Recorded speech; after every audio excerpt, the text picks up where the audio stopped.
it's trying to pull the pin out of the bottom of the piston.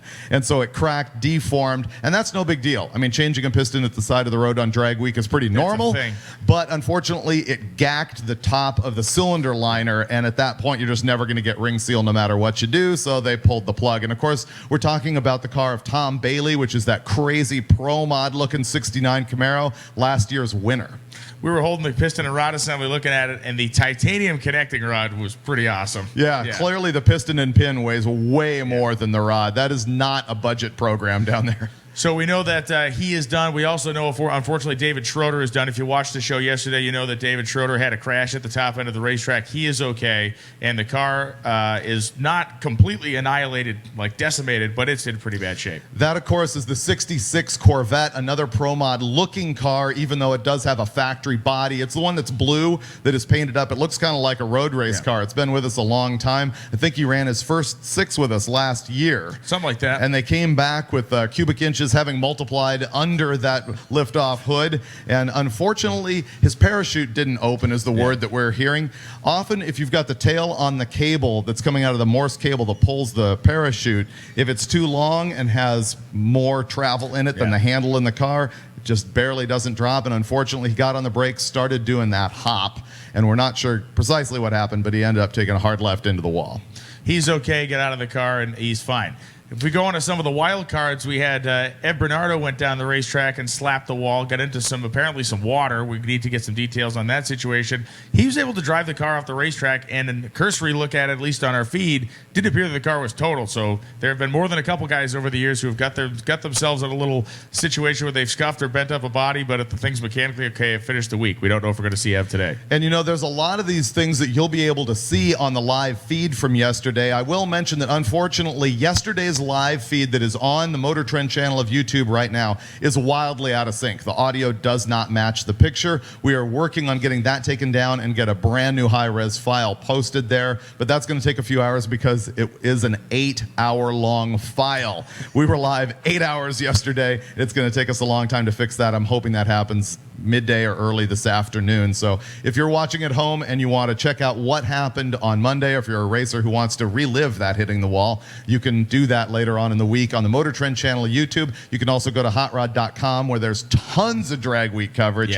as well as roadkill.com and the associated Hot Rod and Roadkill social outlets.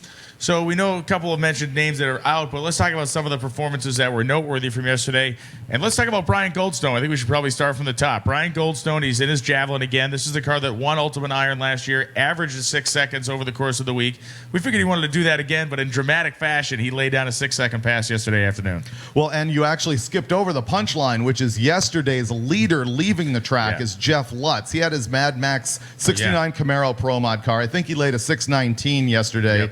235, and we saw him at the end of the day. He's like good to go. He was waiting out some traffic and he was going to make the drive. He called me at about 11:45 last night, and he's like, hey, I want to ask you if this field fix is legit. Their alternator had died. Their replacement alternator had died. He was going to take the generator out of the trailer he was towing behind the race car, strap it to the wheelie bars, and then run a cable up to the engine compartment, or actually I guess it would be in the trunk. The batteries would be in the trunk, and use a battery charger to charge the batteries as he was rolling down the road, which is a trick I think he probably picked up from me and Finnegan. That's what we did in our Wambulance that we had that we bought from Bowling Green a few years ago. But the rumor on the streets is that he hasn't made it this morning. I did text Lutz. Let's see what he has to say. No, he says he's... Oh, no, sorry. That was Mike Finnegan telling me there's no big storm in Georgia. No, I do not have a text back from Lutz. Oh, we're just getting an announcement in our ear that Lutz is here. That is awesome. So there you go. Our leader is still in with a 619 from yesterday. I know he's looking for a 5 if he can pull that off at some point this week. And then the car Brian just mentioned, which is Goldstone's Javelin, which is the red car with the black graphics on the front. He's in number 2 position right now. Yes, and running one of the other notable cars performance-wise, currently running in the 3rd place spot in Unlimited. Not necessarily the 3rd place overall, but 3rd place in Unlimited. The guys from Sweden in the little Opel Ascona. That's right, but not third overall. Right, that's what I meant. Yeah, that's what I said. Third in unlimited, but not third overall. There you go. And that's the interesting thing to watch. And by the way, the results are also posted on hotrod.com, so you can download this and geek out on the numbers the same way that we do. Because when we're looking at the top 3 overall at Drag Week, which are the people who win the Gear Vendors guitar at the end of the week, they're not always in the same class. Right. As a matter of fact, our top 3 is unlimited. I think he's in unlimited iron or American Iron, right? Goldstone? Goldstone is in, right, not Pro Street. Goldstone's in the iron category. That's correct. And then third place is Prospero. Yes. An RX-7 with a 555 turbo big block Chevy. He rolled a 753 yesterday, if memory is correct. Yeah, I mean, the cold, hard reality of yesterday to today is the fact that, one, it's very cool this morning. The temperature is certainly going to be cooler than it was yesterday. But two, the racing surface here at Norwalk, and I'm not taking anything away from Columbus, but the racing surface here at Norwalk is spectacular. So I have a distinct feeling that we have a lot of 820s and 830 cars that are going to become 790 cars here today. I think we're going to see a lot of performance pickup. Maybe not so much in the total upper echelon classes or the kind of the ragged edge guys, but there are a lot of racers yesterday that went out there and said, I'm going to put a safe tune-up in this car, get it down, and then move on. Today they're going to come out here and go, we can let it eat a little bit. Depending on who might have actually broken yesterday, we left the track with 10 or 11 cars that had handed in a 7-second time slip. And then there's a handful of those guys that Brian mentioned who are in the 8 teens to 20s, and those are the guys who could come here, step up their game a little bit, and lay down more 7s. Mathematically, it would be challenging for a lot of them to average a 7 at this point. And that's really the torture of Drag Week. The way it works is we run 5 different events in 5 days at 4 different tracks. We take all your ETs throughout the week, add them up, divide by 5, and that is your average ET for the week. Now, when you start crunching the numbers, you find out that 1 820 and a string of 799s, I can't do that math in my head, but sometimes it leaves you in the 8s. It's very hard to recover from being down a couple tenths on a day. Well, clearly, just to double back on Brian Goldstone, he had a nice low 7-second run under his belt. Clearly, he wants a 6 at every racetrack because he would not have come out for that last shot if he didn't, and he muscled the car down to go 695. And as you look at that car, it is one of the things that is sort of the controversy of the past couple years: the Pro Mod cars versus the actual stock-bodied steel tube chassis cars, and that's what this thing is. Once again, we're talking about that red Javelin, black graphics on the hood, rolled a 685 yesterday. It is a simple 540 big block Chevy, conventional Chevy cylinder head, twin turbo deal, and it's running. He ran 199 yesterday. Is that right?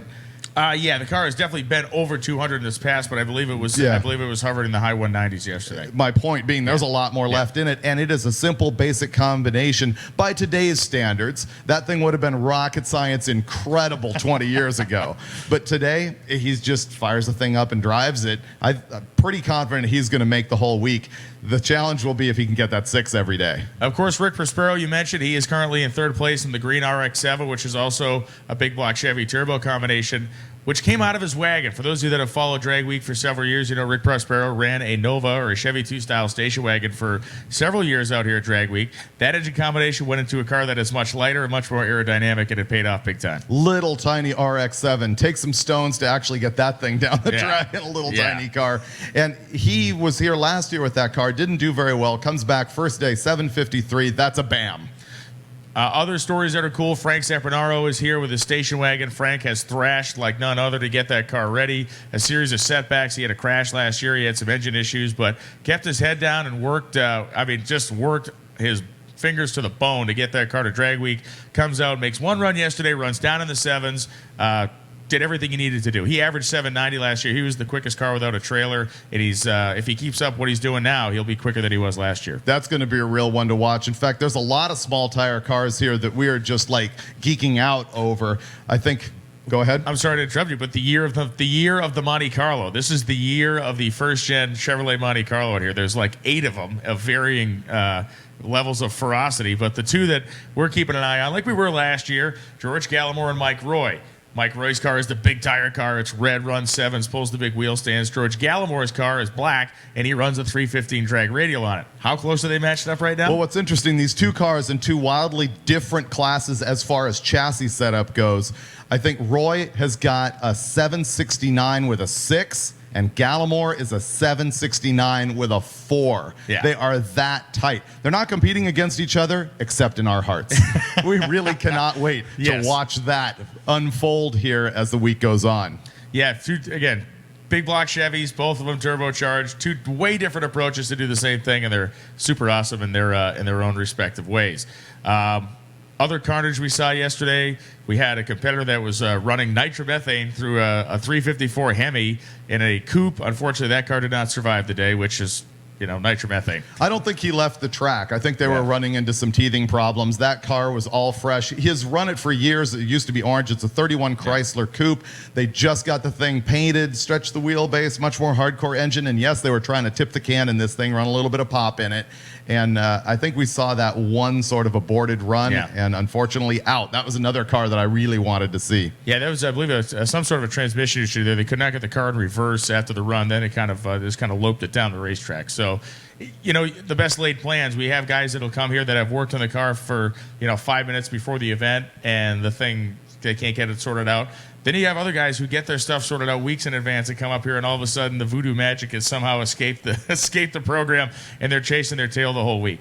Then there's always guy number 3 who shows up and really has a solid week for themselves. I'm really looking forward to see what happens today and tomorrow and Thursday as we get back to, we're going to make that loop, the gentle loop back to Columbus. But once we get past the first day, it's like anybody who's ever drag raced before, it's kind of getting out of the first round. Once you survive the first round of any sort of drag race, you kind of take a little bit of a deep breath and go, okay, now we're rolling a little bit. Well, we had our first round effectively yesterday. We come here today. I think the gloves may start to come off a little bit. I hope so. We want to see that. The interesting thing on Drag Week is it's not a heads-up competition. It's time trials, and that does take a certain level of pressure off of it. There's people who are competitive and want to win, but a lot of it is just the personal accomplishment of having done it, run a personal best, or surviving the whole week. What are you looking at, Brian? I just saw Dan Seitz. Our position up here at Norwalk, if you've never been to Summit Racing Equipment Motorsports Park, literally the best announcing location of any drag strip I have ever been to. We're way up on top of the main grandstand.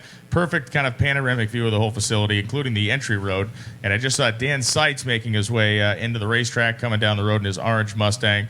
Seitz is one of several guys that are out here that have been traditional drag racers that are coming out here for Drag Week for the first time. He made a great post on social media last night about how they got into the hotel and they survived the drive and everything. And he just ended it with, these guys are very hardcore. Yeah, completely. Yeah. You know which car I'm looking to come back? I hope he rolls in this morning's Earl Schexnayder. Yes. Yes, the 605 cubic inch Boss 429 and SN95 Mustang. Crazy town. This is the second time we've seen Earl, and the reason that we kind of laughed yesterday was, we were talking about how some guys will, kind of go through the week with no problems, but the last time we saw Earl, the car had problems right off of the bat. They really didn't make it too far even out of the gate of the first racetrack. They had a lawn chair out underneath a freeway overpass just waiting for the suffering to end. So we're talking about that, and all of a sudden we look down, and Earl pulls around the corner like, hey, he's back! Yeah. It was cool. But yeah, we're hoping that he has great success, and we got the Rick Dyer Camaro is pulling back on their property. So that's a car that didn't finish last year. We're hoping to see that car make the full pull as well. That poor guy, everyone's going to call him Rick Dyer the whole time. I think his name's, we'll look Jeff. later. Well, Jeff, yeah. yes. Jeff and is you know where what, I was though? going. And he is not annoyed by that. Good. I was emailing with him last year after the event, and this is a guy who has owned a fair amount of historically kind of significant cars and totally gets it. Yeah. And really enjoys the fact that he's able to bring this thing out for people to enjoy. The car we're talking about is the 69 Camaro Pro Street car that in the earliest days of fastest street car racing was owned and run by Rick Dyer, who was a real loudmouth, who's really helped Hot Rod get that whole thing started. And we just love to see that car out here actually performing today. It was around Detroit for years with like a 454 HO crate motor in it, which is just sort of, a letdown after what that thing used to do. Here's a note for racers, anybody in the pits. If your friends, if your fellow racers are making their way to the racetrack, please send them a text or a note. They do not want to pull in the spectator side of the racetrack. Just from our view, we're watching a bunch of racers try to pull in and get turned around. They need to come in the pit side of the racetrack. They want to be on the pit side gate when they come in. So again, if somebody's making their way here, shoot them a note. Just going to save everybody a little time and make sure we keep the traffic flow up. And there is a lot. Yesterday we had a great crowd in Columbus. The Norwalk fans are starting to pull in right now. And one of the most impressive parts of the evolution of this event, outside of the performance of the cars over the years, has been the evolution of its popularity. And again, the first couple years this thing went on, nobody really knew what it was. Nobody showed up to watch, and it's completely changed now, of course, via social media and other promotional venues to grow the event. Pay attention to those of you watching the live feed at home right now, all 1,500 of you. That's going to grow exponentially as we get going. On hotrod.com, the route will be posted at some point midday our time. And when you get the route, you can look at it. If you live in the area between here and Martin, Michigan, where we're heading, check the route out and pull up a tailgated pickup truck and watch the show go by. On multiple occasions yesterday, we were driving down the road and there was groups of people in chairs enjoying an adult beverage, watching the parade of hot rods kind of motor through their town. So it's always fun when we go through small town America and see kids or adults or whoever sitting on their bikes, sitting on the tailgate of a truck, and just enjoying the show. With over 400 participants, or actually with 350 participants technically starting the event, probably 320 of them leaving the track yesterday, 330 of them leaving the track. The checkpoint stops were busier than we have ever seen. David and I drove the route last night. We pulled up to the first checkpoint stop. We said, we can't even stop here. We had literally gummed up the entire downtown area of whatever small city we were in Ohio.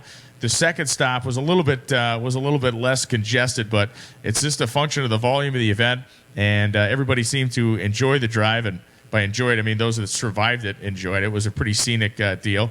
David and I actually are on a kind of a double mission here. We have a list of either operational or ghost drag strips that we're kind of trying to visit on the way, thanks to my friend Brett Kepner, who provided that list for us. And we found one yesterday that we didn't get totally the chance to explore it because there was a guy and a dog approaching in rapid fashion, so we kind of hightailed it out of there. But this was, remind me of the name, Porter drag strip? Potter drag strip in the middle of nowhere. I've never seen a drag strip outside of Verona, California that is on such a winding mountain road with rolling hills, and there in the middle of it, somebody cut a drag strip. From what we can derive online, which is virtually nothing, it was like a post on a message board. It was open at least by 1957, closed at least by 1965. I'm betting the lifespan on that deal was about 15, 20 minutes. Yeah, you can see it on Google Earth, and when you get there, it is kind of like a jungle with a little bit of a strip cut through the middle of it. So it's cool. We're kind of enjoying the road trip aspect of it, as many people are, and we got a lot of people out here that are just following for the adventure. We got folks that may not be racing, but they can come and get a copy of the directions and kind of be part of the week.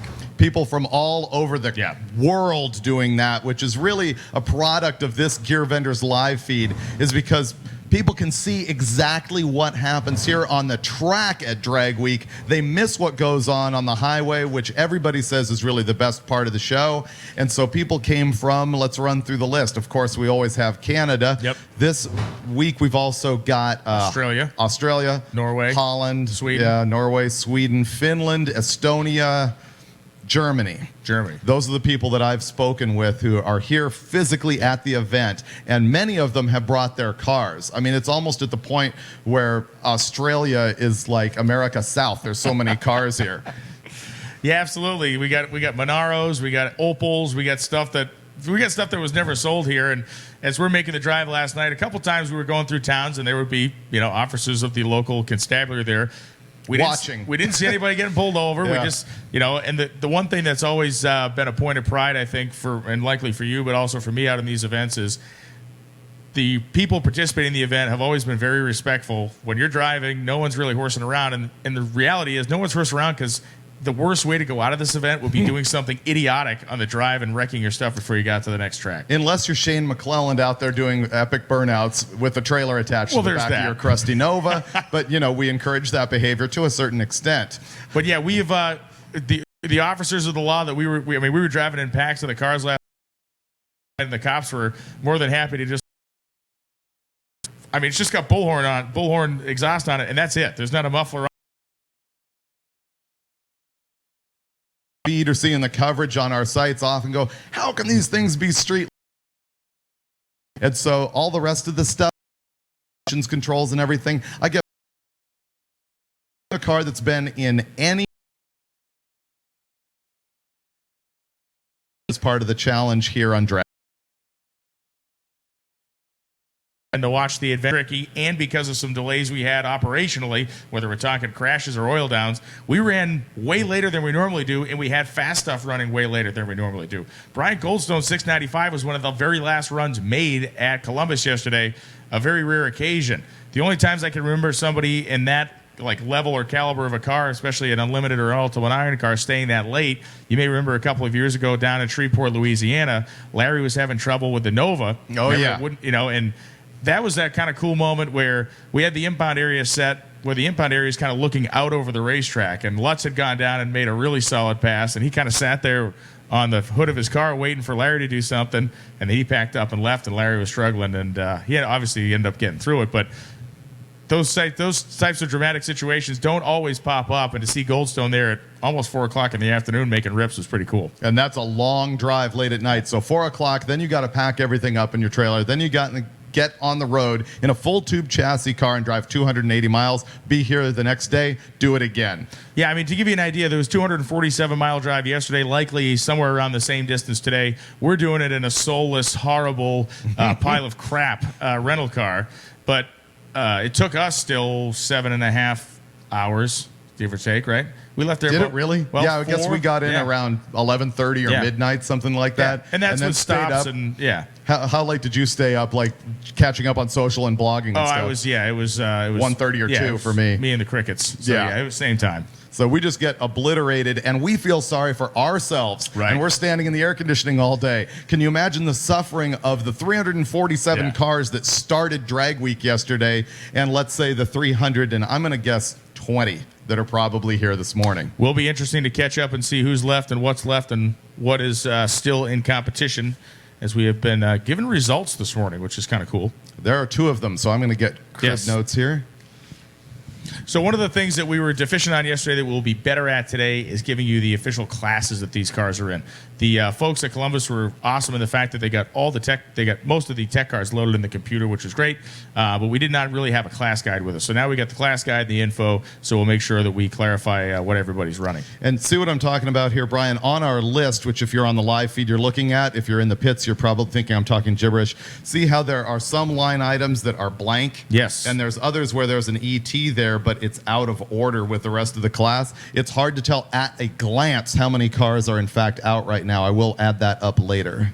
I just like when we look down at Unlimited, we see a 73 Opel Ascona, an 89 Honda Civic, and then a 72 Chrysler Valiant Charger in a row. The Civic is back. That car is actually Jeff Lutz Jr.'s small block, twin turbo, little box back Civic. And that car's probably gotten more coverage than most for a car that hasn't completed drag week, but it's back. He laid down a great pass yesterday. That thing went 8:32 at 157, which for a guy who hasn't made a whole lot of laps is really good. I want to see that thing finish out the week, of course, with his dad in the full-on Pro Mod 69 Camaro. Other cars in Unlimited, we're looking at John Ferrone. Now, in the past, he has run in the Pro Street categories, back half categories. He runs alcohol in that car, which for the new rules change as of last year, we say that you can only run alcohol in Unlimited.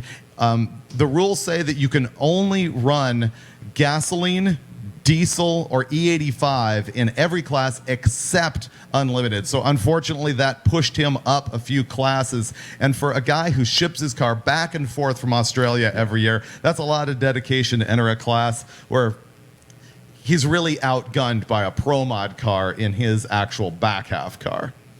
You getting some news from race control there, Brian? Yeah, just getting a little communication with Lonnie Grimm down here, our man on the street, our man that's kind of running the operations end of the drag strip situation down there. Just clarifying a couple things with him. For our racers, a note here at Norwalk, you're going to go all the way down the end of the racetrack. Nice long drag strip here. There's, I don't call it a hill, but you're going to go down to the end and you're going to turn right. Everybody is turning right today, so that's kind of an operational note. If you turn left, you'll be in the nice spacious parking area over there with no time slip and you'll be lost. So turn right, get your time slip, and come back up towards the pits.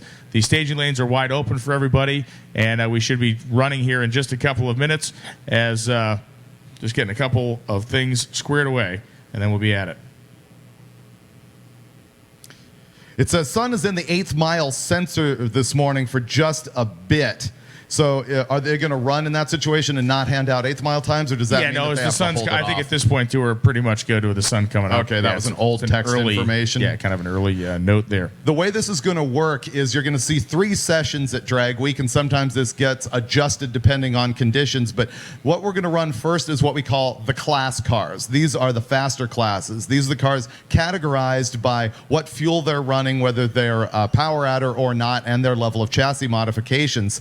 And then they are separated out from the second category, which is called Street Machine Eliminator. Those are cars that essentially have no technical rules other than NHRA safety, but they are capped at a 10.0 ET. So the first session will be all of the class cars, then we run Street Machine Eliminator, and finally there's an all-run session. And that's the one where you see the people who are either in a lot of trouble because they've broken earlier, or in some cases, they've just made it to the track after driving all night long. So it's worth hanging out all day long to see what goes on in the final moments of Drag Week. You know, one of the things is I look at the results. We look at the leader right now in Super Street Small Block Power Adder. Super Street Small Block Naturally Aspirated, a guy named Jason Hoots in a 1995 Mustang. Jason Hoots was the last car to go down the racetrack at Columbus, and it was the only pass he made all day. Hero shot, puts him on top of his class with that one run he made by 3/100ths of a second. So that's it's always cool. You see a guy come out here and take a swing at it and actually knock one out of the park to end the day. Brian Hansen is currently running second in that class in his 1966 Chevy 2, the red car with the, I believe, with the stack ejection on it, running 988. Is that the guy who was looking for a distributor drive gear yesterday? That who was the saw guy. on the highway? Yeah, he went full Raymond Rainman on the Chevrolet. On the specs. Yeah. The distributor shaft diameter. And now just got a unofficial word that Hoots may be having issues. So Hoots may have gone to the top and a shooting star. And fallen off the cliff. He supernovaed yesterday. It just burst into flames. It happens, and that's what you're going to see happen pretty much throughout the day, is news trickling up to the tower of things that have happened on the road last night or in the pits. Because sometimes you don't hear from a guy. He's been out on the road, he breaks down, he's completely obliterated, he falls asleep in the car or in a local hotel, and we don't know what's going on with him until sometimes midday. Yeah, our news gathering ability is like Pony Express Morse code level here, but it's because of the nature of the event. You know, not everybody decides to make the full drive every day. The racers can get to the racetrack here as long as they get on the racetrack. They don't have to be here first thing in the morning. So depending on how long the drive is, there are plenty of people who decide, you know what, we'll do half tonight, wake up and do half the next day and go to the racetrack. So that's why sometimes the news trickles in and out, because someone that isn't staying with the pack is kind of an outlier. We don't know where they're at, and then they're late reporting to us when they're going to be out. So it'll be rolling throughout the course of the day. We'll keep you updated on who's in, who's out. And again, racers, if you're in the pits, please send a note to your pals or buddies when they're coming into the racetrack that they want to pull in the pit side gate. We don't want them to go in the spectator side because they're going to have to make a U-turn like the dude in the 57 Chevy is right now. And, of course, we want to thank our sponsors of this event, namely Gear Vendors, who's the presenting sponsor. And we really appreciate that Rick over there at Gear Vendors supported this live feed that we're doing that's going out worldwide. We might not have been able to do this without his support. Of course, we've also got Jack Day from Rocket Brand Fuel, who has been with Drag Week since day one. NOS is here. As a matter of fact, let's talk about that. Monty Smith is going to be in the pits. He is supplying free of charge nitrous oxide for nitrous racers. We ask that you be courteous of that. Here's one tip that Monty gave us yesterday, which is there's some people who don't have a lot of nitrous experience who think that they've got to drain the bottle all the way down to 0 before they get it filled. That's not the case. He does have a pump. He can top off a bottle. So please do not empty your bottle before bringing it over to Monty. And, of course, our other sponsor, Bear Brakes and Precision Turbo. Yeah, NOS is proud to be the official nitrous system of Drag Week. Be sure to use your coupon to get a free nitrous bottle fill-up this week. Compliments of NOS. And be sure to discuss your setup with NOS technical representative Monty Smith. Monty is a racer, a chassis tuner, as well as an engine tuner for nitrous motors. Monty will be cruising the pits looking to assist you with your setup. Compliments of NOS, the undisputed leader in nitrous. And, of course, while turbos proliferate these days, nitrous still in the Street Machine Eliminator class, tons of those guys. All over there's the place. Nothing better than putting like a 150 shot on your 14-second car and turning it into a 12-second car. We're going to talk about Bear Brakes today. Again, one of our proud sponsors. They are running a promo. So if you're a competitor, if you'd like to win a free Bear SS4 brake kit, what you need to do is go to the pits of either Mike Javanis or Bill Fowler, two of our competitors in Mustangs. Javanis is in a Fox body as well as Fowler. Go to their pits, either Mike Javanis or Bill Fowler.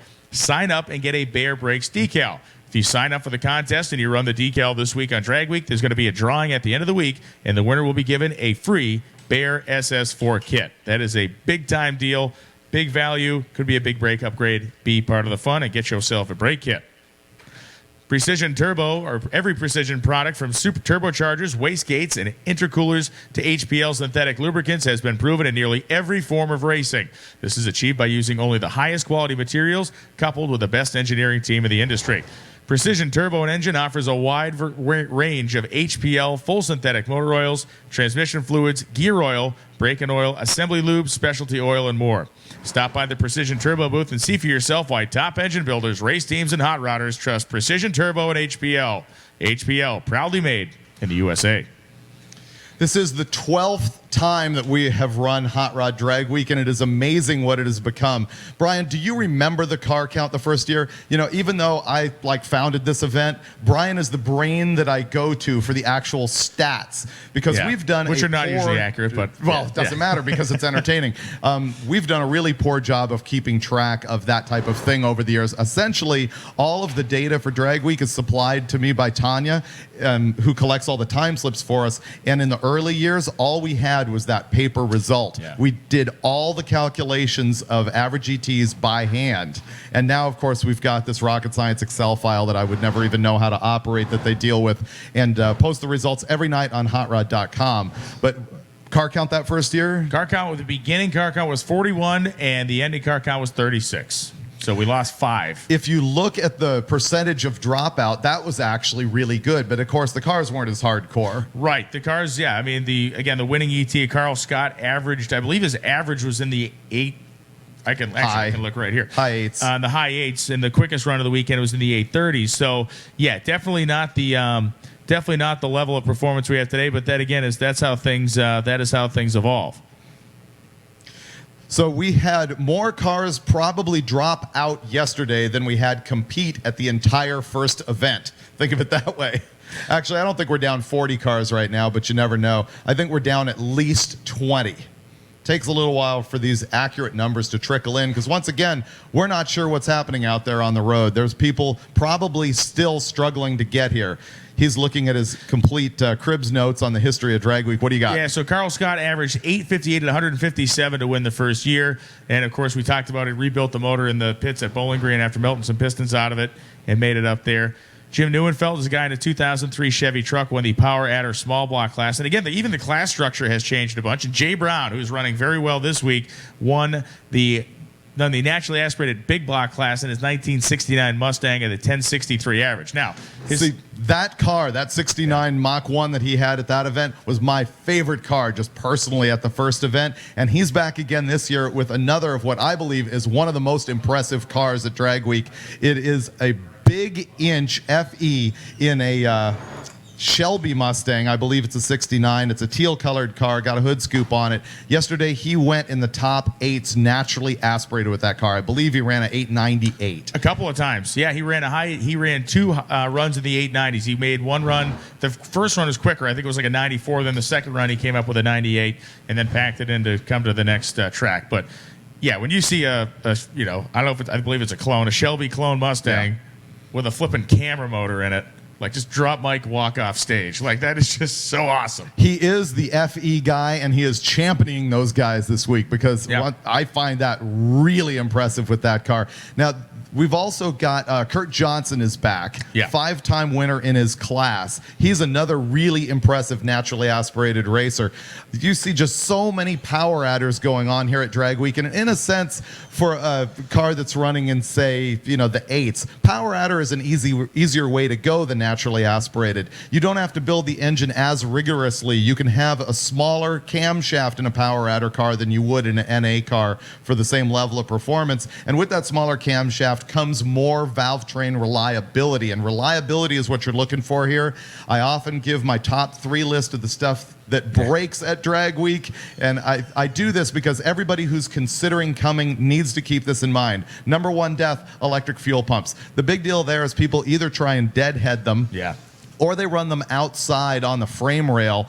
And the temperatures, the ambience at Drag Week are often so hot, although we're going to be blessed on that this week, that the fuel gets so hot it just kills electric fuel pumps. The other thing is if you mount the tank above the level of the fuel in the tank and the pump has got to suck fuel up, it's really bad at doing that. It strains the thing. And then you get guys who, when their voltage starts to drop in their charging system, of course the amperage on that poor fuel pump, it just gets hotter and hotter and hotter, it dies. So that's the number one death point at Drag Week. Number two, solid roller lifters. Guys who are building their cars for Drag Week think, I need power, I need to go as fast as I possibly can. You get a big valve spring pressure on a solid roller, and you probably get halfway through about 500 miles on it. You start to hear that death squeak. Next thing you know, you're pulling an engine apart at the side of the road and maybe even putting a camshaft in it because you have wiped a lobe to death. Number three thing that dies all the time on Drag Week is transmissions. What happens here is a guy's got like an 8-inch converter in his car, say it's, 5,000 stall, and he's thinking, I'm good, I drive this thing around at home, I drag race it. Well, then he hooks a trailer to the back of it, and then he does a little bit of hill climbing that happens on some of our routes. And the load that's on the car, the way a torque converter works is the more load that you put on it, the higher it stalls, which essentially means when you're cruising, the more it slips. So they're climbing a hill with a trailer, the transmission converter is slipping really bad, the temperature goes through the roof, next thing you know, you got no transmission. The other failure point on those is out here on the track. You see a lot of guys breaking sprags, breaking main shafts, things like that. So there you go. Your top 3 failure points at Hot Rod Drag Week. Then there's the failure of your hopes and dreams, your spirit, all the other things that tend to fail along the way as well. A quick note, there's an older red Mustang in the spectator lot. You have left your lights on. If you drove an older, I don't have the ear, it just literally says older. If you have an older red Mustang parked in the spectator lot, your lights are on and you need to go ahead and get those shut off or you'll be pop starting the thing or pushing it home. Mention Kurt Johnson. He and Larry Larson, the only 2 people who have ever won this event 5 times. Johnson having won his class in 2007, 2009, 2013, 14, and 15. If he does it again, he'll be the only 6-time winner in the history of the event. Good trivia point there. He initially showed up with a white Chevelle and has come back a bunch of times now with a big block Chevy and a Fox body Mustang. And that is an interesting thing that you'll see here. It is unusual to have a small block Ford in a Fox body Mustang at Drag Week. There's more big block Chevys and LS motors in those things than there are Fords. Yeah, Dan Seitz and a couple other guys are championing the cause. And again, the guys that have come out of the world of like radial and small tire racing, there's a lot of those motors that are out there. It's just weird that they're not here. But yeah, the 400, 420-inch small block Ford combinations are pretty prevalent out there, but we just don't see them here. Except Jeff Sias is a standout on that with a 427 Ford in a sort of maroon-colored Fox that you'll see out here. I believe at the top of his class again. We need to check that. He was, they were really trying to get. They were trying to get a 9-second pass out of that car yesterday. Went at 10.0, and another car that was not exactly having super success in the gription department coming off the starting line. Stick shift car hits the tire pretty hard, and there was not a whole lot left at the starting line at Columbus by the time we were getting ready to leave. And the international contingent, there we go, flying the colors over there on the far side of the racetrack. One of the things that's great about Brian and I driving the full route with the pack is being able to get other stories on the road. But the thing is, we left so late yesterday, we really didn't see anybody broken down. They'd either fixed or given up by the time that we were rolling through. But as the week goes on, honestly, our commentary gets more and more interesting because the races get tighter and tighter, and we find out more about what's going on. It's so hard now that half the field is new to Drag Week. Yeah. We know a lot of the names from past years, even if they were only here for a year or two. But then, man, you got to get to know another 150 guys and 150 cars when you walk into Drag Week 2016. And we're watching them just roll in on the highway out here. It is pretty cool to be able to have the kind of view of what's going on with the spectators, with the racers rolling in, with the staging lanes. I feel like, the eye of God up here. This is the ultimate. Yeah, we're in the guard tower up here. Yeah, exactly. Nobody's leaving. Taking shots. So what do we have going on as far as race start time? Wow, well, I think we're just holding on. I don't know what we're holding on. Let's see. Waiting on Lonnie here.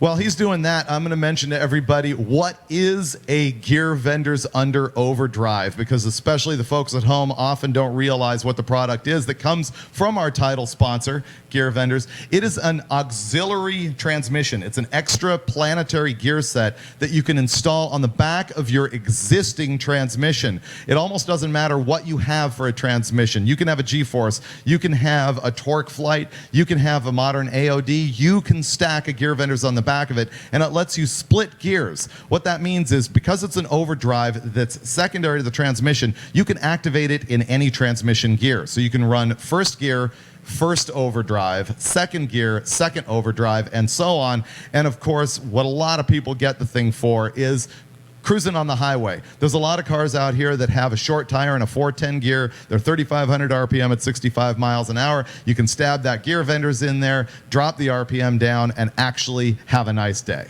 Absolutely. I mean, we can tell immediately when we're making our drive. You know, we're in the little crummy rental car that, you know, we both hate, but that's the nature of the business. We can tell within 500 yards whether someone has a Gear Vendors in their car or not, because it's the difference between them going 52 miles an hour at 4,000 RPM or their arm hanging out the window zipping along at 75. And there are 77 cars that started yesterday with a Gear Vendors unit in them, and a lot of them are past winners. Of course, it helps that, you know, Rick will pass those things out like candy at the awards ceremony at the end of this show. Yeah, I think you know, one of the fun kind of, I guess, testimonials to look at is a guy like Jim Forbes, who's running in the AFX gasser category, and you know, Jim's a full-on old school guy. Jim is not a guy who bends his you know, morals regarding old school stuff for anybody. He runs a dual point, if that just wants to give you a tip. And he put a Gear Vendors in his car, and he's loved every second of it. Now, I guarantee, I don't know this, but I'm guessing that he's the guy who has it on a toggle switch on the dash. Virtually certain. Because you can get a computerized controller that will do the in and out shifting with the Gear Vendors for you, but he's probably a toggle switch guy. Yeah, Jim built a transistor out of old pieces of quartz and airplane parts or something. I'm not sure. He probably would, because that's the other thing he's into, you know, is robot competitions. Yes. His kids do that. So yeah. Super cool. As a matter of fact, he told me that the rig that he drove here, which is his old Suburban, he drove all the way to New York for a robotics competition and all the way back, and the dude lives in Arizona. So that's dedication to some mileage. Absolutely. Just waiting on word from Lonnie Grimm, and we're going to be pulling cars around the corner here. I know the racetrack's ready to go. I know the staff here at Summit Racing Equipment Motorsports Park is certainly ready to go, as are we. And we know all of you out there in live stream land are also ready to go as well. If you're at home watching on the live stream and you're sick of our faces, what you're going to want to do is open a second window or a second screen. Check out hotrod.com. Yeah. That's really the hub of Drag Week coverage. They've got thousands of photos. The results are there every single night. The driving directions are posted there each day. Normally, we don't post all the driving directions in advance because, especially in the early days, we didn't want Drag Week racers figuring out, oh, here's what the route is, so I'm going to stage my support vehicles all along the way. We want it to be a little bit of a surprise for them, so the racers don't get to see the route until the day they have to drive it. But we do post it online every day, and that's also handy if you're a racer who has lost your sheet of paper. You can download it at hotrod.com. Other coverage is going to be at roadkill.com. That's, of course, the YouTube show that I'm involved with. We also have a website and a magazine, if you weren't aware of that, and an event series. We're growing by leaps and bounds. But roadkill.com, handled by Alana, who used to be at Hot Rod Magazine. Everybody loves her. She's doing content over there now. Check that out. Also, social media. One of the cool things Alana is doing is a ton of live feeds from out in the pits and out on the road on Facebook. So you want to go to facebook.com/roadkillshow, facebook.com/hotrodmag, and you'll get a whole lot more, plus Instagram. Plus, of course, you're going to want to follow Brian Loans. Ah, yes. Yes, itinerant life of a drag racing weirdo. Be part of it. Brian Loans, my body double. Yes. It's absolutely ridiculous. I mean, every day we show up, black hat, roadkill t-shirt, camo shorts, sandals. Yeah. Well, you know what? It's kind of like it's one of those things. Remember that movie Dave, where the guy, the president, had a lookalike, and who was like a guy flipping burgers, you know?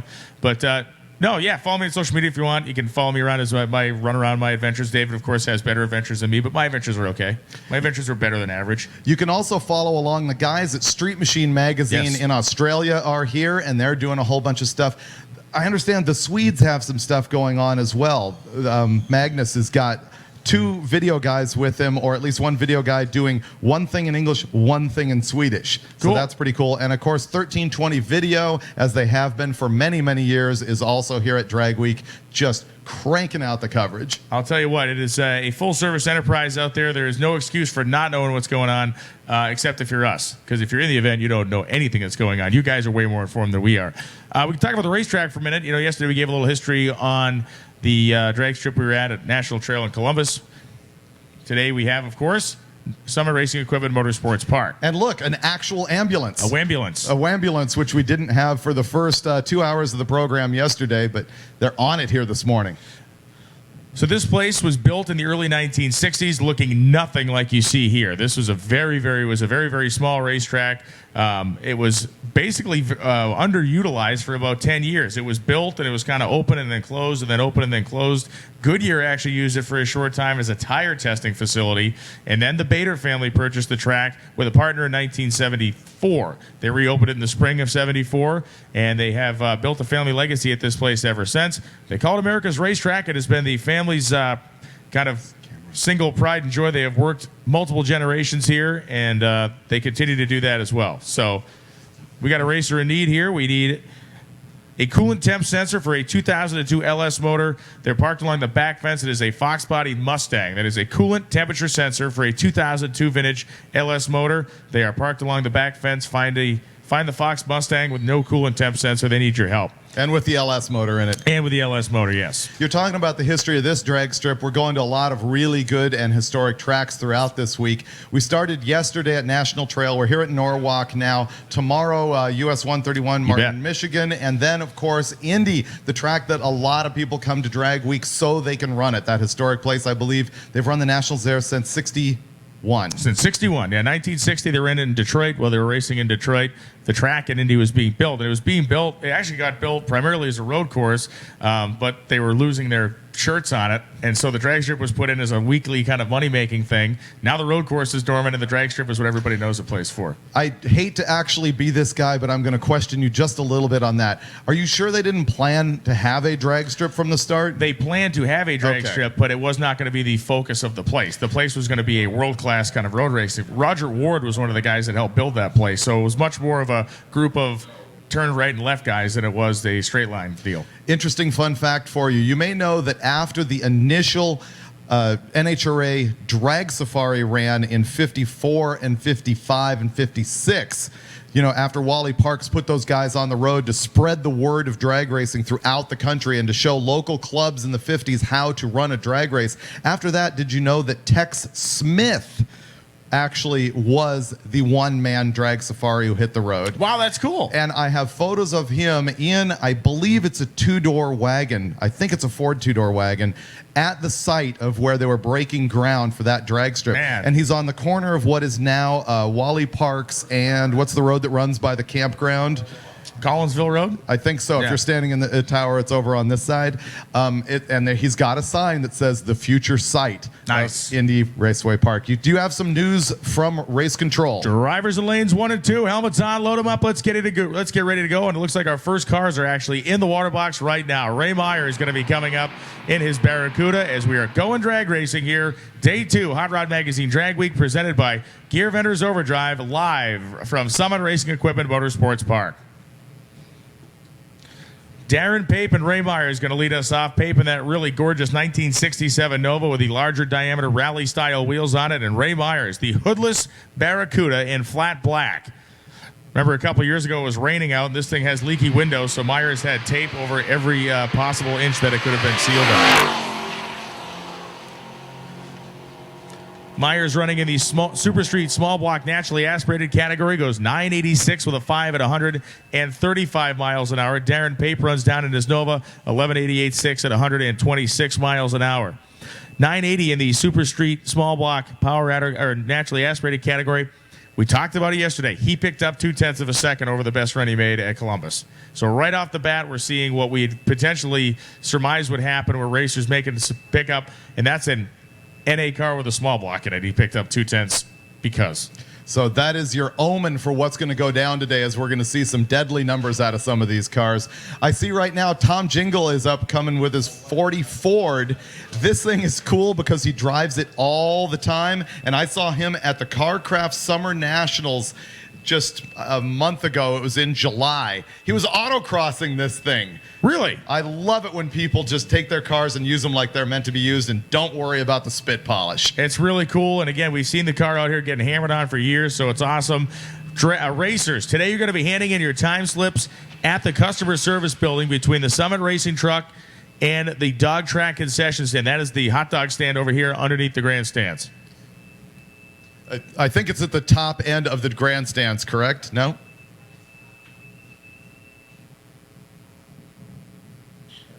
So you're going to turn time slips in there. It's the red customer service building.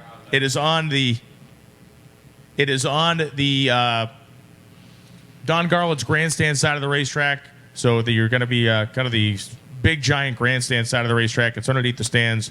You're going to see Tanya and Tara down there to turn in your time slips. Tanya reports 355 total cars teched in to start the event, is what she said. So the number yesterday was dead reckoned at 347, but finally when we got some paperwork in from other racers who we weren't sure if they were on site or not, she ended up with 355. Nice. Crazy. Biggest drag week ever. Last year, 326 cars. And once again, the trend continues of if you show up, you'll probably get in. That's what happens is we put entries on sale on this thing online. 400 spots sell out in 17 or 18 minutes, and everybody's freaking out. They want to get in. They want to get in. There's never been a year who we turned away somebody who showed up on site, because so many cars register and then fail to show up because you register like 7 months before the event and you're thinking, I'm going to make this happen, and either you never get around to building your car or you give up in the very wee hours of the day before the event starts. And so we've had as many as 80 cars register and not show up, so therefore there are spaces left to fill on site. For as many people as finish their cars a couple of days before the event, there are likely just as many, if not more, that break, blow up, or throw in the towel at the same time frame. So, we hear the stories of the guys that get their stuff finished. You don't really hear the stories of heartbreak of the guys that just fall short of the deadline. Unless you really follow social media hardcore. One of the things you might want to do if you're really a drag race fan is look at the names of some of these top cars that are in the results and go find those guys in social media, because the coverage that you'll see from them personally is often just amazing. You really get into the nitty-gritty of what has gone wrong and what has gone right all throughout the week. So a street race small block power adder car. This is Jason Doshier in his 1984 Mercury Marquis wagon. To be a player in this class, you got to run in the 850s. This car also ran Hot Rod Power Tour. It is a Turbo LS. And again, to kind of use, to try to get a gauge on what performance we can think of, he ran 867 in this wagon yesterday. It is the grandparent matching tan interior setup. And there goes Tom in a Hot Rod 1940 Ford sedan. And Jason Doshier goes 126 in the 8th mile, a 67 yesterday and a 67 today. A very consistent station wagon, 867.2, 158.59. Tom goes 1278.7 at 106.74. Bobby Admire and Neil Hedgepeth coming up. Neil in the 2007 Z06 Corvette. He is running in the Super Street Small Block NA category. And Bobby Admire heading down the racetrack. Admire. Now this Corvette ran 10.0 yesterday, naturally aspirated. Will it get in the 9s today? Admire goes down the Pontiac 1282.0. Oh, 10.002, 134 for Neil Hedgepeth. Just missed the 9-second zone. Very consistent. Ran a 10.0 yesterday as well. Man, that's impressive for an NA car. Very impressive for an NA car, and I'm curious to see how many guys are leaving their stuff set up like they were leaving it yesterday and going, man, I got way more in the bag. I could have left harder than that. Dodson and Guido coming up. Guido running his Pontiac as he traditionally does. Right underneath here, you don't want to be there. That's what I'm like. So once again, no one can be on the Broken Car Return Road. Broken Car Return Road here is that space underneath the grandstand on the Don Garlett side of the racetrack. So again, no one can be on the Broken Car Return Road. We need that space to be wide open. Please keep that clear, or we will clear it for you, and you don't want us to do that. So the left-hand lane, the Black 65 GTO, Richard Guido out of Canada. This is a street race big block NA car. He's running in the 1090s. Yesterday he put down a 1090, and today he rolls a 1089 with a 2 at 127, and in the right-hand lane, making his way down a 1563, obviously lifting at 65 miles an hour. More breaking news. You get a racer in need here. Derek Muller, who is driving that FJ40 Land Cruiser, the crazy tube chassis deal, needs a 7/7/8 by 5/16 cup and ball pushrod for a small block Ford engine or a Dodge. He has a small block Dodge engine. Apparently the small block Ford setup will do the same thing. 7/7/8 by 5/16 cup and ball. You can't miss him. He's pinned along the fence in that crazy-looking Land Cruiser. And that news is no surprise to us because Alana from Roadkill rode with that car yesterday, and they ended up taking the pushrod after it broke the socket off the end of it and putting an actual socket wrench tool, little like 5/16 on the end of the pushrod to make it work. Unreal. Randy Heinzelman goes 976.8, 135.80, and Dave Stewart 1523.8 on the Summit side of the drag strip. Heinzelman had that purple CUDA that looks like an AAR. It is loaded with an all-aluminum 528 Hemi. Lifting the tires in the left-hand lane, Glenn Bridger. John Coleman running Super Street Small Power Adder. Coleman went 8.901 yesterday in the Mustang, and Coleman is running down the Budweiser side of the strip, goes 935.3, slowing drastically at 156 miles an hour. Glenn Bridger goes 1046, 127.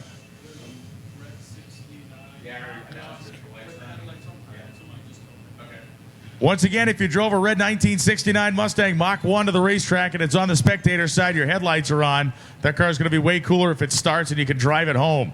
If you drove the 69 Mustang here, go shut off your headlights. Marty Kester coming up. Kester running Super Street Small Block Power Adder, and Kurt Johnson running the 509 cubic inch big block Chevy powered 91 Mustang in the street race big block NA category. Kurt Johnson running second right now in category. And he is slowing big time at the top end. 963.4, That is not a good omen for Johnson. 968.8, 146 for Marty Kester.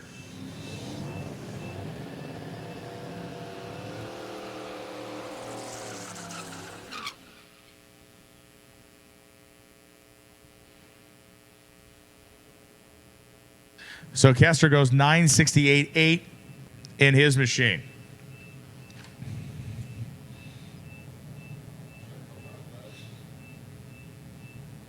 That was a great run for Kester, 2/10 quicker than he went yesterday. Dave Barry and James Carger coming up now. Barry running in the Super Street Small Block NA category. Carger running Street Race Big Block Power Adder. So Carger's got the big block in his Fox Body Mustang, the lstuner.com, or at least the big block displacement-wise. 421 cubic inches is our cutoff, I believe, for big block versus small block displacement line. 872.9, 146 for Carger. Barry goes 1039.0 at 128. Wow. So Carger actually slows a little bit. He went at 58 yesterday. He will likely see him again. Dave Barry going 1039. Pretty decent run for him. A full 10th and change quicker than he went yesterday. Gotta love the 1957 Chevrolet 210 of Dean Kyle leaving the starting line with patina and that classic nose-high stance as it heads down the drag strip. And Sean Powers is in his Mustang over here. Powers is going to be backed out and put back in again. I want to mention for the folks at home, you might be looking at the replay from yesterday. Please spread the word. We know that the audio is out of sync badly on that, and we are working on uploading a new file to fix that. And also, we'd ask you folks at home, spread the word that we are live now with action hot on the track. So Sean Powers making his way up. Sean Powers currently leading the Super Street Big Block NA category. Powers ran 911 with a 7 yesterday, and that Mustang is a good-looking and good-sounding piece, bellowing its way off the starting line. 122, almost 123 in the 8th mile. Goes 9:14.6 at 154.46 does Powers. So 9:14.6 within 300ths of what he ran yesterday. As you watch on the live feed, you get a really cool shot there of Corey Pants, 1974 Duster, kind of right in the passenger side window to get a up close and personal look at Corey. Jenna Fisher comes up, the 1995 Toyota Supra, one of two Supras here, which Freiberger is surprisingly giddy about. I am. I've wanted those guys to show up forever. And here they are, two of them. Now, in the right-hand lane, this guy ran 1090 yesterday, so we're looking for his improvement.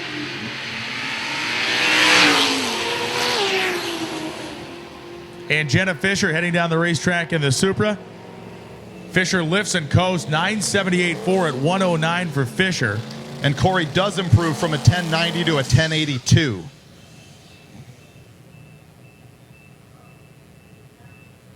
Trying to match up what Jenna did yesterday with what she just did today. Man, that street race small block power rider class is enormous. Up here in the tower, we are going through all of the results, which is about 6 pages worth of tiny Excel file lines of data. So sometimes it takes us a while to come up with a number. John Lundberg style up here, old school. Yeah. Matt Moore and Christian Damgaard coming up. Damgaard from Denmark in a 1971 Impala with a 638-inch big block Chevy engine. Matt Moore in a 1998 Camaro. Moore running in the Power Rider, the street race small block Power Rider class, goes 1084.7, 127, and Damgaard goes 1172.9 in that absolutely monstrous 1971 Impala. Speaking of monstrous, doesn't get any bigger than this, quite literally. Sean Moat coming up now.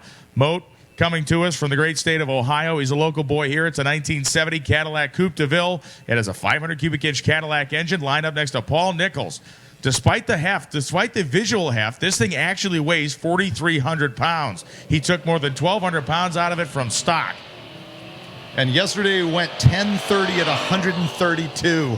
Paul Nichols driving down in his well-worn 1955 Chevrolet Nomad. Nichols powers his way through 1261, and Moat goes 1039 with a 1 at 132.50 through the lights. Same mile an hour, hair slower than yesterday. Lots of hot rods here this year. I love this. Looks like we're looking at a 28 or 29 Model A sedan here. And I'm seeing on the live feed that it has a 671 atop a small block Chevy. Jeremy Bonnet, he ran 998.2 yesterday, going to line up next to Rick Callahan. We talked about Callahan's car yesterday, but it's a really cool piece. It is basically an formerly a factory appearing stock tire car. He has to run the drag radials on it per our rules, or some sort of a drag racing tire, so he's not going to run the little narrow red line biplies on it. This is a mean piece. It is a 10-second car that looks like it's something that would run 13s at a car show. It is showroom fresh. There's so many disappointing restored Hemi cars that run in the 13s and 14s. This is not one of them. No, this is a real mover. And again, we look at guys. Dave Dudek was one of the guys that really founded and really has driven that fast category class. I believe Dudek may have had a hand in this car, and it is a great piece. Jeremy Bonnet says, yeah, your Hemi's nice, but the fact that my car weighs half what yours does is going to let me get down to the finish line first.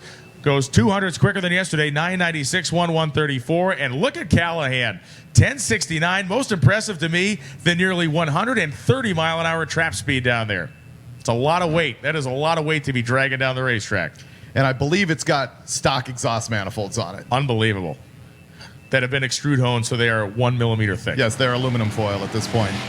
Travis Ray from Nantucket, Massachusetts, and Colton Graham heading down the racetrack. Ray in the Corvette, got its legs under him, and Travis Ray, like a bullet, goes 935.8, 148.36. The Olds goes 1072.3 at 124. And Brian, you're remarkably lifelike this morning.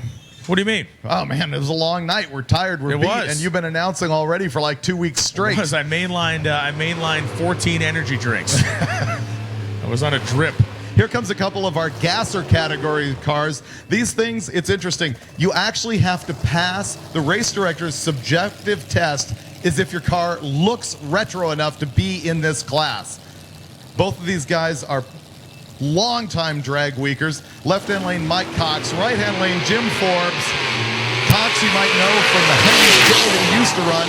This has the same engine out of the Henry J, but it looks like Forbes walking away from him, running a 1033 at 129. Forbes, the motor in Forbes' car, you're talking about motors, that was a LS7 crate motor he bought from GM like in the 1970s sometime, and it has lived in a bunch of different stuff. Yeah, I think the Cosmoline's still on the side of the block. Well, here comes another one of our international competitors, Alan van Walsum, also coming to us from the Netherlands. He launches off in his own 1969 Camaro that he shipped over here, and he is going to run down ahead of the Ford Mustang of Christopher Burnham. Burnham and the Mustang GT, as both of them actually slowing at the finish line. 13.81 at 98 for Alan, 15.24.6, only 91 for Christopher. I like Burnham's car because it has those 93 Cobra style wheels on it. They're good, yes. Everybody just take a minute and think about the dedication it takes to ship your car across the ocean and then get it thousands of miles across the country to race at Drag Week. David McKenna and Rick Dorn leaving the starting line. McKenna's in the 1966 Belvedere, and Dorn is in his 2003 Mustang. Dorn running that car in the street race big block NA category, goes 11.62.4. And McKenna was doing that, and Dorn runs 12.72.1 at 110.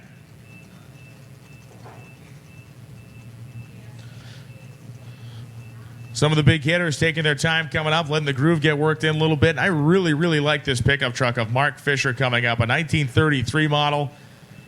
Like the fact that it's full fender and everything. It's a neat truck. I think unless that is the greatest fake patina job of all time, that looks like it is naturally as crusty as it should be. It's legit. He got the body, made his own frame. It's got a solid axle in the front, pure retro, buggy spring type stuff, but it does have a 350 small block in it. The advantage these street rods have is weight. That thing weighs nothing. Yeah, that is very, very lightweight.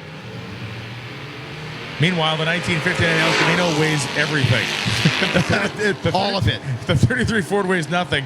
The 59 El Camino is the opposite of that. 12.48.5 at 106 miles an hour. The 59 Elky goes 15.051 at 94.65.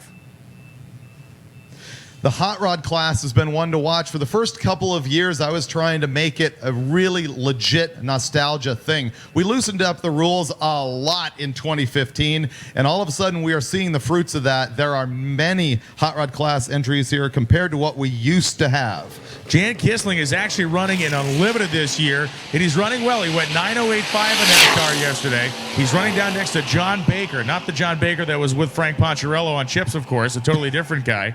877.8, 156. Picks up 200s, goes punching right down into the 8s, and that is just what we wanted to see this morning as John Baker goes 14.26.9 at 98 miles an hour.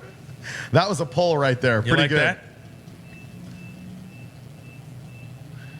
There was a guy who used to race with us with IHRA, John McLean, and of course I used to always tell everybody he saved Nakatomi Plaza the night before the race because McLean, Die Hard. I missed that John one. McLean, Die Hard, okay. man. Yeah.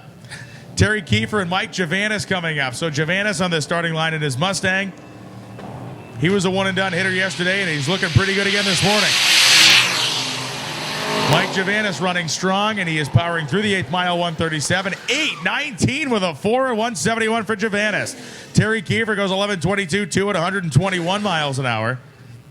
Javanis improving from yesterday when he ran an 8.32. Wow. He's in the Super Street small block power adder class. Clark Rosenstengel has got a pretty good lead there, but Javanis is going to keep him honest. If he can run the 18s and keep that car in the lower portion of the 8s, it's going to keep some pressure on Clark, because if Clark makes a mistake, Javanis will be right there to eat him up.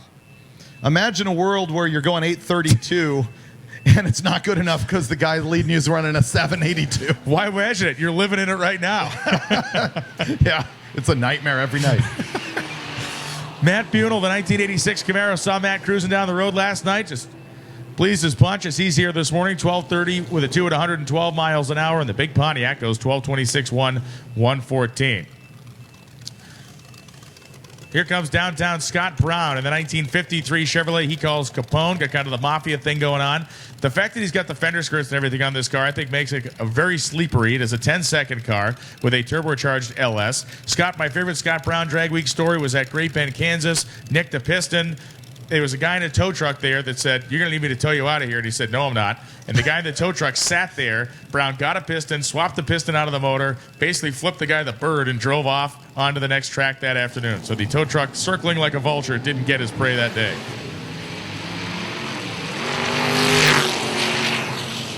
Brown stayed and spooled the turbos, and he's going to go ahead and drive around the hot rod down there at 1,000 feet. Scott Brown goes 986 with an 8. Awesome. What? 986 with an 8, 133 miles an hour for Scott Brown. Man alive, that is a great time slip. I'm not sure that thing's ever been 9s before. Wow, Scott Brown. Brown went 1030 yesterday. I'm sorry, no, he went 1018 yesterday. He goes 986 today. There's one of the first big improvements we've seen. We were talking about it this morning. People have warmed up to drag week. They're on a sticky track. Weather's good. Here comes the Jeff Sias and Mark Cicino 1-2 punch. I hadn't heard Ponte Carlo before yesterday. I like it. Yes, the Ponte Carlo is good. Yeah. Or either I heard it or it vaporized in my brain. The Champagne Express, as Mark likes to call it as well. I like that.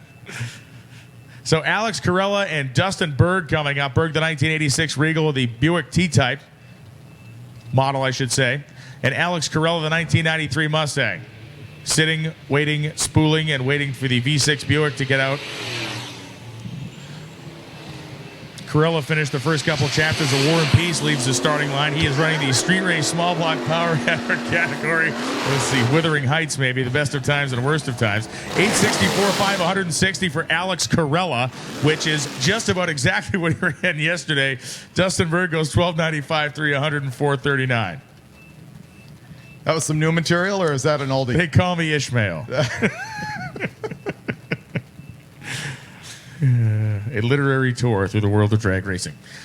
John Foster and Greg Weigert coming up right now. Foster, the 1972 Datsun 240Z. If we can't entertain ourselves, who can we entertain? Is Greg Weigert, the 1968 Firebird, celebrated his 50th birthday yesterday.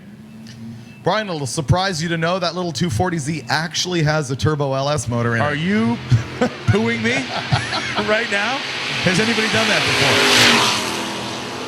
Did you know the first time we saw a C7 Corvette run at Drag Week was the first year they were manufactured? Foster goes 892.6, 134.77. Nice run for him. Greg Weigert goes 1056.6 at 128. Let's check up on Foster right there for a second. Here at 896 yesterday, goes 92 today, so we picked up 4. Like Ralph Hoke's car, 1968 Nova. It is clean, it is simple, and it is a goer. As Hoke, Hoke actually started to, wow, he pulled a wheel stand at 150 feet. Hoke's car was dead. Hook started to hike the front end up. He was really getting after it out there, and Hoke goes 897.3. So man, he falls down from an 888 yesterday. What's amazing is he is in Street Race Small Block Power Adder, a huge class. He's running top 8s, and he is middle of the pack. Man, he really tried to put the beans to it out there like 150 feet. It actually pulled a nose in the air. There was a lot of traction out on that racetrack this morning. Eric Lutner goes 1267.4 at 107 miles an hour in his Camaro. I don't know if the boys in the truck can run us a replay on the wheel stand of Hoke, but man, it may be worth watching again for the folks on the live feed. Matt Leader from Wayne Schofield coming up. Schofield in the 1969 Valiant, and that is Schofield the Valiant, and Leader in the 1967 Firebird.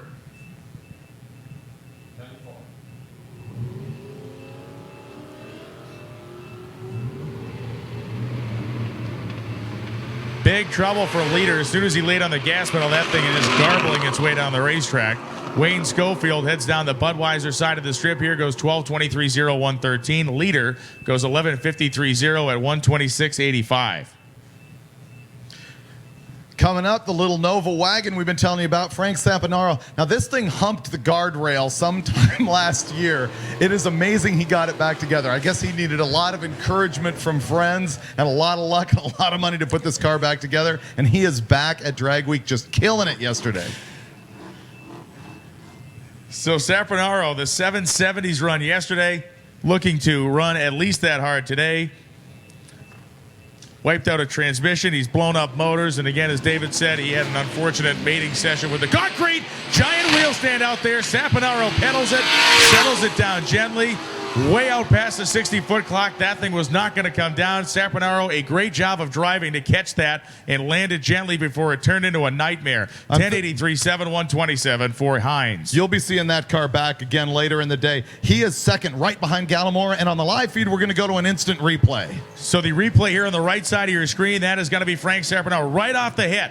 That thing picks the front end up, and the thing is now making big power. It's building boost, and he goes, enough is enough. He sets it down with the wheels in a straight line. A little bit of an unsettled moment there as the thing kind of tried to throw him off a little bit.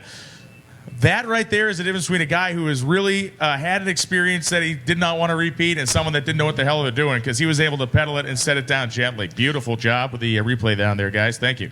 And now here in the left lane, we're looking at Beep Kitchen. Dude's name's Beep. This thing is an 86 Thunderbird. It has a big block Ford in it, and interestingly, it is topped with one of those fast throttle body EFI deals. Okay. Yeah, easy EFI. Cool. The guy says he really likes it. I haven't seen a lot of those on hardcore drag cars. I do have one on my Super Bee. They work really well. Let's see how it does for him this time. Adam Dory from Colorado in his 1979 Malibu lines up next to Kitchen. Kitchen leaves first, and Dory in LS-powered Malibu. I'm not sure if you've heard of one of those before. No. They're doing that now, too. Not just Shocker. Datsuns. Trouble for Dory is he gets out about the 8th mile, and he is slowing. Going to be coasting down the Budweiser side. 10:41, 1:30 for Beep Kitchen. And Adam Dory slowly making his way down to the top end. Hopefully nothing too badly wounded there. My favorite drag racer name of all time? Guy who raced gassers in the 1960s. The guy's name was Pork Zartman. Oh, I've heard that. Yes. Yeah. That doesn't get any better than Pork Zartman. Zartman. Yeah. Really doesn't get any better than that. If you guys want to replay it, just call out. The thing is, and we can just get a delay, because if he's trying to cue a replay and he's got cars in the water box getting ready to go down, it's real hard. We don't have a dedicated replay guy, so. So Adam Dory going to be making the early turnoff there, or actually there is no early turnoff. He is going to be going down to the end of the shutdown. May need a little help to get there. And But if you just call it out on the feed, hey, we go back to Motormania for an instant replay, he'll cue it up and go. So you guys call. really that. cool motorhome pulling on the racetrack right now. Looks like an old Bluebird Wanderlot. Check that thing out, David, as we look at it from our perspective. Thing's awesome. The motorhome. Oh, yeah. Yeah, that thing's gigundo. That's full-on Partridge Family over there. I remember when ECTA used to run Maxton, there was a Bluebird Motorhome Club that used to come and just camp out there during the entire event. All different ways to travel the route. We have several people following along. Yesterday I was looking in the pits. There was a bunch of the Cruise America motorhomes out there. Not that we're doing that for them, but it's just funny. So, people rented one of those things, and they're just going to drive the wheels off it all week. See Adam Dory down there at the top end. He is out of the car, and they're going to go ahead and hopefully get him pushed off. And again, hopefully there's nothing too wrong with Dory's car, and a lot of help and support down there in the pits. So they're going to circle the wagons and get him back up and running as best they can. Lonnie Grimm had sent me a message a moment ago. We have my buddy Fred down there. We have a need for a 48-inch throttle cable. He is in a 4th-generation Camaro. Fred Simmons, he's down there looking for a 48-inch long throttle cable. Once again, 48-inch long throttle cable. If you see Fred Simmons in his 4th-gen Camaro in the pits, he'd be needing a throttle cable. The plan for today at this moment is to run session 1 until 11 a.m., and we'll hard close at that time. We'll then follow up with our session 2, which will be our Street Machine Eliminator cars. This is coming from Lonnie Grimm. We'll then run those cars, have a hard close, and pick it up with session 3.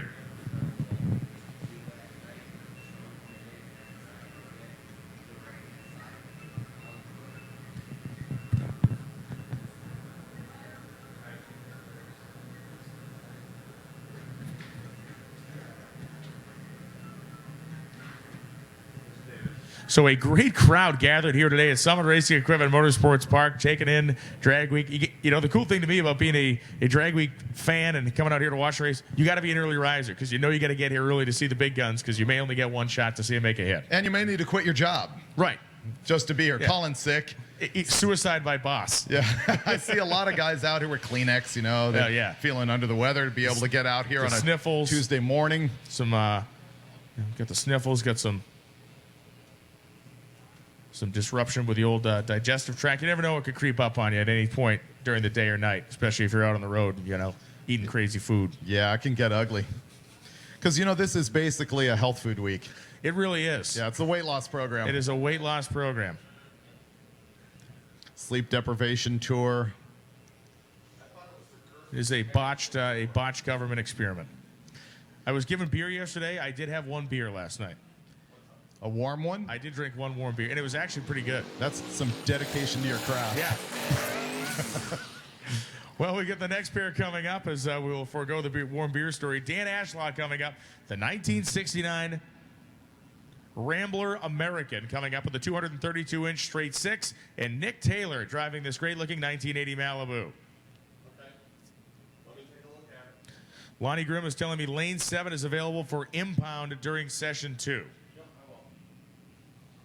So lane 7 is available for impound during session 2, according to Lonnie Grimm. Oh, big wheel stand. Wow. I'm checking notes and I'm missing the whole show, man. Yep. Nick Taylor pulled a Mondo wheel stand out there. He goes 9:10 with a 4:146, pulls the laundry out. And Dan Ashlock is running 53 in the 8th mile, and Ashlock powers down 20 seconds at 65 mile an hour. Going to replay on the live feed. So now I can watch this for the first time. Left side of your screen is Nick Taylor, the 80 Malibu, second big wheel stand we have seen today. Taylor building boost, building boost, building boost.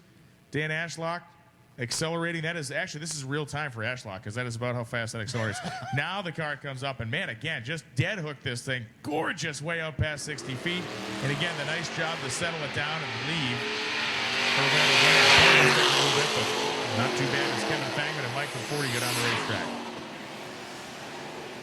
87 Monte Carlo of Conforti goes 10:62.5, 127, and Fangman goes 10:36.1, 134.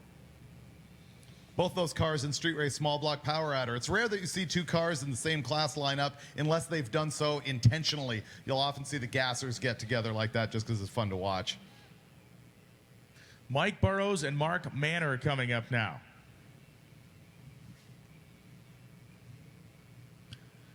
Burrows has the parachute hanging out the back of the orange 1971 Nova. We can actually look down and see, oh man, pieces flying off the bottom of Burrows' car out there, sliding to us the 8th mile. Still goes 971.5, 120. Not sure what came off that thing, but whatever it is, slid to a stop right in the middle of the racetrack between the 8th mile speed and ET blocks. 1184.6, 114, Budweiser side. Whatever fell off was apparently worth 7/10 because yesterday he ran a 9.0.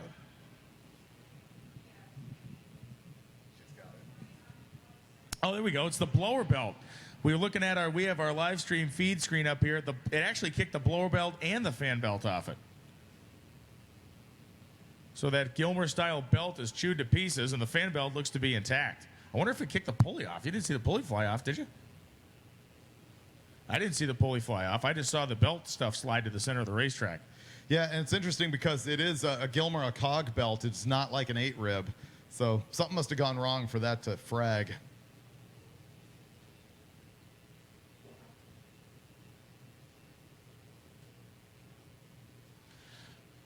So one of the track officials is going to go out there and grab the stuff out of the center of the racetrack, and then we'll be right back at it here with Terry Angel and Al Casita coming up.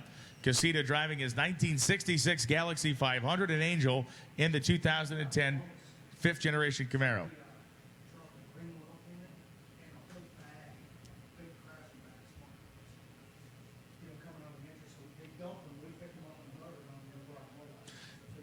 If you lost a big bag of spark plugs in Columbus, Ohio, a big green oil pan. So if you lost a green oil pan and a bunch of spark plugs in Columbus, we got them. We have a racer that found them, and you can collect your stuff. If you need them, come up to the timing tower. We'll get you hooked up with the racer. But again, if you lost an oil pan and a bunch of spark plugs, I'm guessing that's oil drain pan. oh, a drain pan. So I'm thinking, man, what? Yeah, well. Who knows if someone carries an extra oil pan with them? Everybody carries extra junk out here anyway. But yeah, if you lost a drain pan and spark plugs, we got them, or we got the racer that has them. So come up to the timing tower. Al Casita, 1966 Galaxy 500. On the loud pedal, and he's going to outrun the fifth generation Camaro. 11.803 at 113.48. Terry Angel goes 12.55, 2 at 110. You cannot say the words Galaxy 500 without the Reverend Horton Heat song playing at full bore in the back part of your cranium. Rich Steike coming up now. Steike driving the Honk If Parts Fall Off 1967 Chevelle Malibu. It is a 414 cubic inch small block Chevy, a 1967 Chevelle. It is a 4-door car. And he is going to be lined up next to Ross Dudley in a 1968 Roadrunner. On the face of it, you say, man, that Roadrunner looks way faster than the Chevelle. But on the face of it, that is a big fat lie. Note that the Chevelle has the parachute hanging off the back, and this thing will run right down into the 8s on a good day. And guess what? Today is a good day. The Honk If Parts Fall Off machine, an East Coast based car. Great to see him out here this weekend. And his kiddo had a 5th birthday yesterday morning. And he is honking. 130 in the 8th mile, goes 8:56 with a 3, 161. Man alive, that thing is a mover. Goes 8:70 yesterday, goes 8:56 today. Again, a drastic improvement. And Ross Dudley goes 11:91.8 at 1:12 in the Roadrunner. And once again, if you lost an oil drain pan and a pile of spark plugs, we have the information of the dude who went ahead and got you hooked up. So that we got a phone number. So again, if you lost the the drain pan and the red Craftsman bag full of spark plugs, we got you handled.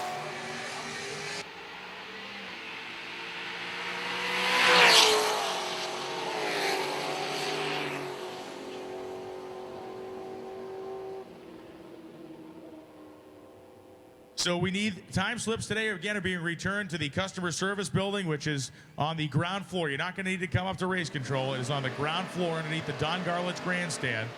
That is the red building on the ground floor underneath the Don Garlits grandstand. That is the customer service building. That is where time slips are going to get handled.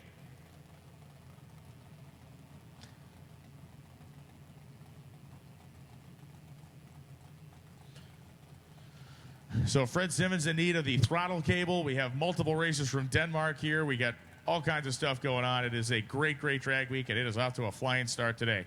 Tony Karamitsos is coming up here. I butchered his name yesterday. He came up, and I called him, don't call him Tony Karamitsidis. He said, we know that guy, so that's cool. But he is Tony Karamitsos in a 1969 Camaro Z28 and Dominic Zavacek in a 1973 Camaro.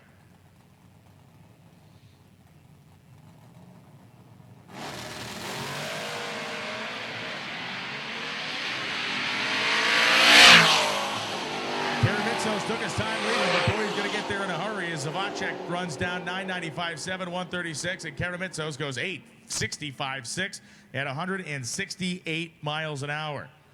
Very nice run for Tony.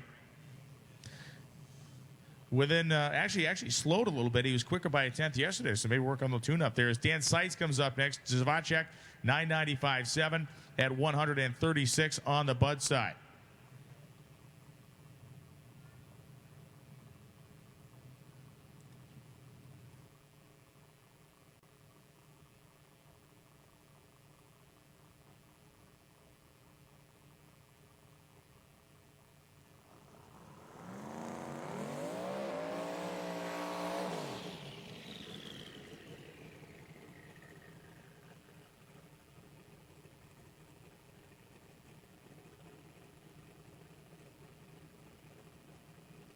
So here comes Dan Seitz. Seitz running in the good old modified power adder category. Currently running behind Rick Prospero by about 0.2 of a second. That is a wide margin when you get down into the 7s, but we mentioned Heartbreak has visited more than one drag week class leader before the end of the week. Seitz needs to keep himself in consistent shooting range in the car. Very lazy out the starting line, and this is going to be a throwaway run for Dan Seitz. The car nosed over, did not accelerate, and Seitz just going to kind of motor it down through there. Goes 1170 at 88 miles an hour. They're going to go back to the pits and get a look, see if they can figure out what's going on. Oh. See that dude down there? Right here. With the second over? The guy that's stuck in his hat. Okay, third over. Yep. He's got it?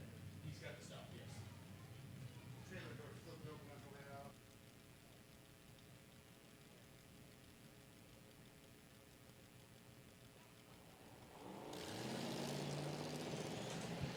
George Browning III goes down his 1926 Ford Coupe. And Ed Schwartz coming by in the 1972 Nova.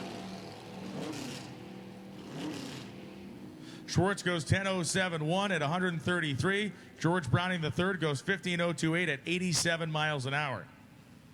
So we reunited the drain pan and the spark plugs with, drum roll please, Brian Goldstone. It was his stuff. Trailer door flipped open when he was leaving.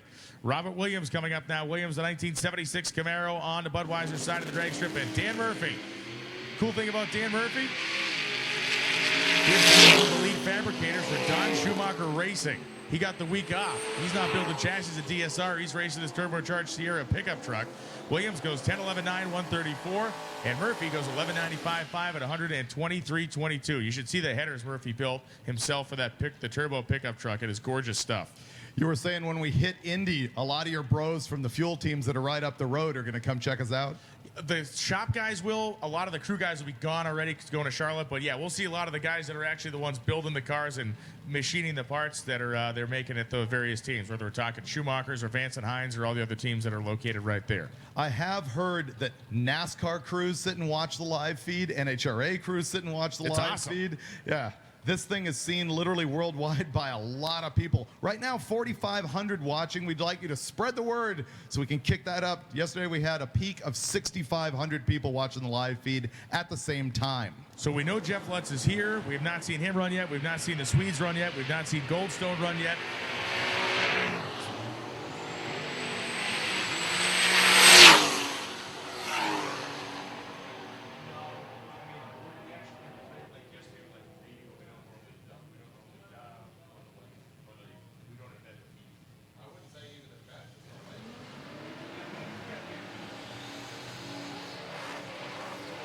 So Todd Kleeman goes 11.36.9, 119. Brownsburg goes 9.56.6 at 154.85. 9.56 with a 188 short time for Brent Brownsburg, one of those odd time slips. In the near lane here, Carol Barhorst has legit Pontiac power in that 74 GTO. I always like to point that out because there's so many people who have swapped out the original power plants for LSs and Chevys. So Troy Clark went 9.45 yesterday, hanging the twin turbocharged Ford small block machine, powering to the top at 8.93 with a 4 for Troy Clark. Wow, another guy that really let one fly this morning, hooked up and gone. Troy Clark sticks that little hot rod into the 8s. That is spectacular. And he's one of those cars that, because of the level of modifications on it, ends up getting placed in the unlimited category. So basically, he's got little chance to actually win a top spot, but he's out here thrashing it anyway, and that's the type of thing we look for on the spirit of Drag Week. Well, here comes John Huber, the inline four-cylinder turbocharged Mustang. Lined up next to Tyler Milishoni. Milishoni, the Krieger SS and Group 69 Camaro. Watch this.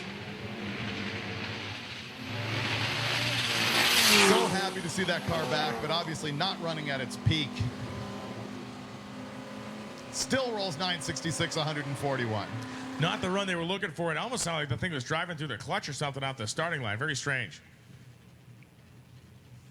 We talk about the fun sleepers, the interesting cars, and the stuff that makes you smile out here on Drag Week. And one of those cars belongs to Jeremy Stelford, a 1984 Caprice with a 502 cubic inch big block that looks as though it rolled off the assembly line into the loving arms of an 84-year-old man yesterday. Got the whip antenna on the back bumper. Of course, the rear tires on the car are actually a set of drag radials that they had made. They had modified and added the white wall to the side of it, running the wheel covers and everything. This thing is really cool. The best part about it, if you're looking on the live feed, the bumper sticker that says I Heart Bingo on the rear bumper. The car should be called Bingo Arms. The There you go. geriatric cruiser. And it's really well done. You look under the hood. I mean, everything's just a really nicely turned out car. And Greg Milishoni's like, really? You know? He's letting mix with this thing, and he's moving. Jeremy goes 88 the 8th mile. Does not travel back in time. Goes 12:32.3, 109.95 in the Caprice, and Milishoni goes 14.19 with a 3 at 104.22. Wanted to see what Stelford ran yesterday. Goes to 12:32 today. Jeremy went at 12:42 yesterday, so he's a 10th better. As the next pair comes to the starting line. One of the few and the proud late model Mustangs we have out here. Don't have a lot of Coyote powered stuff out here this year, which is kind of weird. The Hellcats are taking over. All two of them. All two. Well, I think that's about the count on the late model Mustangs as well, the brand new Mustangs.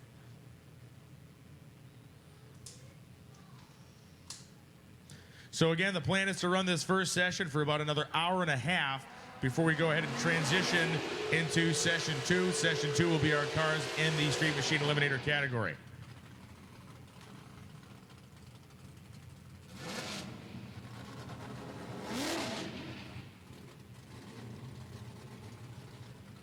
Edward Tibbs is there in the left-hand lane with his 15 Mustang GT, and on the right, Jason Tabscott with a 70 Camaro. Tibbs running in the Street Race Small Block Power Adder category. Tabscott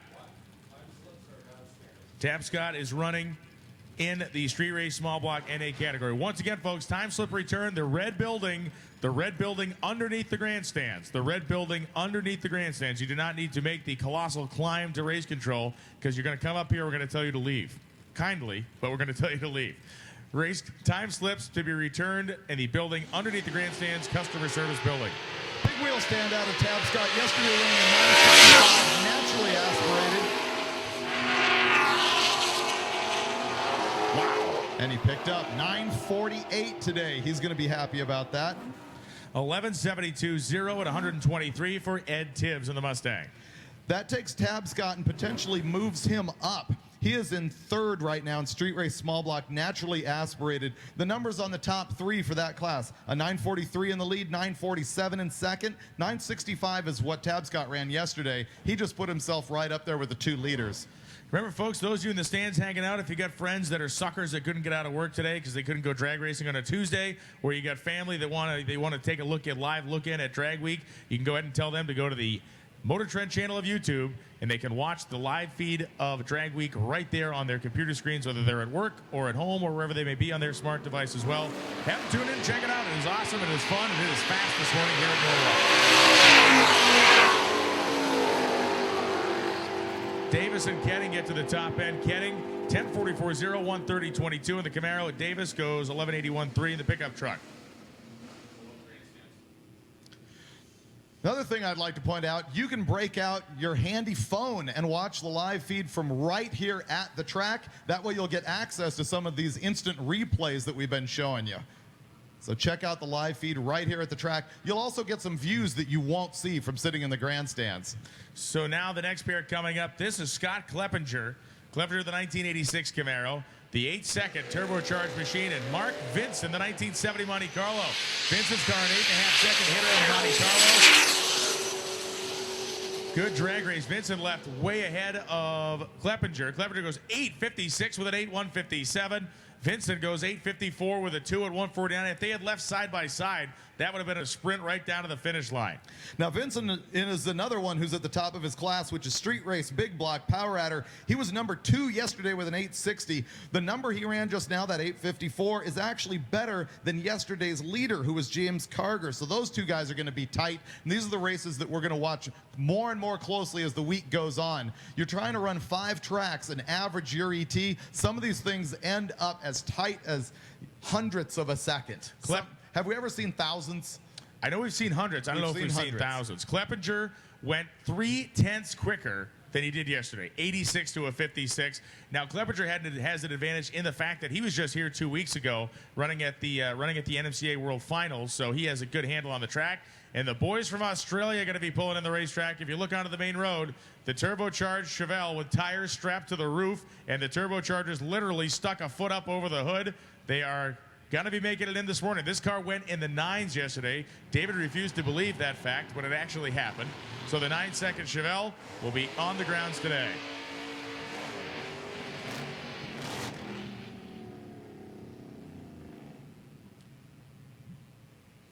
So how about this guy coming up on the Budweiser side? Ladies and gentlemen, 3-time NHRA Top Fuel champion Larry Dixon driving the Nova on the Budweiser side. His personal car, his personal thrash was to put an LT4 late model fuel injected supercharged engine in this car, and he has Jay Grady out of the lane.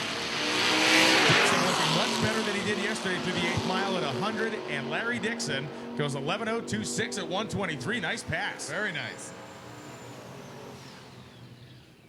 Great to have Larry out here. We saw him hanging out with a group of guys last night. They were all hanging out on the curb.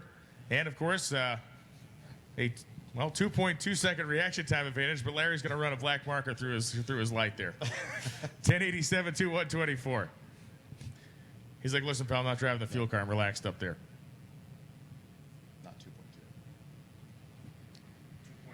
2.2 second range. Steve Trance coming up. Trance will be in the 05 Mustang with the Fairmont Futura on the Budweiser side. Futura chewing the tire out there about 330 feet. So Trance in the Mustang goes 10:43.7, 1:30.45, 9:64.5 at 158.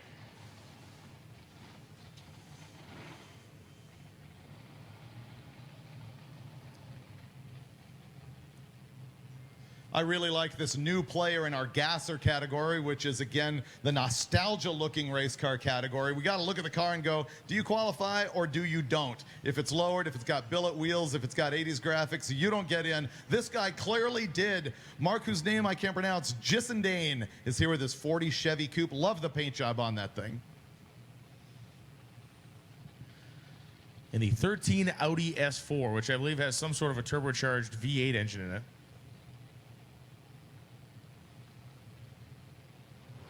That's about as far as it goes with me and Alex. You're a fountain of knowledge there, Yeah, Brian. that's just killing it.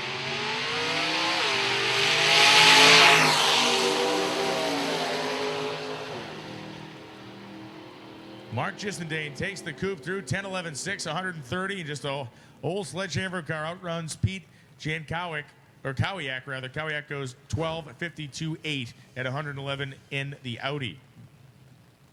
The four rings of Audi were four different auto manufacturers that were made into one company, but I would be remiss if I could attempt to pronounce any of them because they're all German. 1947 International KB1 truck coming up, and this truck ran very well yesterday. We saw Tim Hall go down into the 9-second zone, if I am not mistaken. We go over to our results here, and Tim Hall running second, having gone 9:91.4 in the 47 KB1 truck. Jason Russo, the 1985 Olds Cutlass on the Budweiser side of the drag strip.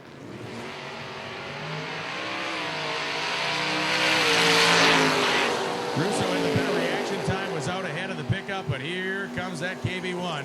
Goes 9:88.9, 133, 11:42.3 at 112 for Jason Russo on the Bud side.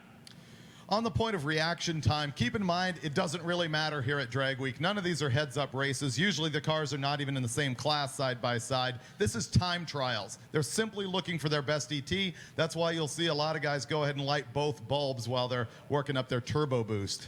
Jason Russo supporting the Long Island needs a drag strip moving as across his back window, which we agree with that sentiment. Walt Melunas coming up now with Chris Bisher in the other lane. Let's watch Chris. Goes out, wins True Street at Bowling Green, Kentucky at LS Fest, packs up the truck, comes to Drag Week, goes 8:51 with a 9. 1:55.33. He is close to the 40s in that thing. A time zone I have not seen that combination in a little while. So 8:51.9, 1:55 for Bisher, and he is cheating up to the 40s. Well, here's how smart he is in that little silver S10. It is not teched past 850, and he is rolling right on that number. Yesterday, 854. Today, 851. He is at the top of the street race small block power adder class, which is a huge class. Brian, we need your stickers. Do you have any of them? I don't have any of them. I didn't have one yet. I don't even have one. I didn't make them. Jacob Foster and Kyle Beaumont coming up now. Beaumont, the 2000 Trans Am in blue, and Jacob Foster, the 72 Monte Carlo with a license plate that reads Heavy Chevy. Beaumont and the Firebird was part of Drag Week last year. They're hooked in forever now. Firebird goes 8:57.6 at 160. Wow. He came across, or he came past Foster right at the stripe. Foster goes 10:86.7, 124. Good side-by-side matchup coming here. A couple of fan favorites, that's for sure. as we have Tina Pierce and Shane McClellan coming up now. McClellan, the 1962 Nova that earned the moniker the Krusty Nova a couple years ago. This is a car that Shane races relentlessly around the Midwest, around different parts of the country. He has run no prep races with it, radio with it. He has run True Street with it. And Tina Pierce, you know Tina from her appearances on the television show Street Outlaws. Her and her husband David have been racing together for as long as they've been an item. Tina driving that spectacular 2008 Colorado extended cab truck that David Pierce built. So David closes the driver's door and Tina approaches the starting line. This is what Drag Week's about. I mean, you look down here, just two really, really cool cars that otherwise you're not going to see sitting side by side on a drag strip. And no huge crews blocking the view. McClellan has a problem with the thing, the trans brake issue. The thing rolls through, they'll put him back in. Tina Pierce on the solo, 125 in the 8th mile, and the Chevrolet truck goes 881.5, 156.28 on the big end of the racetrack. She improves quite a bit from yesterday, rolling a 948, actually near the bottom of Pro Street Power Adder, so that's a good number.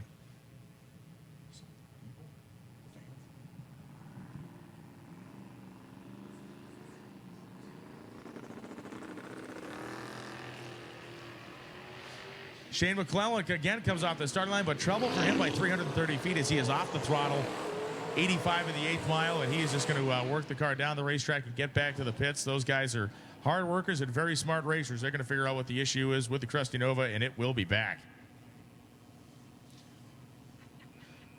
Clark Rosenstengel coming up right now. Rosenstengel is leading his class. When I find out what class that is, I'm going to tell you. But Clark laid down a very stout number. This is a Steve Morris built engine.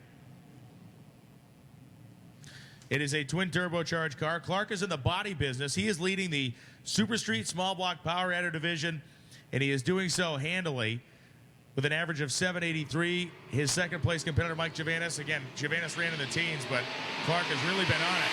Clark has run this car 4 mile. He is now 4-mile drag racing the wheels off of it. 142 in the 8, 781 with a 6. 177 miles an hour for Clark Rosenstengel in the Camaro. Man alive, that was a beautiful run for Clark. Very composed down the racetrack. 126 short time. So again, the conservatism showing there. I can't wait till he really unbridles that thing. You go 126 short time, you go 781, 177. That means you're taking your time, you're being safe to get it off the starting line, and then really kicking it in the shorts somewhere around 330 feet, and off she went.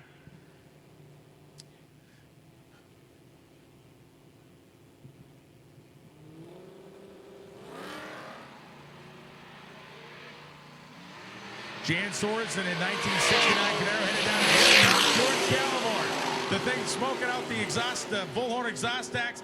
785 to 186 for Gallimore in that monstrous 1970 Monte Carlo. They made some updates to that machine over the wintertime. They swapped the turbos from 88s to 94s.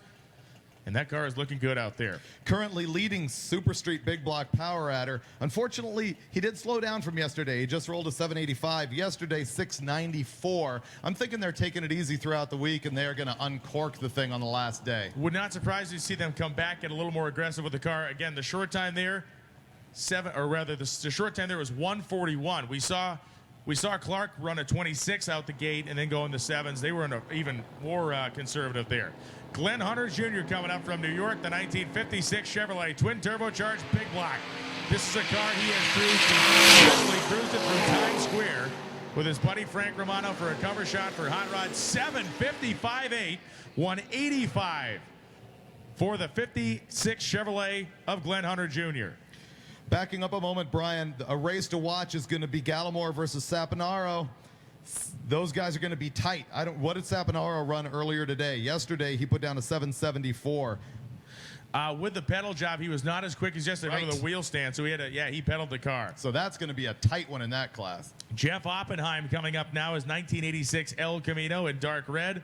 Going to be lined up next to Dave Hoover. Dave Hoover may not have the fastest car at Drag Week, but boy, oh boy, does that thing sound good with the exhaust note echoing off buildings in small towns across America.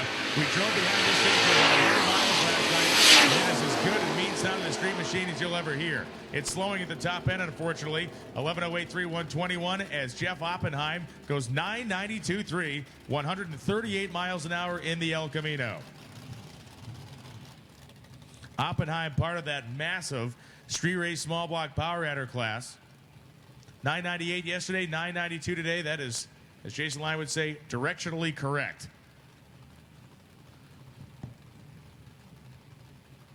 Norm Tannehill and Vince Rash coming up. Couple of pals, couple of buddies, couple of longtime drag weekends.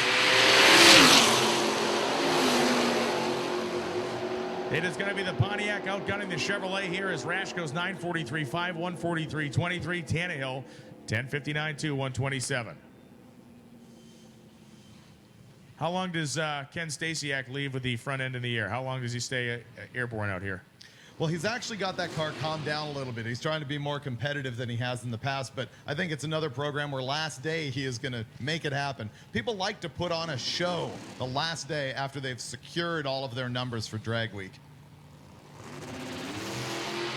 There he goes. Nice little wheel stand. A 1:36.60 time. The gas rolls 9:55 at 138 miles an hour, and in the right-hand lane, a 14.00 with a 5 at 94. About 500 slower than yesterday for Ken Stasiak in the 55. Be interested to see if they want to hold on to that run or stay with it. Again, a 500ths variation day to day is not going to hurt your average virtually at all by the end of the week, but you never know. He is actually at the top of the B gas category, which is the more aggressive gasser cars. Actually, it's the tamer gasser cars. A gas is for the more extreme cars. Basically bone stock 2003 Chevrolet 2500 HD with the 496 gas motor in it.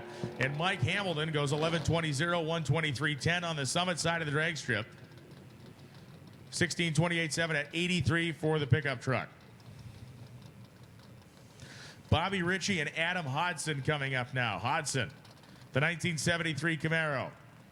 Friends with Chris Bisher. There's a group of guys, the 260 group that is out here. Friends from home, Turbo LS aficionados. These guys build a lot of fun stuff. And Bobby Ritchie is in the 1988 Camaro next to Hodson. Unfortunately, Ritchie's car being backed up. There might be something leaking out of it or something as the guys in the starting line caught it. They're going to back him up and move him out of the way.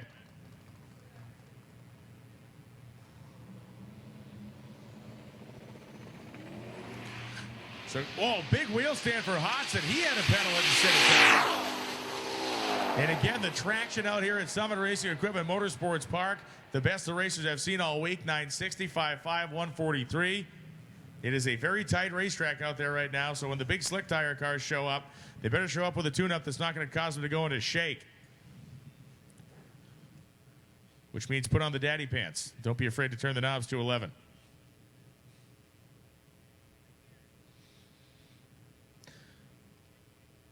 Every drag week car looks cool going down the road. You see him pulling a trailer or not. But Randy Bellahar's 70 Grand Prix is just so big and so awesome. Freiberg and I were next to it last night saying, man, this thing is just cool. It's obscenely huge. Yeah.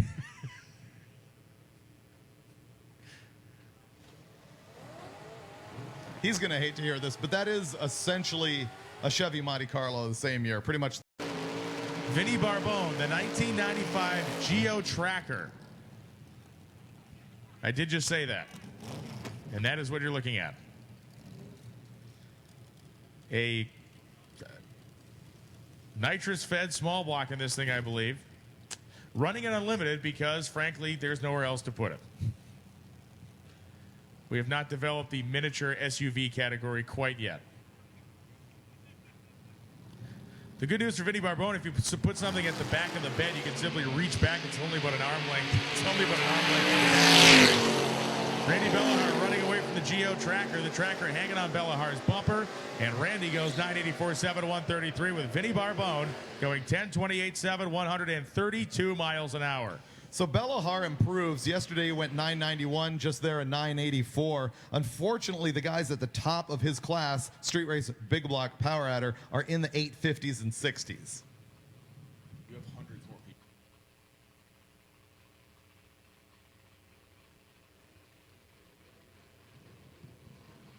Neil Hedgepeth coming back up in his Corvette, and Scott Miller, the 1968 Cougar. The Miller family, FE aficionados. Scott's dad, Jack Miller, for years ran, and I believe he still has it, a twin McCulloch blown Mustang. Scott running this Cougar. Look at the wheel stand for Scott Miller. Wow, that was fantastic. Oh, the plexiglass style, the smoke plexi scoop on top of that motor, the front end of the air. That is the way to start a Tuesday morning for Scott Miller. 913.6, 143.63, and Neil Hedgepeth, 997.3, 133.94. My favorite personal stat about the month of September is that during the month of September, I spend at least one day of every day of the week at a drag strip. Our viewers in the live feed are going to have a replay for you here after Doug Flynn runs down the racetrack. Flynn, the 1972 Nova with the LS motor. Doug Flynn works for Holley, one of the guys that was behind the Holley EFI system that has become so popular in the hot rodding aftermarket.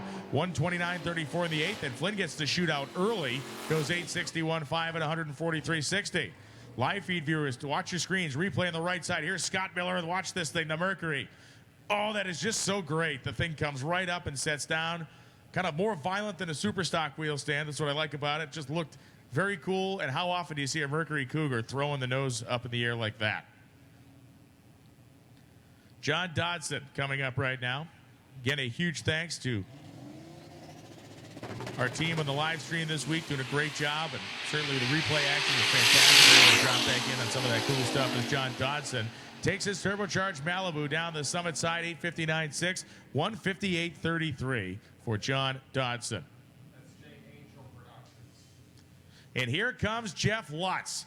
Lutz will roll up after we have seen so much good stuff, so many fast runs, so much improvement. David, what do you think? It was a rough night last night.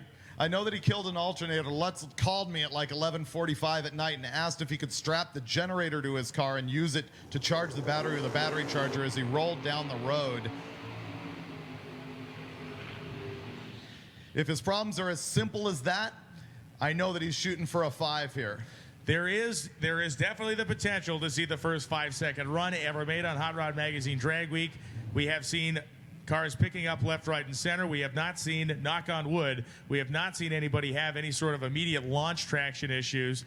So depending on how aggressive they get with this car, there is certainly the distinct possibility we could see that magic number come up. This is the quickest car left standing at Drag Week right now. Top of the field in Unlimited, top of the field overall. He ran 6:19 yesterday at 240 miles an hour. Not to belabor the point because we mentioned it yesterday, but this is a full-on Pro Mod car where it has been, headlights have been added, some ducting to make sure the cooling system keeps the motor cool has been added, and it does have a license plate, registration, all the required paperwork from the state of Pennsylvania, or not. Smaller engine in the combination. He said, man, had this thing, it's a trick flow block that is about 15 years old, and he said, we've blown it up a million times, and that block just keeps coming back for more. As you're watching this car run, mentally picture yourself in the driver's seat, motoring this thing 280 miles on tiny, twisting back roads last night. Last night was one of the more challenging drives ever, not because of the roughness of the pavement, because of all the turning and twisting. As Jeff Lutz is staged, he's going to spool it up. If he gets it off the starting line, it could be history. And Jeff Lutz, 105 short time. Let's go to the 8th, 187 miles an hour. Jeff Lutz, 625, 240. Oh, the first couple of 330 feet were looking very promising. The 330-foot number at 287. But somewhere in that middle part of the racetrack, it softened up a little bit. And I'm saying it softened up. It still goes 625 at 240. Wow. I am hoping that he looks around and decides on his survivability of the week and rolls the dice and comes back and tries to run the 5 again. Yeah, the 105 short time, among the most aggressive numbers we've ever seen out of that car, especially in the turbo car out here hitting it that hard. There is a lot of racetrack out to use, and again, we'll see if Jeff Lutz decides to bring it back around. But 625, 240 miles an hour for the Mad Max Camaro of Jeff Lutz. And rolling on, Tom Hogshead and Tom Zengel coming down the racetrack. Blue Nova is the only racer to have competed in every Drag Week event last 12 years, and he goes 10:18 with a 7, 132 miles an hour with a naturally aspirated Blueprint engine, 632 big block.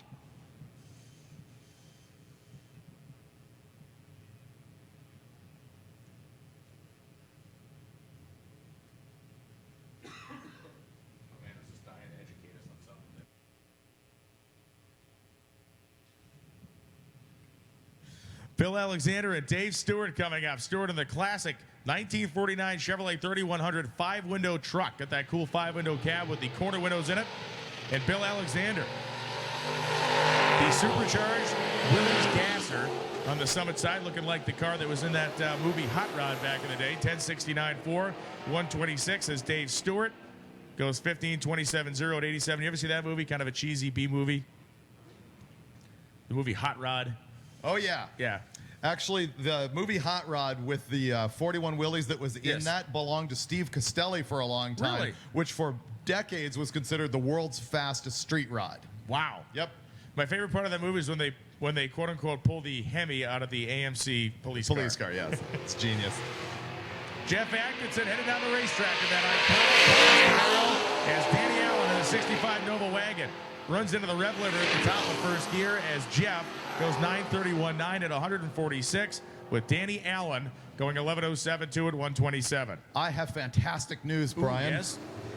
Atkinson in that former Cars Camaro is leading Pro Street naturally What? aspirated. Yes, he is. All is good with the world. Racers, if you're handing in time slip, racers to hand in time slips, you're going to the customer service building, which is located underneath the grandstands. You do not need to come all the way up to the race control building. You just go to the customer service building. It's a red building underneath the main grandstand. That is where Tanya and Tara will take care of your paperwork needs. Lutsy baby, what's he going to do? Oh, dude. I'm going to have to go pressure Lutsy baby. There's a lot of, I think, the potential of what's out there today may draw him back to the starting line. Tom Ciancino comes back in a 31 Ford F1 pickup truck. Ciancino goes 9:49.8, 1:45.70 as Leslie Robertson goes 12:29.4 at 108.98. Tom in that little blue truck, significantly Wow. improving from yesterday. 961 yesterday, 949 today. The leader of your hot rod class at Drag Week. Brad Dyer coming up now, the 1972 Nova. That was just a wheel-standing machine last year. And yesterday, he pedaled his way out of one, but it was on the way up. And James Carger coming back up again. Carger, the turbocharged 79 Mustang with the LStuner.com logos on the rear quarter panels. There it is again for Dyer. He lands it out past the Christmas. The Mustang goes 881.9, 151, and Dyer just buzzsaws down there 864.0, 155.26 of the Nova. Cool deal for Dyer. The difference between the wheel stands this year and last year is the fact that he's throwing a cut sign across the neck. Does that mean you guys are packing up and going? Yeah. Fist pump, high fives, and the Brad Dyer's guy is very, very happy with that 64, and they are out. He is leading modified, naturally aspirated right now. Yesterday in 890, so another guy making huge improvements today. Yeah, I think, you know, as you've often seen, not only at this event but others, as racers see and watch and hear other guys getting out there and laying down numbers that they haven't run before, they go back out and go, listen, I got to give this another shot. So today is going to get really crazy. Jimmy Calvinium, I believe I would pronounce the last name, from Sweden here, the 1966 Bel Air. And Jimmy shipped this car all the way over. Again, that massive 1966 Bel Air cruising the highways and byways of America. Having a great time here at Drag Week, part of the international contingent, as Dane Weiler in the 67 Chevelle goes 10:65.3 at 126.26, with Jimmy going 10:14.8 at 145 miles an hour. Brian, a race to watch is going to be modified NA. Dyer, who just went down in that Nova, is only 0.05 quicker than Jay Brown. Ooh. Yeah, so that is the teal Shelby Mustang. That is going to be so fun to watch. Kurt Johnson and Randy Heinzelman coming up now. Johnson, we saw him slow down earlier. Looking again for his sixth ever victory. No one's ever won Class 6 times at this event. Randy Heinzelman, the heavy-powered AAR Cuda, goes 963.9, 140. And there goes Kurt Johnson, 893.6 at a crushing 152 miles an hour. And Heinzelman, his first year with an all-aluminum 528 Hemi in that car, formerly an RB big block, and he again, 2.5 tenths better than yesterday. We go to Derek Mueller, who will not be 2.5 tenths better yesterday, running this 408 stroker Mopar right now on 7 holes. He lost a push rod last night, didn't want to run his cobbled together stuff today. and still rolls 1232 at 107. Sean Anderson from Michigan goes 10.64.9 at 128 miles an hour in his 3-valve 2005 Mustang. So a nice run there for Anderson, who is competing in the Mean Mr. M category, which would be street race small block power adder.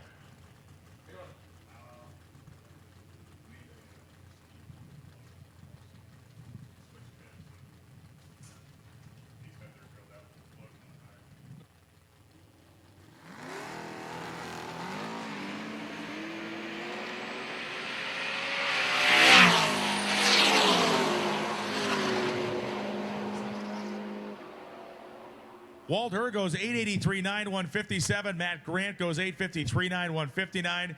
And we had a racer in need. A racer in need of a steam port plug for a set of LS cylinder heads. They had a swap a cylinder head. They need the steam port plug. They are pitted along the fence.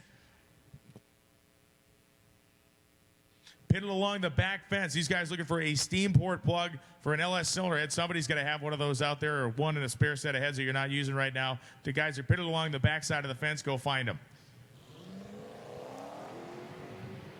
Here comes Travis Ray, his 2001 Z06 Corvette. This is another one that's a hauler. Nantucket, Massachusetts. The guy lives on an island. He goes 929.3, 148 for Travis Ray. And to compare that to yesterday. 932 yesterday. Okay. So he picks up 3 hundo. That's good. James Bronikamp goes 12.808 at 112.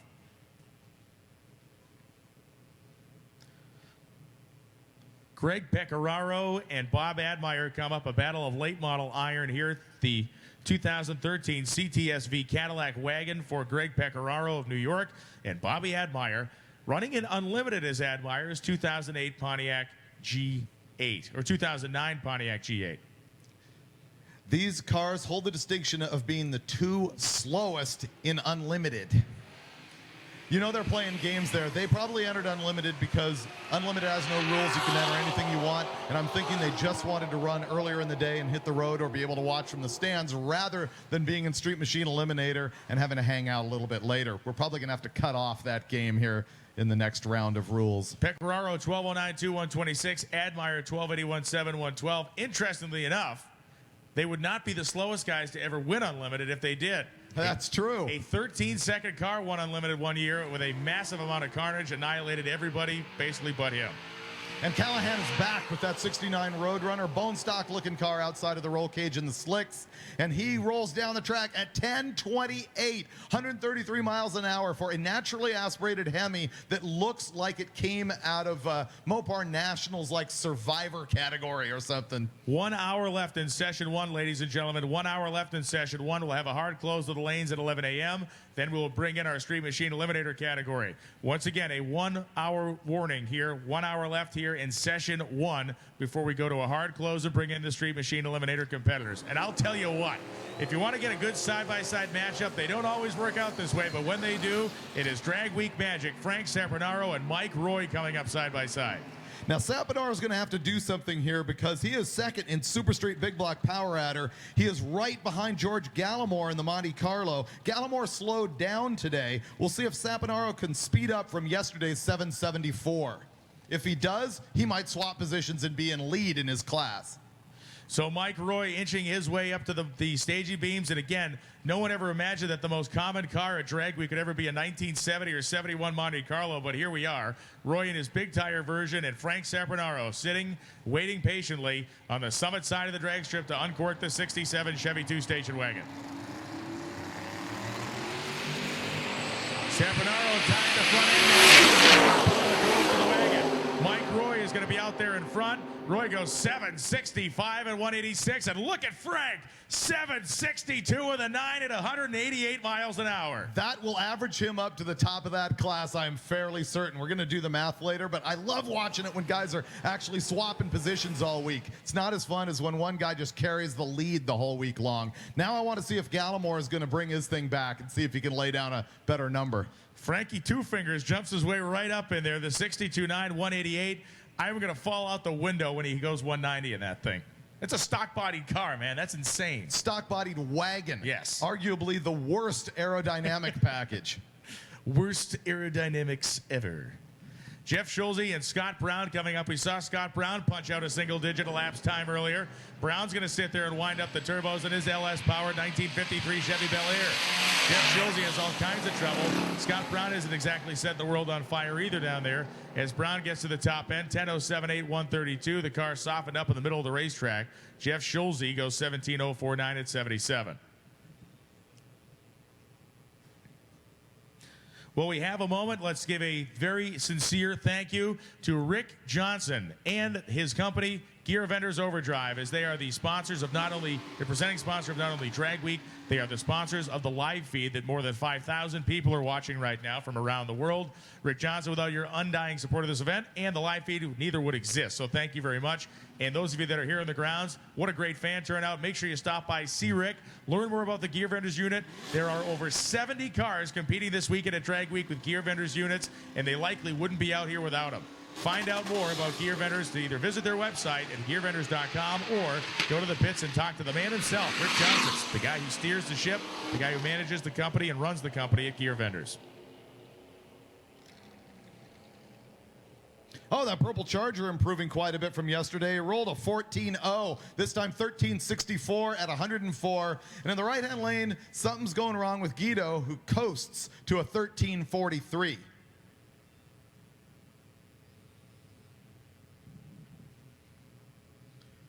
Brian's up here getting twitchy for the 59 Chevy in the right-hand lane. I do like it. I like it a Batmobile. And again, it's a father-son deal. We got Zach Walker and Dave Walker side by side. They're both in Biscaynes. Dave Walker in a 59 that refused to leave the starting line, and Zach in a 1968 model that has a 350 in it. Everybody kind of has that magical idea that, and I would love to own one too, you know, the famed 427 4-speed bench seat Biscaynes that were, you know, supposedly roaming the streets in the 60s. Looks like Walker is an apt name for this guy in the 59 Chevy as he crosses the line with a 1982 at 72 miles an hour. That was good. That was good. That was good material right there. Zach Walker, 1230 in the small block car, and he's going to go help his dad. Jenna Fisher, the 95 Supra. That's more like it. Fisher's car was softer than the ice cream being served at the stand downstairs earlier, and now it is making a nice pull down to the top end, right near the center line. 899, 8149 out of 183 cubic inches of high winding Toyota inline 6. 1294.9, 104.99 summit side of the drag strip. I'm feeling like today we got some mojo working as far as our competition goes. You mean between you and me? No, not never here. I mean down there in the racetrack. You dominate that one. John Wishman, 1967 Camaro. The class is the Shark Tank known as Pro Street Power Adder. He is in third right now, having gone 791 yesterday. 8th mile 5.1, and he rolls through the quarter 782, 182 miles an hour. Another guy knocking a 10th off his time today. Yeah, you get a 790 car that becomes a 780 car all of a sudden. That's doing something. Yeah, that's a lot different than having a 1310 car that becomes a 13.0 car.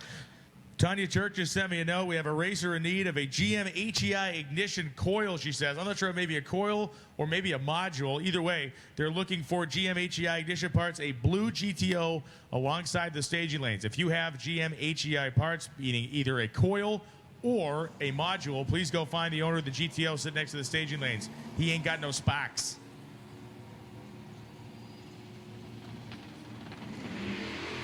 Greg Weigert and John Foster coming up here. Foster, the owner, slot 72, 240 Datsun.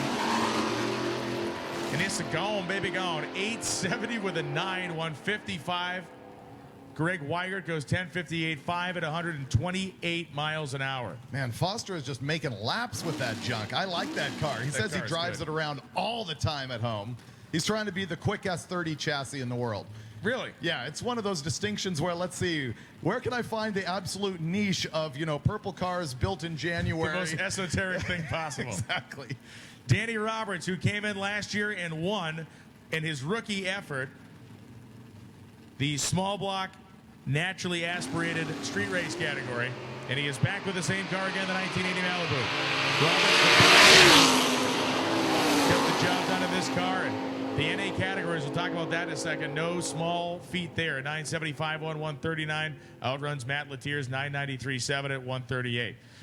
You know, the boosted categories, the power rider categories get a lot of the attention, but man, you can't discount the effort and the hardcore nature of the racers in the NA categories, can you, David?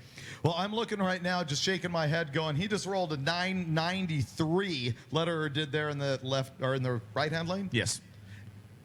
And it's not good enough when you're running guys that run a full second quicker. NA. That's one of the most impressive things at Drag Week. Ohio's Rick Trunkett comes up in his 1972 Duster with the turbocharged NASCAR small block Dodge in the front of it. Gordon Pennington. The four-door rusty, crusty, patinaed up Nova goes 10.18.8. And look at Trunkett, 8.83.0, 165.5 through the lights.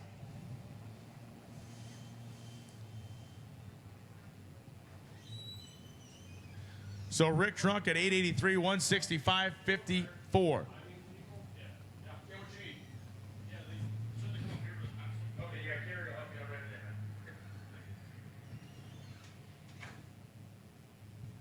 So Don Smith got a big block Chevy in this 1957 Bel Air. Not a lot of tire under it, but 572 inches under the hood. He hasn't got that LS in there yet? Not yet. No. No, ran out of time. Yeah, it's weird that Chevrolet had that program where they just shipped you an LS engine. If you owned an old Chevy, they just shipped them out. Yeah. It's kind of like you bought a box of cereal and there was one in the bottom of the There's a UPC code. You could collect them all. 975.3, 139.69 for Brenton Gault. The big block power at 57 goes 1077.2 at 125. Daryl Yost, Mr. Excitement, the 69 Chevelle. This is a car that can have an attitude problem, but boy, when it's right, it is very fun to watch. Yost has got a clutch pedal and a stick shift in that Chevelle and a whole bunch of horsepower.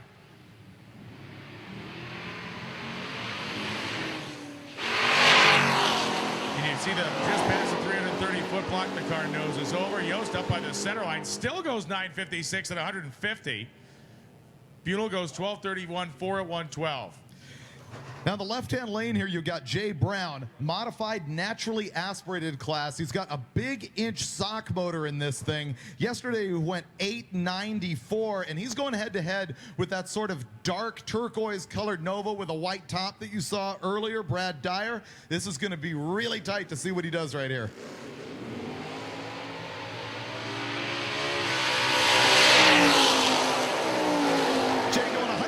Miles an hour to the eighth, and he rolls through the quarter 9-0, not quite touching the eights this day. I'm thinking he's probably going to pack that thing up, though, roll the dice, but I'd love to see that come back. I'd love to see it go in the low 890s.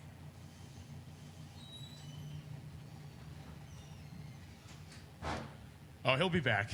Oh, yeah? I bet he'll be back. I think he wants to see an 8 on the left-hand side of that decimal point for every track this week. Henry Diani and Greg Stafford coming up. Diani in the red, big-tired, later second generation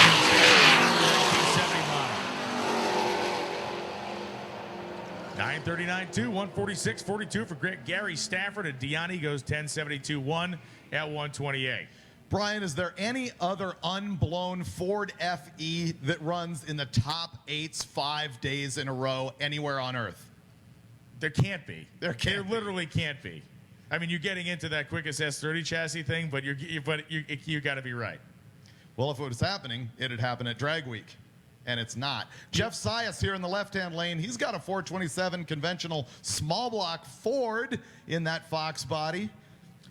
Couple of Massachusetts guys up here. Sias from the center part of the state, out by Springfield. He's in Wilbraham. And Fred Simmons, who owns a SMG Motoring, a performance shop down in my neck of the woods in southeastern Massachusetts, in his 1999 Camaro. Fred is a guy who has cut his teeth over the years, was an import racer for a while. He has garnered, I believe he's got 3 or 4 Wallies to his career. And he is in his 4th generation 1999 Camaro. Ran this car last year with his dad, naturally aspirated. They had a blast.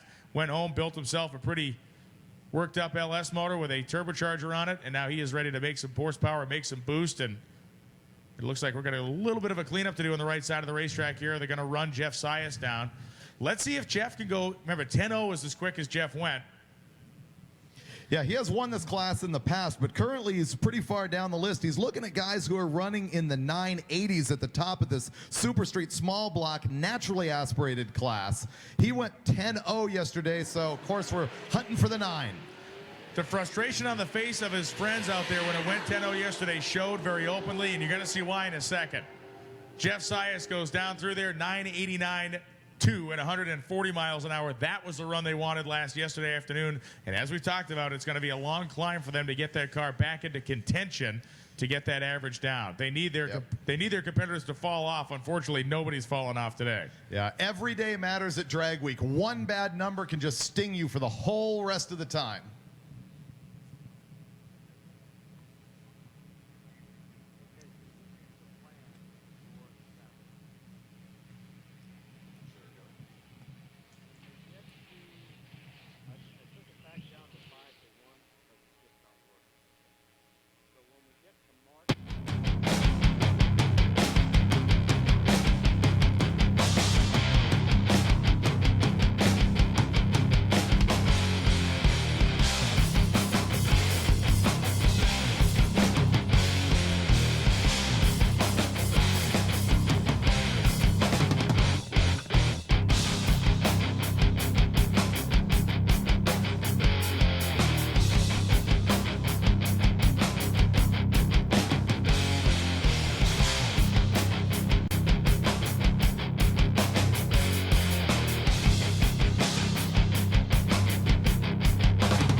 Freddie Simmons going to be coming up again on the Budweiser side. They rolled him back for a moment just to get a little starting line maintenance done. Now it is done, and we will continue on.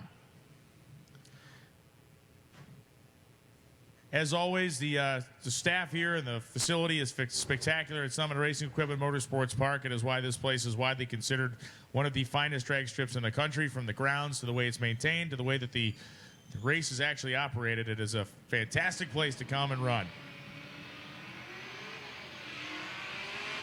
So Fred Simmons, 155 short time. He took 2.8 seconds to spool the turbos, or the turbo.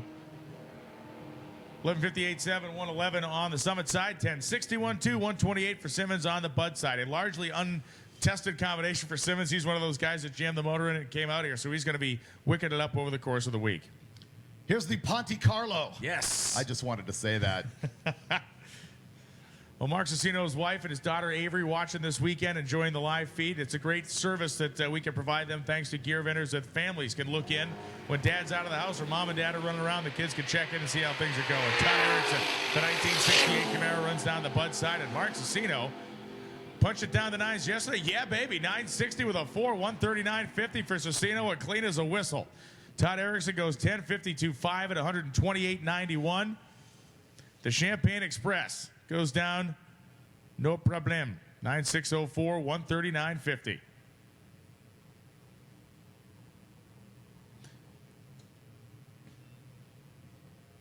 We continue on the Hilborn Stack EFI injected Nova.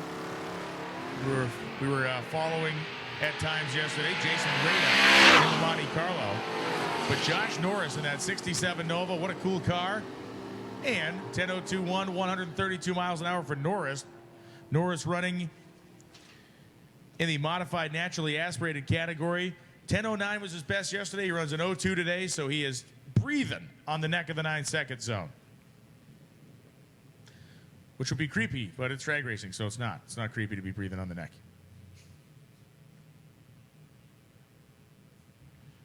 Dave Meyer and Doug Smith coming up now.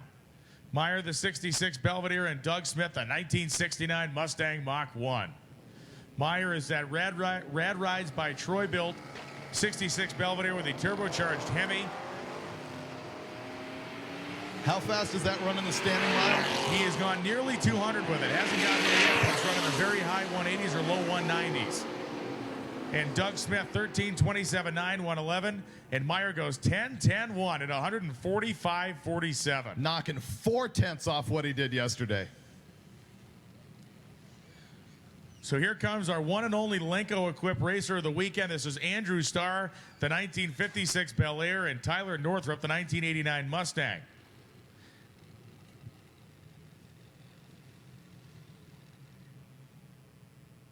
And it looks like, I think we're going to back these guys up. We're going to run down the top end. There was some smoke on the left-hand side of the drag strip. So we're going to run down in what was dubbed the world's second fastest Dodge Durango. To go down and check the top end.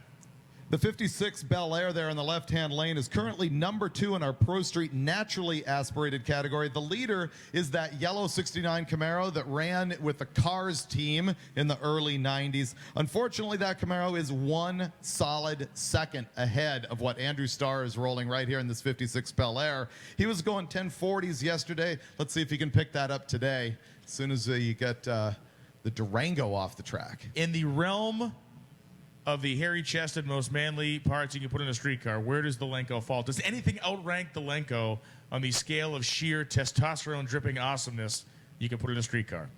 PSI supercharger? Damn you. I gotcha. I went there. Now, the Lenco, unfortunately, it's a little bit tarnished in its, fear and trepidation on the street.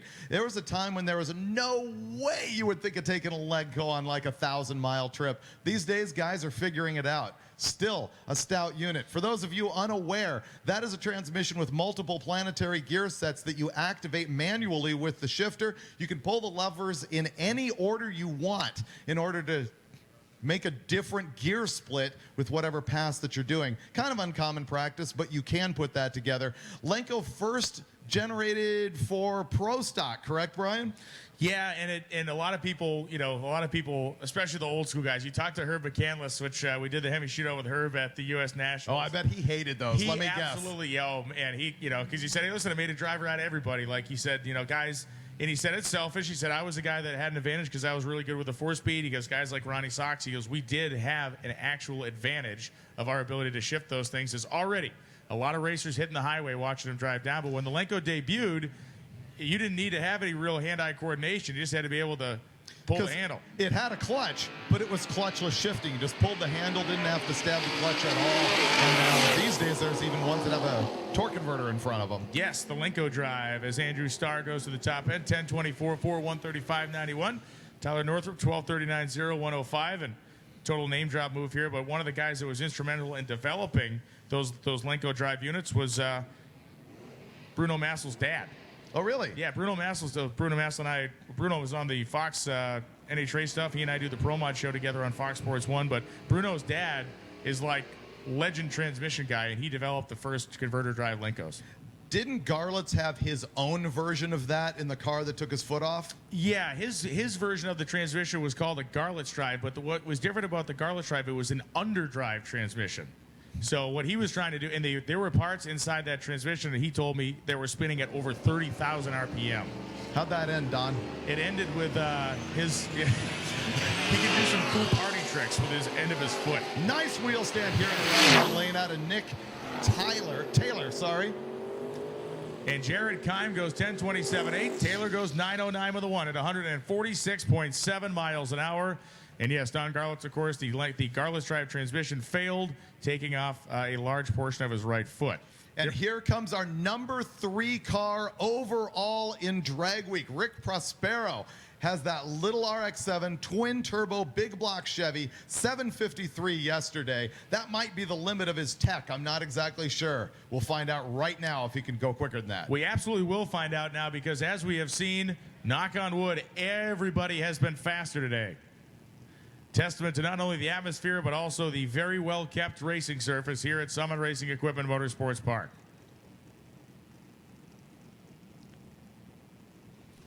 Yesterday, 753, 189.8 miles an hour. Modified power adder class. Modified means that it's got a chassis modification that is not just bolt-on stuff. Clearly, this does not have the factory IRS under the back.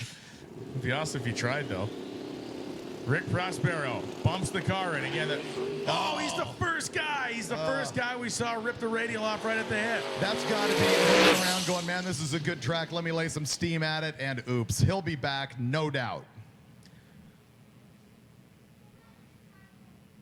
One of the things that makes Drag Week difficult, interesting for traction is the fact that, you know, radial guys with real high power radial cars like the track to be glued to death because you can't pedal a radial tire, as you just saw. If a slick tire does what it did to Rick Prospero, you can normally whack the throttle and kind of get it to stick again. Once a radial tire breaks, you don't have that sidewall flexibility, so you really can't get it to hook.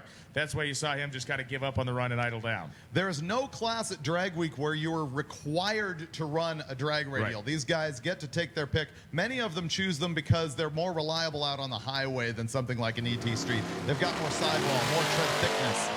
And trouble for Andy Cook as he may have just blown the independent rear suspension right out of the bottom of that 05 GTO. Dom Zavacek goes down the Budweiser side, 10-12-1, 125.93. And Andy Cook will be pushed off the starting line. I like the way Brian diagnosed this 05 GTO immediately because he's probably never in his life seen an actual IRS brake under one of these things. My greatest IRS failure story ever, and you will love this, was Okay. from a test session at New England Dragway, a Wednesday track rental, right when the CTSVs came out. So we're talking like maybe 05, 06, something like that. I was up there running the tractor and stuff on a Wednesday test session at Epping. Kid rolls in, and I mean a kid. This was like, you know, typical track rental, you could pay $150 or whatever. They only let 15 cars in or something. Kid rolls in I'd never even seen one in person, brand new CTSV. Has the window sticker on and everything. Kid's dad owns a Cadillac dealership in Brockton, Massachusetts. Comes up, gets teched in, goes out, dumps the clutch, stock tire car, spinning the tires, grabs second.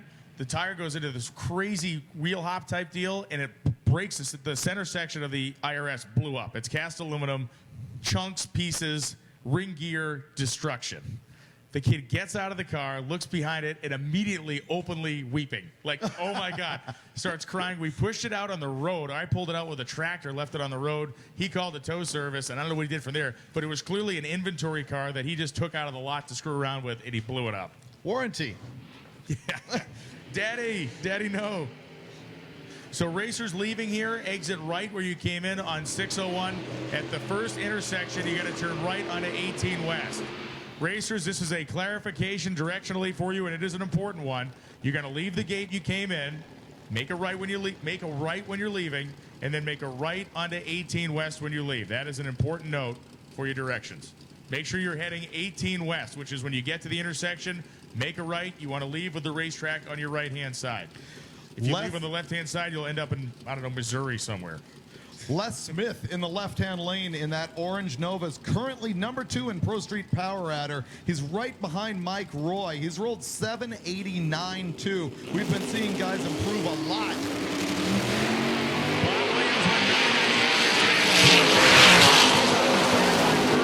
998. The Nova comes by him at the stripe, and it's going to be Smith going 786, and Williams goes 997.6, 136. So Williams maintains consistency, and your boy Smith, how did he do? Basically rolled the same number as he did yesterday. We parked our Toyota Crapola next to Raymond Lamon's 41 Willys pickup truck at the hotel last night, and that is a very small vehicle, a very short wheelbase, small deal down there, and Matt Bryson, the 1980 Mustang. Bryson 119 in the 8th, 919.9, 147.88. We got about a half hour left, guys and girls, about a half hour left in this session 1 time trial session. Then we move into session 2 for our Street Machine Eliminator racers, and then we roll into session number 3, which is the catch-all, wide open, go for broke, and pray you can get down the racetrack deal. Who would have guessed that one of my favorite cars at Drag Week is a 97 Supra? It's like I don't even know you anymore, man. It's true. It's all about the fact that these guys have not brought these inline sixes here before, and all of a sudden he's out here with a 750 capable car. This is an inside joke, but tonight I may leave you in the cornfield. they go. Listen to that 183 cubic inch 2JZ motor scream. 798 with a 7 at 178. Whoa, baby. Tab Scott goes 946.5, 142, but meager, making it happen. Tab Scott's the guy who got all his stuff stolen. Wasn't that out of St. Louis at Drag Week? Horrible story last year. They were getting ready to go home. They went to eat, I think they were going to eat lunch or something. They come out. No, it was at the end. Remember? Yeah, it we was had at the wrapped end. the day and That's they what were I mean. eating. Yeah, they loaded up and they were going home. Right? Truck, trailer, car, all of it stolen. Terry Converse and Paul Castiglione go down. Castiglione goes 1161.6, 120 in the 72 Challenger. And Terry Converse bangs gears down to a 10.809 at 131. Getting back into people's misfortune. Yeah. So the thing gets stolen. They have not found the Camaro yet. They found the truck, I believe. Yeah. Maybe not the trailer. Thing's got bullet holes in it. It's been repainted. Just a bad scene. Mitchell Kunith heading down the racetrack in a 1966 Pontiac GTO convertible with a 4-speed in it. And again, you watch the nose rise and fall, and now the nose is cranking on down there. 1393.7 at 99.47. Okay, here's our man Ralph Hoke. Ralph Hoke got greedy last time, but greedy in a good way. He really put the screws to this car and tried to pull a huge wheel stand on him at 150 feet. He's got Matt Martin in the 85 Ford LTD, which is basically a long wheelbase Fox body over there. Hoke keeps the car planted this time. And Ralph Hoke, 129 in the 8th mile, the 68 Nova, 856 with a 4, 160.9 miles an hour as Matt Martin has a problem. You heard the car pop pretty good at just before the 8th mile. So Martin in the LTD is going to run a very LTD-like elapsed time of 17:16.3 at 51. Hoke there in the Nova, it's interesting. He went 888 yesterday, 856 today. Obviously a huge gain. He is in the massive street race small block power adder class. He's number 10. 10 on the list with an 850. Bear brakes are American made, and Bear is a proud official product sponsor of Hot Rod Drag Week. Bear's brake systems for domestic muscle cars were Bear's first products. Today, Bear offers the best brake solutions for muscle cars on the planet. The SS4 Plus drag spec kits are engineered to fit 15-inch front runner or rear double beadlock wheels. Bolt-on applications now include late model Mustangs and Camaros. Bear's prescription for safety and durability starts with components engineered to withstand repeated abuse. Drag spec brake kits start for $8.95 an axle set, up to $12.95 for dual caliper rear staging brakes.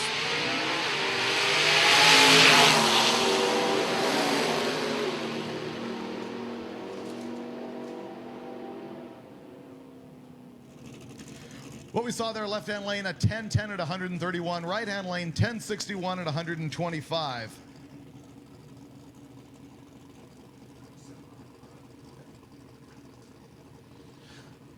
We're happy to have Rocket Brand Racing Fuel again return as our official fuel sponsor for Hot Rods Drag Week. Rocket Brand has been a sponsor of Drag Week from the beginning and is the longest continuous sponsor of the event.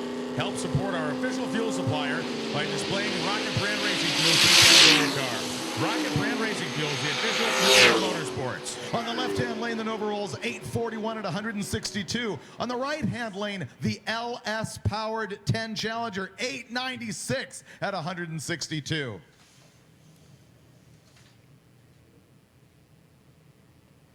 Devin Yankee and Jamie Hochbaum coming up.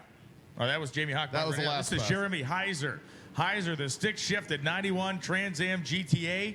Super clean car. Really good looking with the green paint. The matching gold centers on the weld wheels to match the gold accents on the car. And Matt Ketting, the 68 Camaro. That LS-powered Challenger lost 6/10 on that pass. I'm going to think he's going to come back out. Oh, and Heiser let the clutch out and went into a wheel stand and then just nose down. Matt Ketting now goes past the 8th mile, 104 miles an hour, and Ketting manages 10:41.3, 130. Hopefully, Heiser's car maybe just jumped out of gear or something. He's been able to feed it some power to get it down the racetrack. This is a critically important announcement for racers that are leaving the racetrack today. You will drive out of the same gate you came in at the top end of the course. You make a right-hand turn. When you get to the intersection, you have to make a right. Again, a critically important piece of information. When you're leaving the racetrack, you have to make a right. So you're going to make a right-hand turn so the racetrack is on your right as you drive down the road. Failure to do that, and you're going to be chasing your tail until Kingdom Come, trying to get to where we're going. But you can follow our published directions from that point on. Yes, so far. Here's a car that ran in the hot rod pump gas drags that we had before Drag Week really became a thing. On the right-hand side, Jim Pranis on the 68 Charger. Pranis gave the full Enzyte treatment to that hood scoop on that thing, as it has gained a couple inches from factory stock. Dustin Gardner, the cowl hood scoop on his third-generation Camaro on the Summit side of the drag strip. Little smoke on Pranis' car. And a little slow coming out of Pranis' car as well, as he is losing ET in the top end. 10:49.3, 130 for Gardner. Pranis goes 11:13.2 at only 92 miles an hour. I believe there is a Hemi in that car. I guess to check it out, but I do believe there is a Hemi power plant under the hood for Jim Pranis. Ross Dudley and Mike Burrows coming up. Burrows driving the 71 Nova. Dudley is driving the big 1968 Roadrunner.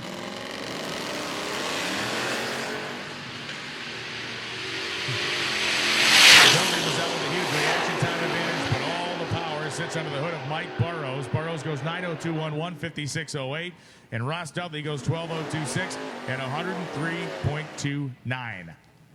5,500 people watching the Gear Vendors live feed worldwide right now. We know that about half the views on the live feed come outside North America. So literally a global event at Hot Rod Drag Week presented by Gear Vendors. So Mike Conforti coming up, the 1987 Monte Carlo LS. That is a luxury sport. That is a guy who knows how to live life the right way. Not settling for any super sport thing. He has likely the cloth seats in there. Probably the AM and FM radio came in that car. 1069.5. 129.26 for Conforti in the luxury sport Monte Carlo.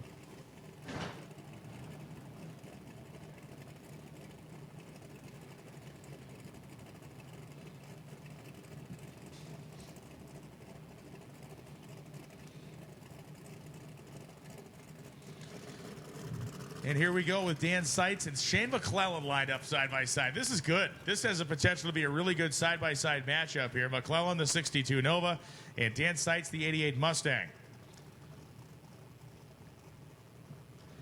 Dan will go into the history books and the minutia history books as the guy who made the very first pass of Drag Week 2016, and it was a 7-second shot in the Mustang. Looking for another 770 run, maybe even a little bit better than that for Seitz as McClellan comes off first. Oh, that's more like it for Dan Seitz. Shane McClellan is booking down the Summit side. 828.5, 163. And Dan Seitz, 774 with a 4 and 187.52. That's the number he wanted. They'll pack her up and head on down the road to Milan, Michigan as we get ready to US 131. As there is a really cool Pro Street Studebaker driving by the front of the racetrack right now.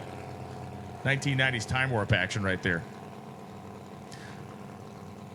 McClellan's car, that 828.5, I believe he is going to be happy with that. So a couple of guys that took full advantage of the available traction out there at Summit Racing Equipment Motorsports Park. Jason Russo. Again, the scrawl in the back window says Long Island needs a drag strip. There's a Facebook group out there. There's a group trying to get together and get a drag strip back on the Long Island area of New York. 11.905 at just 90 for Russo. Trouble there. 919.0, 155.49 on the Bud side.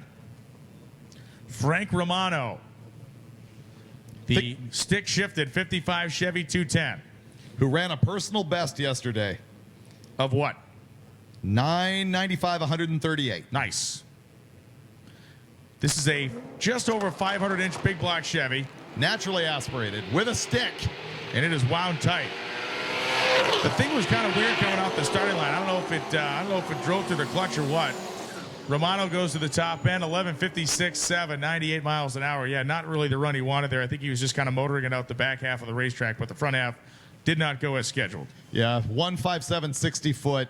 That's a couple tenths slow. And it didn't turn the tire either, so. Oh, yeah. It did the, ooh, like the gut check kind of launch. Speaking of which, what type of gastrointestinal damage would you like to do to me today? Pizza? Well, I'll tell you what, we pretty much, You got nowhere to go. I was about to say something that probably would have gotten me fired, so I'm kicking it. Greg Maiden and Ed Schwartz going down the racetrack now. Maiden in the 1987 Cougar. And he goes 925, 5145. And Schwartz, I can see your Schwartz is as big as mine, goes 9082 at 146.93.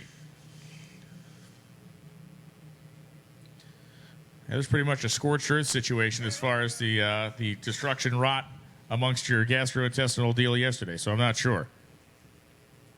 I'm not sure what else I could possibly do other than to actually do carry on you with a sword. That's about the most egregious situation I've ever seen in my life. So liberating my actual internal organs Right, that would end. is the next step. Compared to what happened last night, that may have been the preferable option at points.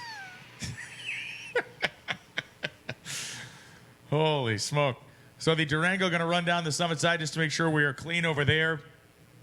What a difference a day makes, I'll tell you right now. And it's an unfortunate circumstance that we lose so many competitors typically over the first couple of days. But when the herd thins a little bit, the blistering pace being run here as well today, which is great to see. And, this is, again, yesterday had that feel like, just one of those days where no matter what you do for a job or what your hobbies or activities are, there are some days when you get to doing something and you just can't quite get ahead of yourself. And that's kind of what we were in yesterday. Today really has the nice flow of what a typical drag week day is. You guys and girls that came out today are getting a great show. Not a bad time to cruise down to the pit, see what's going on. There's probably some thrashing going on there. We got about 15 minutes left in this opening session before we move on into session 2 with Street Machine Eliminator. And then we go back to an all-run session. Why do we do that? Well, we just try to keep some organization here. Our Street Machine competitors, we want them to have a dedicated time on the racetrack. We have a lot of very low 10-second cars out there. So, again, we're keeping up on the drag strip, keeping our program in order, and Lonnie Grimm, our competition director down there, is keeping things flowing in the staging lanes. And if you are a racer who's made your best pass and you're packing up to hit the road, make sure to hand in your time slip. Make sure to hand in your time slip or we're not going to have your number for the day. We also ask you to hand it in so we're not waiting till the very end of the day, which is just abusive on Tanya And Tara. and the whole crowd. We want to get the results posted as quickly as we can on hotrod.com. We can only do that if you hand in your slip. So hello and welcome to those of you tuned in from America and around the world on the Gear Vendors live stream of Hot Rod Magazine Drag Week 2016. Over 5,000 strong hanging out with us right now watching the live stream. We know we have not seen Brian Goldstone run yet today. We do not know if Jeff Lutz is going to make another hit on it. Maybe Lutz won't. Maybe the conservative approach is the way to go. Let me see if I can get him. We have not seen the Swedes in the Opel Ancona yet. The Agro HQ's there in the line. Oh, yes.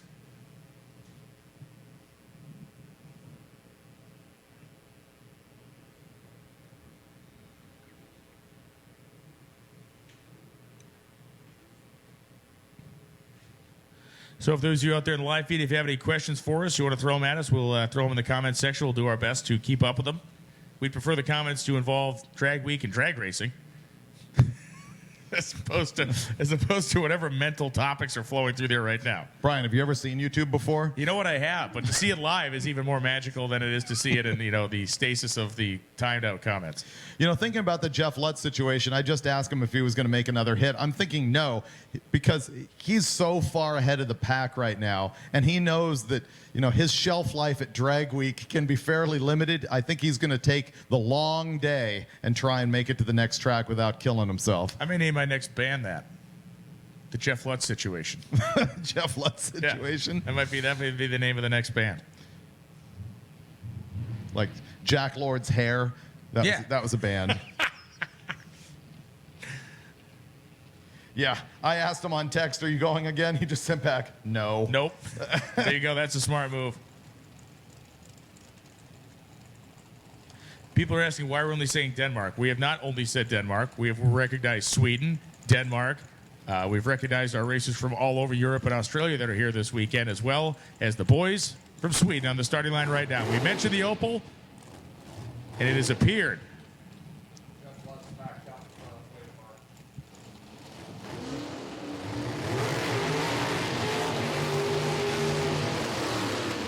So Magnus driving the 1971 or 72 Opel Ancona, not a car that we ever saw here in the United States, or at 1973 as Kona.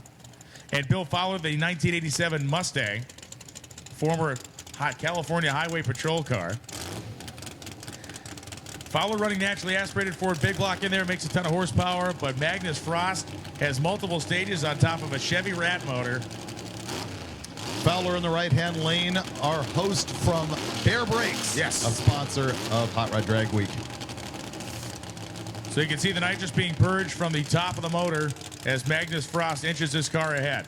This car is legend in Sweden, and again, it has won an event called the Stockholm Open 6 times. What is the Stockholm Open? Think of like the U.S. Nationals of an unsanctioned street race. They block off the highway. They go nuts over there in Sweden, and this thing has dominated the program.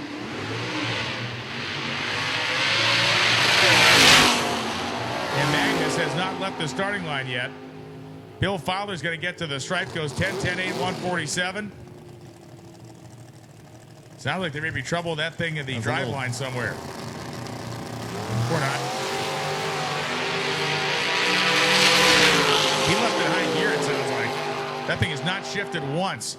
Parachute out, smoke out of the back. Magnus Frost goes 839, 148. And I think that transmission was probably about 5 degrees hotter than the nuclear reactor at Chernobyl when the waste melted through the floor of that place. That car went down the track in high gear, as best I could tell. I never heard it shift. Did you? Well, you know, they like to put the CVT in those things these days. Oh, is that what it is? Get Yeah. the CVT. George Gallimore, the man, the myth, the legend, the physician from Tennessee. He's land speed raced at Bonneville. He's had a whole bunch of drag race cars, and this 70 Monte Carlo is his current calling card. 780s at 189 wasn't good enough for him. There it is. Oh, that's good stuff. Gallimore starts to really put the spurs to it. 150 in the 8th. Oh! 774, 5 and 188. Wow. Improves his number by like 2/10 from yesterday. Big time. What did Mike Roy run earlier today? Do you recall?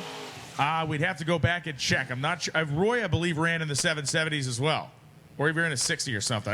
I'll go look in a few minutes. But These yeah. two cars are in two completely different classes, and we love comparing them because they're both twin-turbo, big-block Chevy 70 Monte Carlos, one on a big tire, one on a small tire, and they run right next to each other. Every ounce of Gallimore's car is impressive to me, but the fact that it traps at the 8th at 150 is pretty amazing. It makes 38 mile an hour in the back half, which for a turbo car really isn't that much, so it's really gunning hard in the front half of the racetrack. Paul Nichols and Jeff Jackson coming down the racetrack now. Jackson, the yellow Mustang, goes 10:35.6, 130.44. Nichols goes 12:64.8 at 105.45 on the Summit side of the strip. And there he is, Bryant Goldstone, ladies and gentlemen, the steel AMC Javelin of the 1973 vintage. Big block Chevy for power, and Bryant Goldstone was the hero of the day yesterday in some levels from Columbus with that crazed run he made into the 690s. Looked like a slalom. It's it. He ran 694 yesterday. He battled to make sure that he did get that 6-second time slip down. This is currently our second quickest car in competition. He's running the Ultimate Iron category, which is the one for sort of the old school Pro Street cars, the ones with an actual production body rather than a Pro Mod carbon fiber deal. And Alex Carella sits in the other lane, Carella's car. Quick little number in and of itself, but not quite in the 6-second lead. Carella's running the street race small block power adder category. Now, Goldstone has got a conventional Chevy-headed big block in this thing. I think it's a 572 from Ultratech. The car averaged in the mid 690s. At the end of the week, when all was said and done last year, Bryant Goldstone had an average of like 695, 696. This car is totally capable of running in the 80s, and we may see a 680 out of this thing yet. Alex Carella, the 1993 Mustang, lined up. Basically, they're both running their own drag race here, and away we go. Goldstone had a problem with a trans brake there. He's going to back it up, and they'll put him back in the beams. Alex Carella going to spool the turbos and head down. 866, 161.79 as Bryant Goldstone being rolled back off the starting line.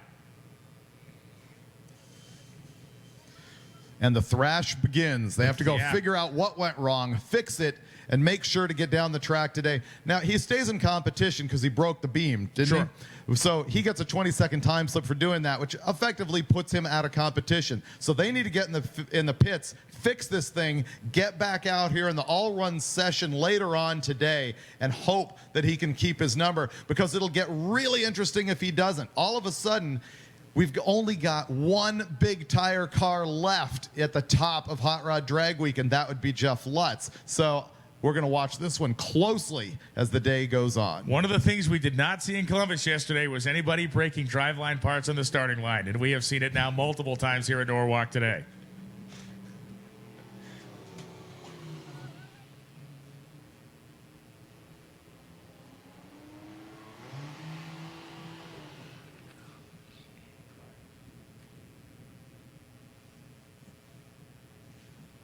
So Jake Bauer and Lisa Fisher coming up now. It is Fisher coming up in the Buick T-Type, the G-body car with the T-tops both installed. And Jake Bauer in his black 1966 Chevelle Super Sport. You can count on that Chevelle rolling in the 930s. 933 with a 7 yesterday, 147 miles an hour. 10 minutes until we have our hard stop in the staging lanes. 10 minutes till we have our hard stop. We'll talk about something that's interesting yesterday and today, as well as Jake Bauer goes 909.6, 148. Lisa Fisher goes 1084.1, 122. Perhaps the biggest difference at this point in the day right now, other than the fact that we're ahead of schedule compared to where we were yesterday, is the fact that we have 10 minutes till we hard stop the lanes. I'm not sure we even have 10 minutes of cars left in the lanes right now. Really? Yeah. So everybody's run it out. And everybody's kept it off the wall. Everybody's kept the oil in the pan. You saying the wrong things out loud right now. Why would you ever? Adam Hodson and James Carger go down the racetrack as I desperately start, playing with my rosary beads over here. Carger and Hodson. Carger past the 8th mile, 1,000 feet, goes 893.8, 158.99, and Adam Hodson 926.7 of the LS-powered 1973 Camaro at 144 miles an hour. Danny Allen and Tom Lee coming up. Lee the 1969 Camaro and Danny Allen the 65 Nova wagon.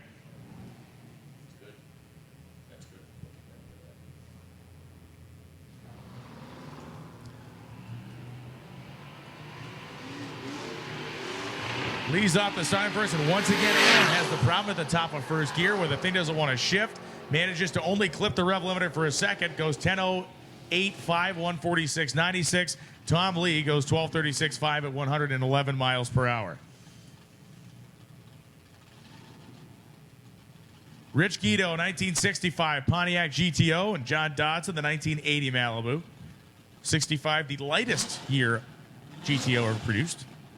He's got his long tiger tail hanging out of the trunk in the Alberta, Canada license plate from Red Deer, Alberta, Canada, which I don't know how close that is to Medicine Hat. The Medicine Hat is my favorite place in the world. John Dodson, 129 in the 8th, and Dodson goes 849.6, 159.46. Rich Guido, 1087.7, 126.98.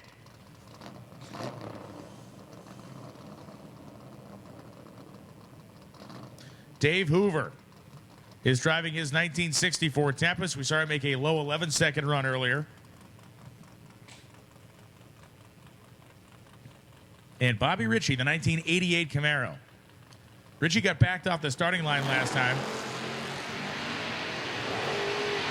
As Hoover and Ritchie come on cleanly. Run through the 8th mile pretty close. It's the Camaro going to get down first. 10.72.2, 124.41. And Hoover goes 11.02.4, 122.03.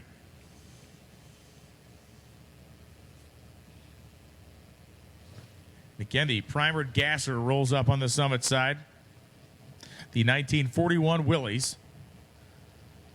Supercharged big block Chevy engine. And D.W. Dishman, the 1974 Ventura. It was you who educated me on the NOVA acronym. Nova Omega Ventura Apollo. Yes, very cool. Nova. Thank you. Word of the day. The word of the day is Nova.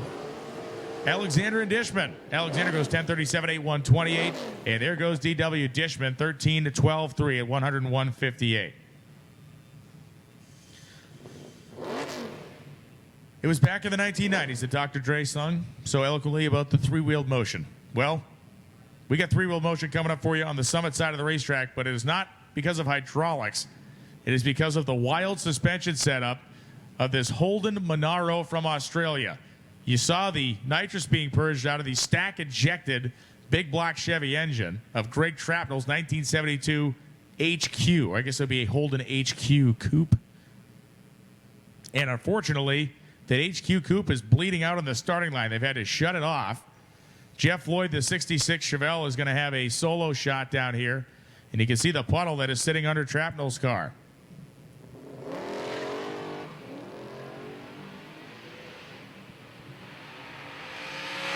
And Jeff Floyd and his 66 Chevelle go through the 8th mile at 93.66. And Jeff Floyd, 1196.8, 114.46, Bud side of the strip.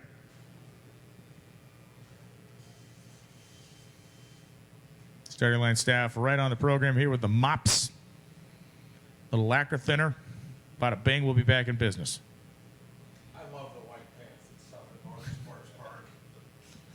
I'd hate to be their Chinese laundry lady.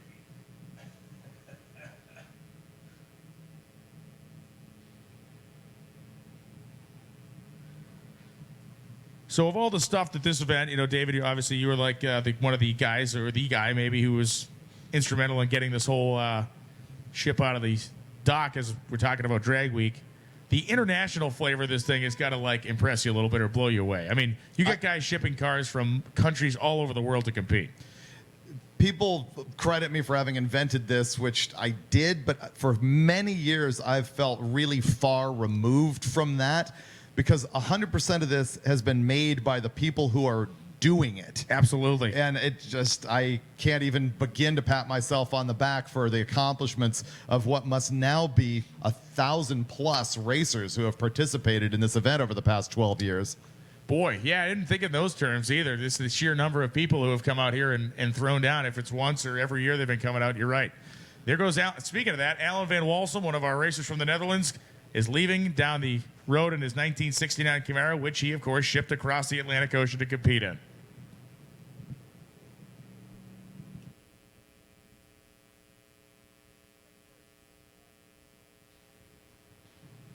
The other thing that's really crazy is looking at the progression of ETs and horsepower. I often say that 1,000 is the new 500 horsepower. It's like everybody has got to have 1,000 horsepower. Slap a turbo on whatever, 1,000 horsepower.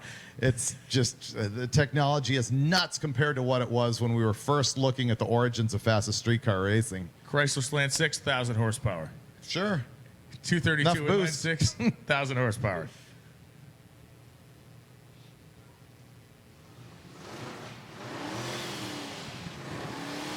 So Daryl Yost is coming up. I'm going to start quickly. Oh, there it is, right there, right on schedule. I had to pick up my phone.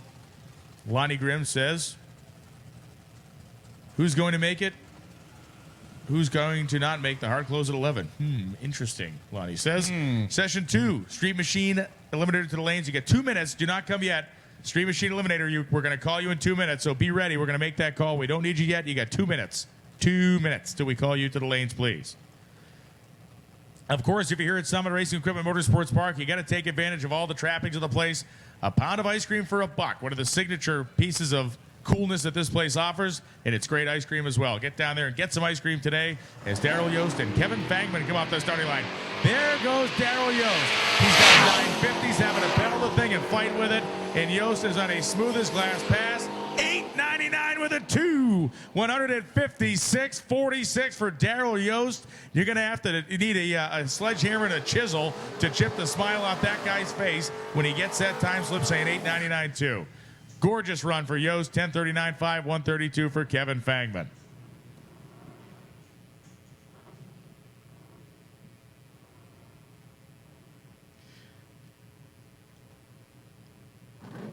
If you're watching at home, feel free to take notes about the license plate numbers of every one of these cars as you get the tight shot.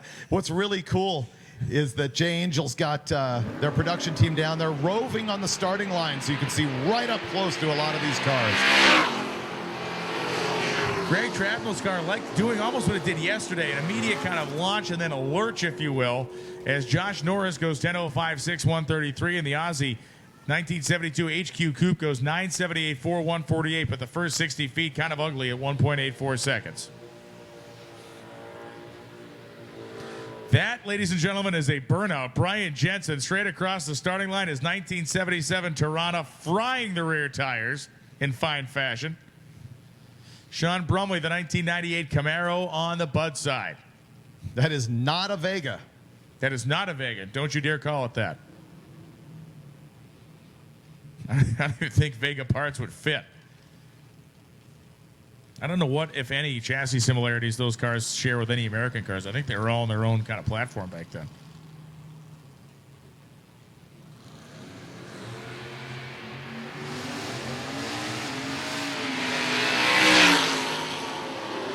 Brian Jensen going to lead the Camaro down through 107 of the 8th mile for Jensen, goes 10:25.3, 133, and Sean Brumley goes 10:49.8 at 118 miles per hour.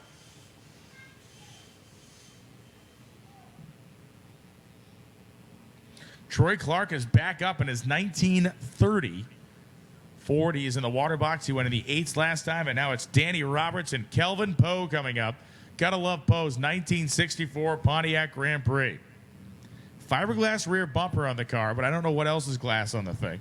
That Malibu out there, in used antifreeze green, is currently number 2 in street race small block, naturally aspirated. Went 947 yesterday.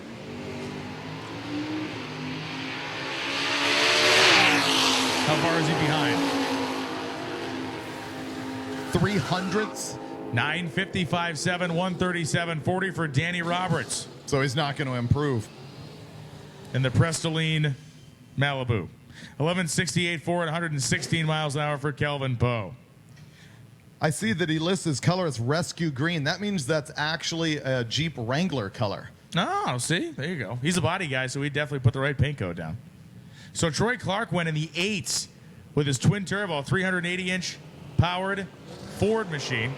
Whoa, big wheel stand! Oh! And Clark carries it way out past the tree, sets it down outside the groove, stands back at the gas. Hero level, 880 with a 4, Oh, man. 158.26. That is amazing. Matt Buell goes 12:29.6 at 112, and Troy Clark is more of a man than I am. Wow, 126 at the 8th mile for Clark, refusing to lift. Driving that little go-kart of a Model A, 8804, 158. Replay on the live feed right now. The wheel stand. Oh, he landed it with the wheels turned. Troy Clark's new name, Troy Clank. Troy McClure. You may know me as such from such films as Giant Wheel Stand in my 1930 Ford Model A. Matt Buell goes 12:29.6 at 112 miles an hour. And Jim Prentice being escorted around the corner as apparently the hard stop has hit at the staging lanes. And we need Street Machine Eliminator to the lanes, please. Street Machine Eliminator, we're going to load up the staging lanes. SME, Street Machine Eliminator to the lanes, please. Now will be another great time for us to thank Rick Johnson and his crew, his entire company, Gear Vendors, for the title sponsorship of Drag Week and the presenting sponsorship of Drag Week and the sponsorship of our live feed. We need to educate people on what a Gear Vendors is, David. You've been dealing with them for your entire career. Give us the 411 on a Gear Vendors unit.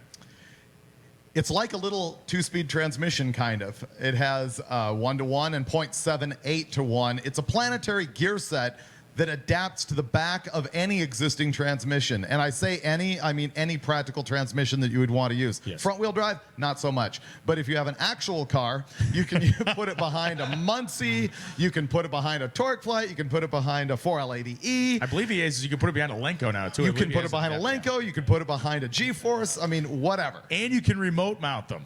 Yes, They you make can. remote mount kits. So my buddy John, who is a car builder up in Massachusetts, builds a lot of drag cars, but he also does some crazy kind of restoration stuff. He has put them in old Packards. He's put them in old Mercedes. And again, for the same reasons that we talk about for the benefits of the eraser. Which means you can stack them. You could run a jack shaft between 2 of them and Really? stack them up. Why not? That would be wild. All they need is drive shaft speed to work. So, I mean, you can just stack those things up. Let's have 5 or 6. So if you're someone that has a tow rig that runs a steep gear ratio in the back of it, well, a Gear Vendors unit is going to help you manage that gear ratio and get you into a more comfortable cruising RPM on the highway. If you're someone that has a high-performance street machine that also runs a steep gear ratio and a 3-speed transmission for strength or a power glide, you're going to have way better cruising options with the gear vendors. You say, well, why don't you just put an overdrive automatic in? The strength combination of a built Turbo 400 and a gear vendors, unmatched. Arguably more affordable than getting a 4L80E that would Yes. really handle what some of these cars are putting down as well. They do have a Pro Mod version of the gear vendors that you'll see in cars like leader Jeff Lutz's.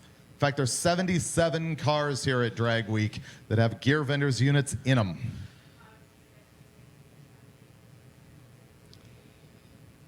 We also want to thank, of course, NOS. Monty Smith's down in the pits, handing out nitrous oxide. We've also got Bear Brakes here, Precision Turbo, and Jack Day from Rocket Brand, who has been with Drag Week since day one.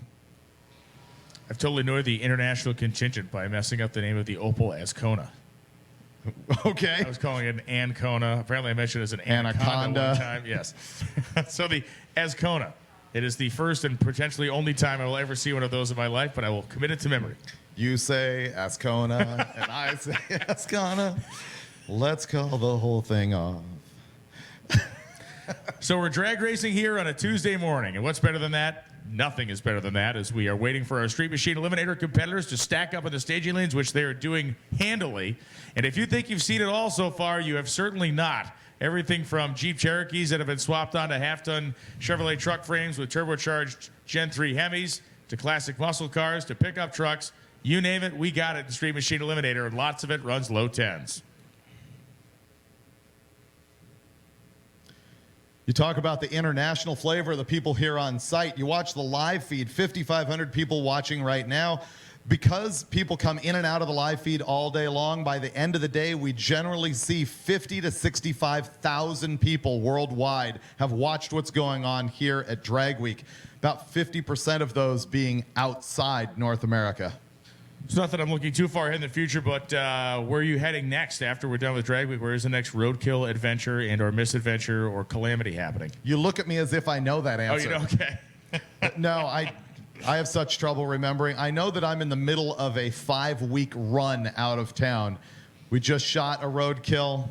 Now I'm here. Next week's another roadkill. Week after that's a roadkill garage. Then there's something else I have to do. It's just a lot. I'm on the tail end of not a 5-weeker, but about a monther. Maybe our wives should move in with each other, keep each other company. That would be a bad idea. They would collude against us. That's true.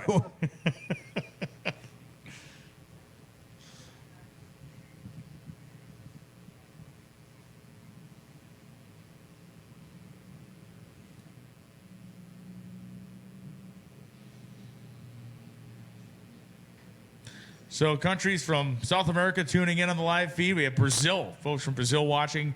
The South American drag racing scene is pretty gnarly, and it's not going to be long until we get a South American car up here competing, as well as a host of competitors heading down the road right now. You can see the hot rods with the trailers behind them as the Gebhardt family is arriving right now. Rachel Gebhardt there. The commenters on the live feed now checking in. Ukraine, Thailand, Sweden, Mexico. All countries where there's drag racing. They drag. It is Puerto Rico.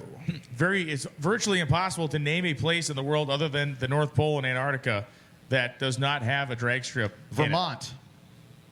Vermont had a drag strip in it, Right. in Milton, but the United States has a drag strip. Oh, I'm not okay. saying like Country. name specific towns, like Thought you were going county. No, I'm doing county.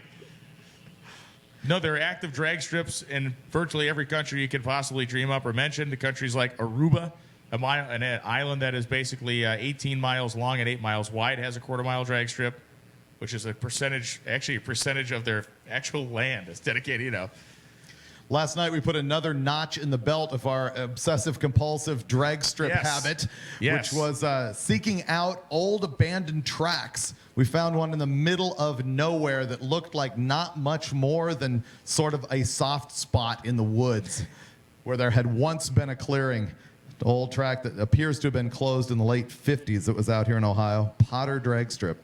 Yeah, it looked like George of the Jungle was going to swing down and kick us in the face. That was about how developed the place was. Which makes Brian's 121st drag strip that he has visited. Yep. And my 86th. The roadkill that's live now on MotorTrendOnDemand.com also shows me visiting an abandoned track. We went to Mountain View Drag Strip in Colorado, which is nothing more than very, very rough concrete and a lot of weeds running through it. And of course, we were obliged to run our Cummins diesel-powered Cadillac sedan DeVille It's awesome, down the man. track. It's so cool you guys did that. That really is neat. The police watched, literally. They did. Because you called and said you were doing it, or because they happened to be in the neighborhood? There is no advance warning on roadkill because if we gave it, we'd only fail. We have no idea. While we're down, I'll ask you all to go check out MotorTrendOnDemand.com. It's a company's new subscription video service site, and it's got all sorts of live motorsports on it, mostly stuff from around the world. And it also has Motor Trend original shows like Roadkill, Dirt Every Day, Ignition, Head to Head. And what you're buying there is 30-day early access to those shows. And we also have exclusive shows on Motor Trend On Demand like Roadkill Garage, which is myself and Steve Dulcich building stuff that we shouldn't. And we also have Roadkill Extra, which goes live daily.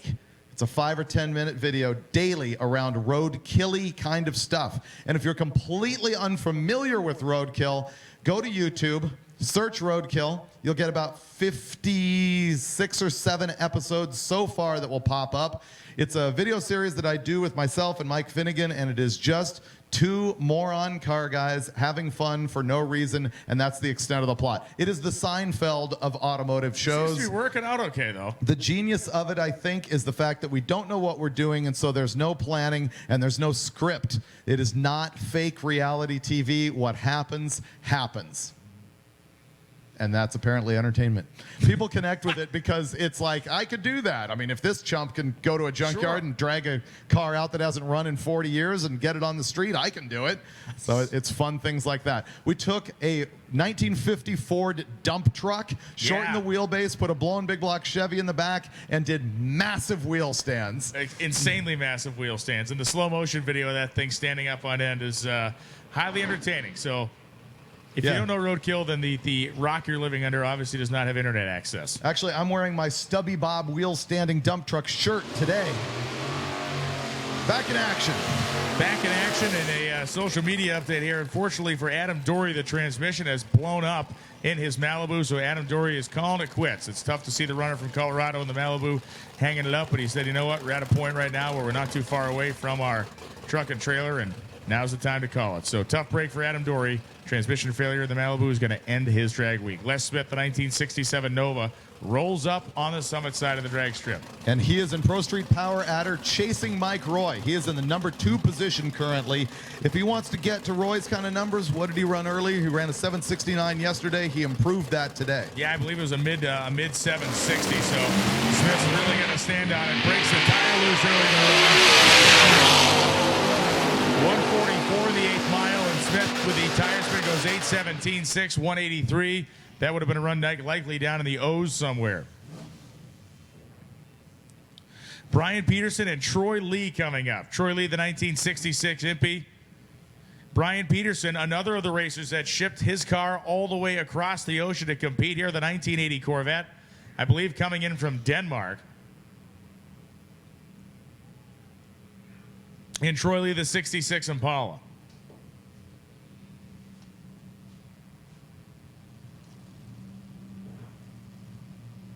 Just a very clean car as the Impala. Really just nice piece. You see him loading the converter up there. Back of the car comes up. Yesterday you wanted that Corvette to sleep with the fishes. I didn't want it to. I did not want it to. I made a point. 104 in the 8th mile. Brian Peterson goes through the lights. 10:58.21, 28:24. Immense amounts of respect for anybody that would commit themselves to what you got to do to get a car here from Europe and then compete on American highways and byways. 12:44.3, for the Imp. How about a Duramax diesel-powered 77 Coupe de Ville Cadillac? That is so last week. We did that last month. You put a crummy Cummins in there. Jeff Dean's got V8 Duramax power under the hood, baby. JP Schuster, the 1967 Nova's like, I cannot get passed by a diesel-powered Cadillac. Not going to let it happen. 1169 for that thing at 106 for the diesel caddy. Stout. And here comes one of my favorite cars in the right-hand lane, this little 62 Pontiac Tempest.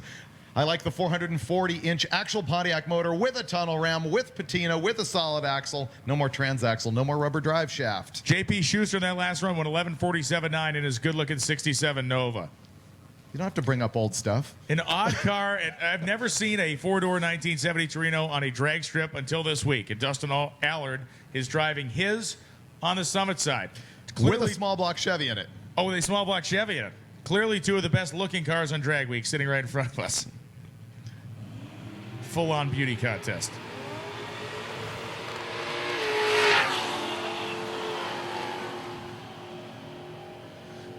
And Gary Talon takes his car down 1061.9, 128.42, and Dustin Allard goes 1276.6, 104.56. To cleanse the palate from the four-door Torino, we have the more traditional fastback Torino coming here on the Budweiser side. Dan Alleel, the 68 Torino with a 390 cubic inch FE big block, and Luke Robinson, brandy new 2016 Camaro. What is your opinion on the 5th to 6th gen Camaro situation? My opinion is that both of them are, yeah. In trouble. That's what I was thinking. He did give a paper slipper wheel stand on that car. Nice. But unfortunately, he's having trouble, rolls through 60-98, coasting at 64 miles an hour. I dig the fact that they took, I mean, the 6th gen is way more, they really shrunk the car. I haven't driven one yet. Yeah, dimensionally, Yeah. it's like much nicer. The PR folks at Chevrolet have seen Roadkill, so they're like, no, Freiberger's not going to get in the keys to that one. Alex Zarembo and Rod Munciando coming up now. Munciando driving the 1968 Dart. Zarembo, the 71 Mercury Comet. And the Dot goes 1177.9, 114, with the Comet going 1287.2 at 107. Dodge Dot. Dodge Dot.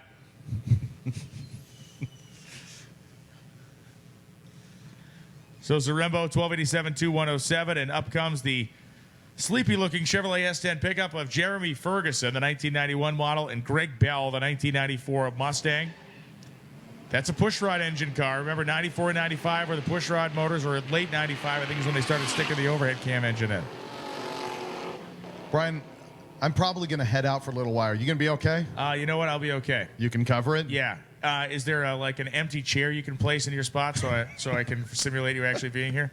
It would be about as effective at announcing, let's say that. We'll go into the missing man formation when you go downstairs. 14:36.1 at 92 for Jeremy Ferguson. Greg Bell, 12:75.4 at 110. All right, I'm going to duck out for a little bit and go carouse the pits and do some video, and I will see you soon. Don't threaten me. Dale Ponzius and Matt Entrobius going down the racetrack. Ponzius leaves his 2016 Mustang GT. And Matt Entrobius, the Ford LTD of the 1984 vintage. Entrobius and Ponzius, the two most, what's that, Roman names? I feel like I'm announcing Greek gods down here. 11:35.9, 124 for Ponzius, and Entrobius goes 11:20 at 125 miles per hour. Tiberius coming up next. Nope. Actually not. It's Taylor East. The Wesley Sharon, the 1966 Chevelle for Sharon, and Taylor East, the 2002 Camaro.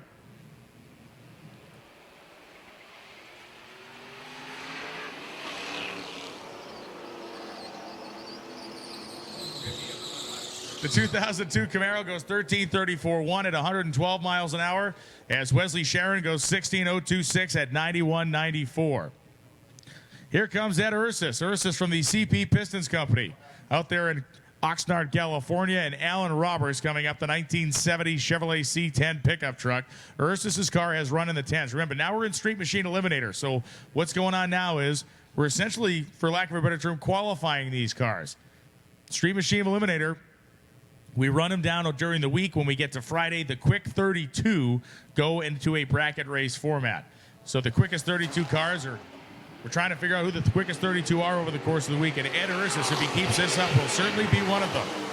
105.57 for Ursus And 10:44.6, 132.84 for Ed Ursus. Alan Roberts goes 12.89.2 at 102.29 on the Summit side of the drag strip.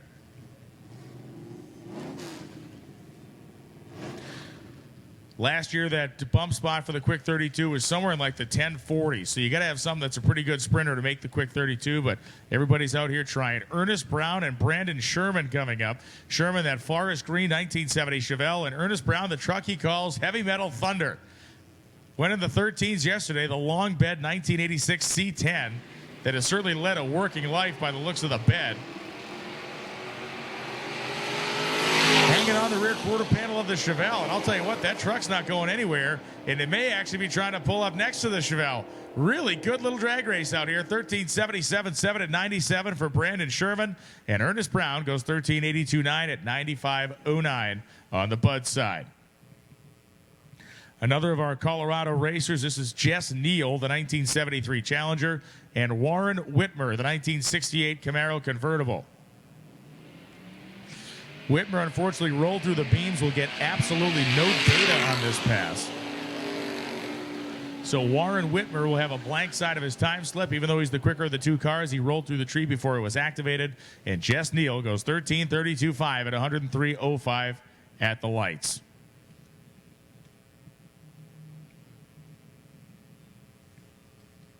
James Manning and Kenny LaFleur coming up right now. Manning, the 94 Mustang Cobra. LaFleur, the 1970 Javelin. LaFleur sat on it for a second, or 2.5 seconds technically. 105 in the 8th mile, and Kenny LaFleur goes 10.29, 131. James Manning goes 15.29.9 at 92.13 miles per hour in the Mustang Cobra.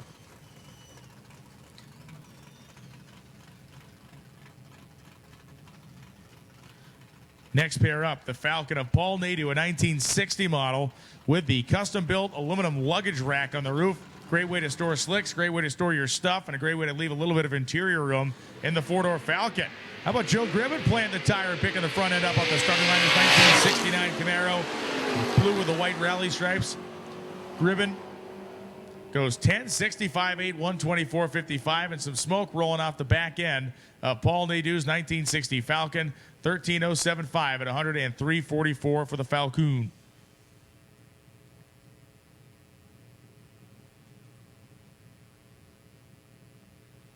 Paul Nadeau and Joe Gribbon had gone down. Now it is Clark Lamb coming up from Adam Wright. Lamb coming out of the Tulsa, Oklahoma area, and Adam Wright, his 2001 Chevrolet Camaro. The T-tops installed in the Camaro. He's going to try to let one fly out here on the Budweiser side. Lamb's car got that worked up small block under the hood. 97 in the 8th mile, so he's going to punch one down there well over 100. Goes 11.12.6 at 121. Adam Wright goes 11.901 at 111.98 miles per hour. One of very few street rods we are seeing out here at Hot Rod Magazine Drag Week, and this is a nice car. This is John Pfister, a 1934 Ford, very traditional street rod style machine. You got the louvered sides in the front end of the hood sides there. Nice chop to it. Not sure if the body is steel or fiberglass. Doesn't really matter to me. You get the wheelie bars hanging out the back, and it's got the chops to run down the drag strip. Andy Rakestraw in his S10 is going to watch that red coupe go 10.15.6, 133.39. That is a real hot rod over there. 13.32.6 at 107.55 for Rakestraw. Susan Slater coming up, the 2015 Challenger RT, and Tyler Hassing, the 2013 Mustang in Grabber Blue.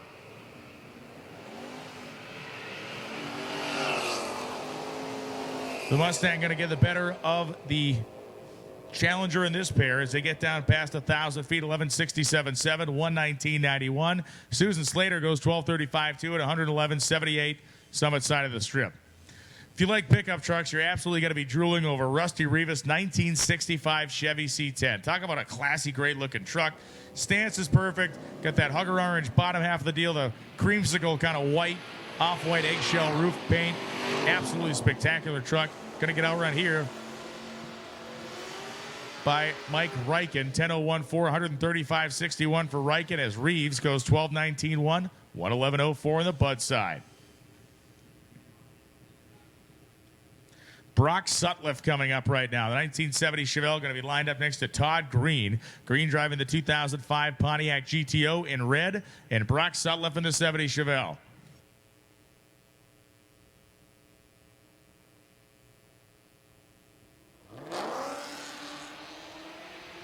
So Green and Brock Sutliff heading down the racetrack right now.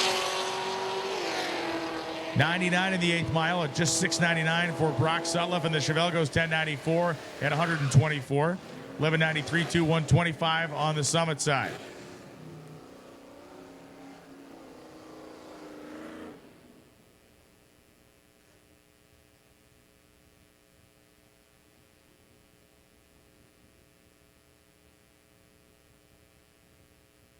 David Burke and Randy Giuliani coming up right now. Giuliani, the 1966 Coronet from the great state of Connecticut, the Nutmeg State. Giuliani hailing out of the Manchester, Connecticut area. And David Burke, the 79 Pontiac Le Mans.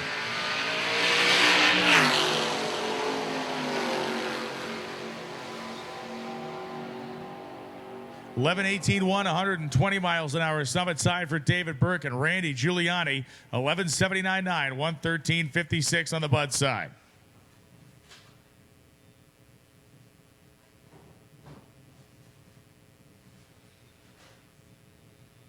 Studying opposites down here. Jim Kitchen, the 2003 Mercury Marauder, the dual overhead cam, 4.6 liter engine powering that car. And Steve Eden, who has been a long-time drag week competitor. Eden goes 97 in the 8th in the Nova and goes 11.054, 119.99 with the Marauder going down the racetrack and 15.43.3 at 86 miles per hour.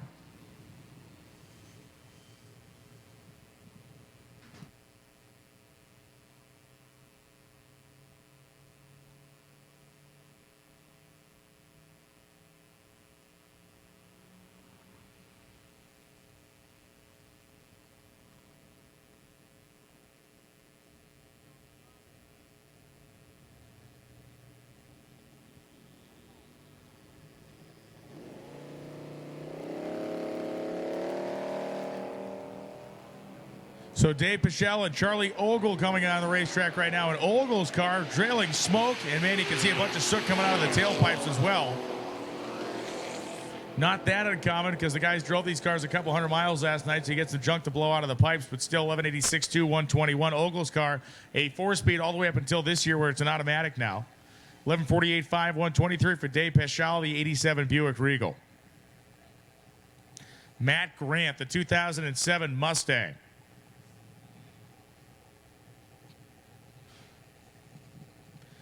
Grant in that 07 Mustang. You can see the front exit style exhaust, the parachute hanging off the back. Street Machine Eliminator, as quick as you can go, is 10.0. So Grant will be trying to run this car as quickly down or as close to that 10.0 cutoff as you can. You go quicker than 10.0, you got to find yourself a class, and the time for doing that was yesterday. You can hear the turbos whistling down there. 132 of the 8th mile. Matt Grant's about to tattoo that. 846.8, 165.97 in the Mustang. Nice run, except exceedingly quick for Street Machine Eliminator. Michael Lease, the 2007 Trailblazer SS, and Kelvin Rolfe coming up.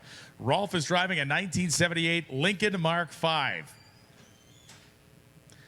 With the combined curb weight of the state of New Jersey. It's a large automobile, and it is very, very close to stock. Got the opera windows in it. Got the sunroof option. Got the Hoosier slicks mounted on the factory wheels. You got the white walls on the front. And you have a hood that a family of 16 could comfortably live under if they needed to seek shelter from the weather. What a monstrous thing. Of course, the fake Continental kit style trunk, another classy move by Lincoln in those days. And there it is. Look at the just sheer force of Kelvin Rolfe's 78 Mark V leaving the starting line. Michael Lease's 2007 Trailblazer SS looking like a top fuel car out there on the Summit side of the racetrack. 1288.1, 107.64 is Rolfe. Goes 16.67 at 82 miles per hour.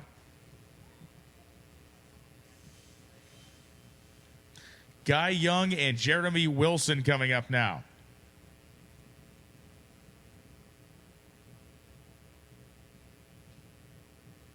So Guy Young, the 2002 Lightning, of course, the 5.4 liter modular engine with the supercharger on top, and Jeremy Wilson in the 1966 Nova.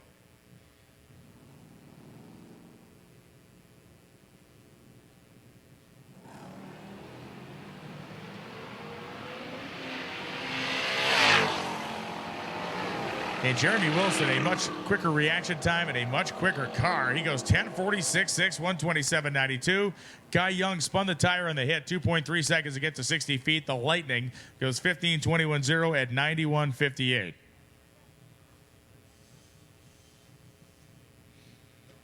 Doug Johnson and Dean Teppen coming next. It is Johnson in his 1987 Mustang and Teppen the 1965 Nova in a couple different shades of gray primer.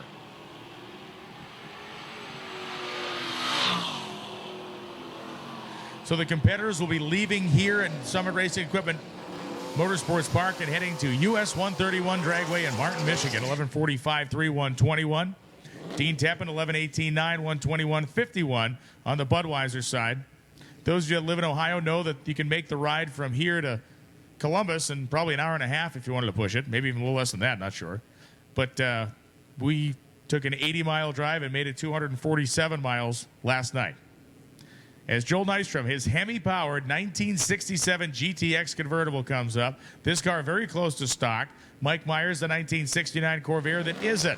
A Corvair body on a General Motors G-body chassis with an LS motor in the nose of it. Mike Myers' car is awesome, as is Joel Nystrom's, but Mike Myers a little more on the awesomer side as far as ET goes. 1085.4, 129.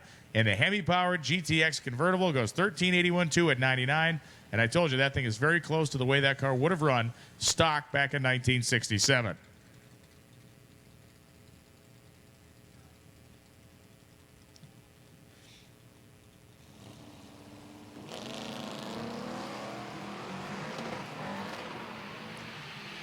Man, huge tire spin, and now Dylan Ogle is sideways in the 73 Barracuda. That thing lit the tires up. He was trying to get it to get some traction, pitch sideways, and he lifted. 11.606 at 121 for Scott Abbott, a former Drag Week champion and Street Machine Eliminator.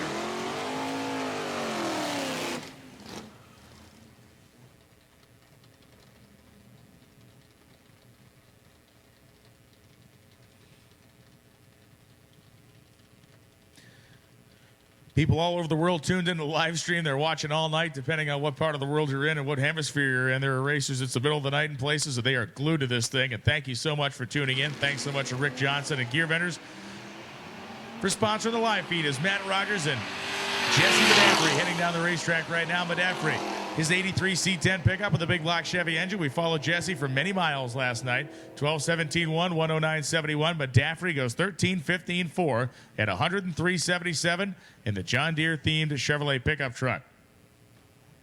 Okay, that is a Triumph that is powered by a turbocharged Ford 4-cylinder 2300 motor.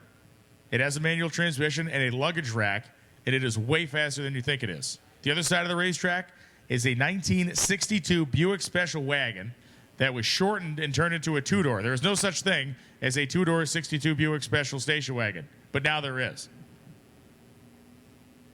Say it with me now. LS power under the hood. And the little Triumph, the gear jamming 4-cylinder car. This thing is really cool. It is a freak show, but it is really nice. That's what he needs to do with that car. He's got a bunch of wheel speed coming out. Grabs second. You can see the shift light. Grabs third. Pulls that thing into high. And the little four-banger Triumph. Watch this. 1094 at 127 miles an hour. Like I said, a complete circus act, but what a fun car to go down a racetrack. 1094, 127.88. And Rick Tyler goes 11.55.7, 117 on the Summit side. That Triumph is awesome. Kyle Scheel and Dan Anderson coming up. Anderson, the 1995 Ford F-150, and Kyle Scheel, the 1973 Camaro. Scheel, from my vantage point, watched him kick the shifter down to low gear, hits the Christmas tree. He's gone with a better reaction time, but it's Dan Anderson who leans on the loud pedal and a little short wheelbase, two-wheel drive, 1995 F-150 to pass Scheel at the big end, 12.13.1, 113.86, and Kyle goes 13.35.5 at 101.74.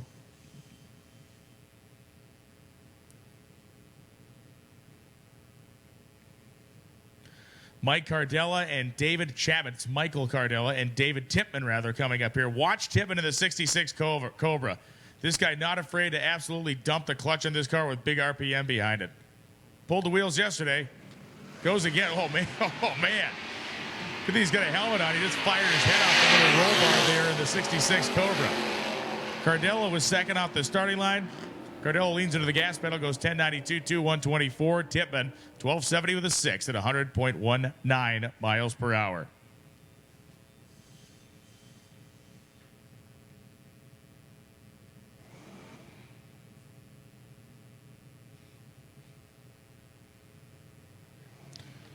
Jeff Dugopolsky coming out of the St. Louis area, and Tim Hoskins, the 1984 S10. Hoskins, the multicolored body panels, the cab corner rot, the old man bed topper, and the multicolored tailgate. You got to love the whole program down here. As Jeff Dugopolsky, one of the multiple-time winners of Drag Week, he has won Street Machine Eliminator more than once and done it in different cars. This olive drab military-style 81 Malibu wagon, his newest creation, 1138.8, 117.59, as Hoskins goes 1355.7 at 103.04 miles an hour in the S10. Jeff Gallagher and Jason Moore on their way right now.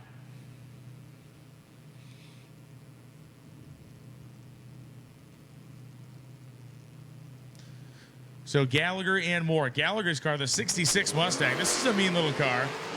And again, Moore's car, no slouch. You saw the third gen come off the starting line and pick the front end up a little bit. Good drag race, but it's going to be the third gen, putting about a half a car length on the Mustang. 1014, 2, 132 to a 1066, 3, 126.73 at the lights. 11:30 right now. Lunch being served down there at in and around the racetrack. They have, of course, the $1 ice cream. 1 pound of ice cream, $1. That's going on as well. Take advantage, for those of you that have never been to America's Racetrack, Summit Racing Equipment Motorsports Park. Now's the time to run down there and test drive some of their food and drink and grab yourself some ice cream as well. Gallagher and Moore had gone down. Now it is Craig Douglas and Jay Williams. Craig Douglas, the 2015 Hellcat Charger, and Jay Williams, the 2013 Nicky Chevrolet ZL1 Camaro.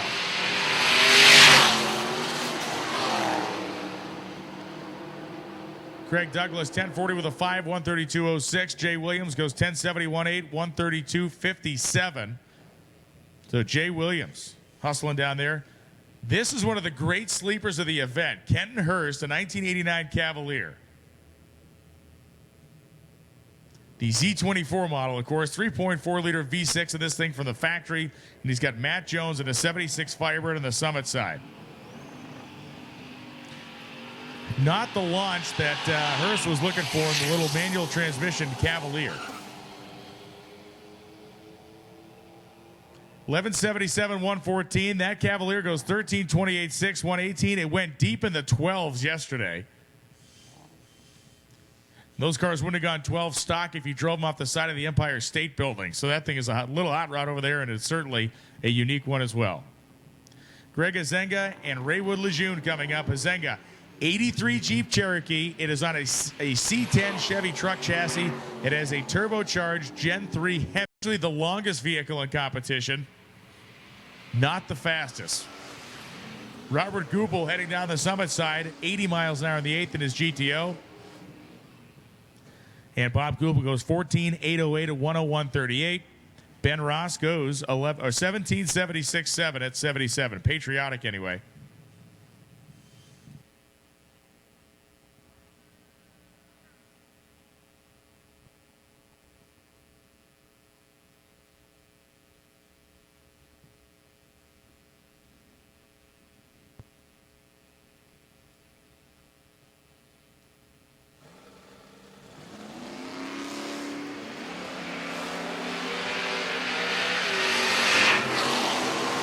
Jeremy Hoskins and J.P. Schuster heading down the drag strip right now as the two of them zipping along. You see Hoskins, or Schuster rather, on the binders, goes 11:45.8, 106 with the brake lights on.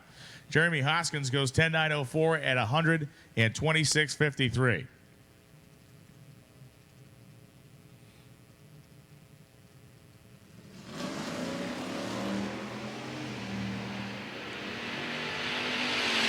Kerry Watson and James Sandlin coming now. Watson the 72 Cutlass, Sandlin the 2013 1500 Ram.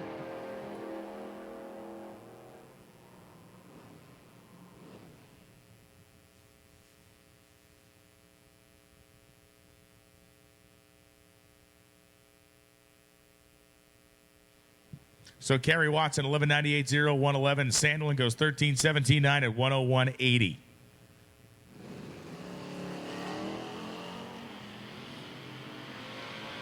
Ben Atkins going down the 1974 Pontiac Ventura, the 5th generation Camaro of Luke Robinson, or the 6th generation Camaro of Luke Robinson on the Bud side. 11:10.5 119 as Robinson goes 12:49.6 at 113 miles an hour. Telltale puff of smoke out of the tailpipe of the Chevrolet side. It's a pretty cool truck. He's got a big Hoosier slick on the back of this thing, and going down the road, he puts a set of monstrous mud tires on it to maintain that big rear tire wheel circumference to make sure it gets down the highway, kind of a hillbilly overdrive method. He needs gear vendors action. If you got a Cummins, you need to put as many gears possible. General rule of thumb. Gary positive 5 Silverado. So Gary Harris Silverado. Best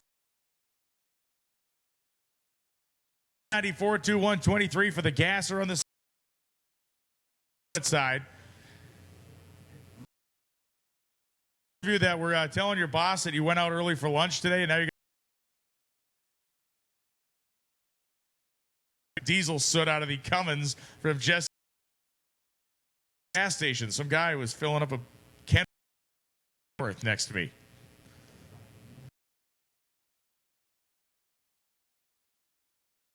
'66 and Apollo, the big impy, driving. It does 12:52 3:109 gets there with 100th by 100th of a second. 13:96.8 102 as John Gilliard had a huge starting line advance. 422-inch engine, which I'm believing is an LS. 1977 Coupe de Ville. Barely a wisp of this thing in a tight drag race. 11:57, 2 beats at 11:60. Those two guys were glued together down the track. Miller had the better 7. Dean goes 60. Great little match race down there.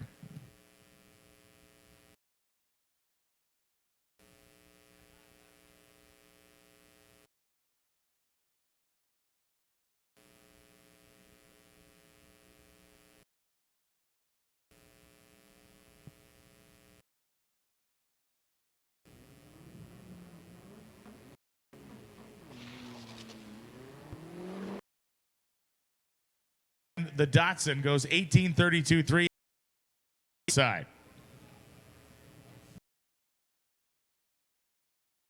You know, the little Dodge Omni. We've seen this thing run 9s. He's trying to go 10-0s in it. The Street Machine Eliminator. And a whole lot of smoke funneling out from under Wes Stevens' command. Does not look good. It was 11:66.6 113. Maybe he's taking that thing down this year a little bit, which is fine. Making sure there's nothing out there from Wes Stevens' Camaro.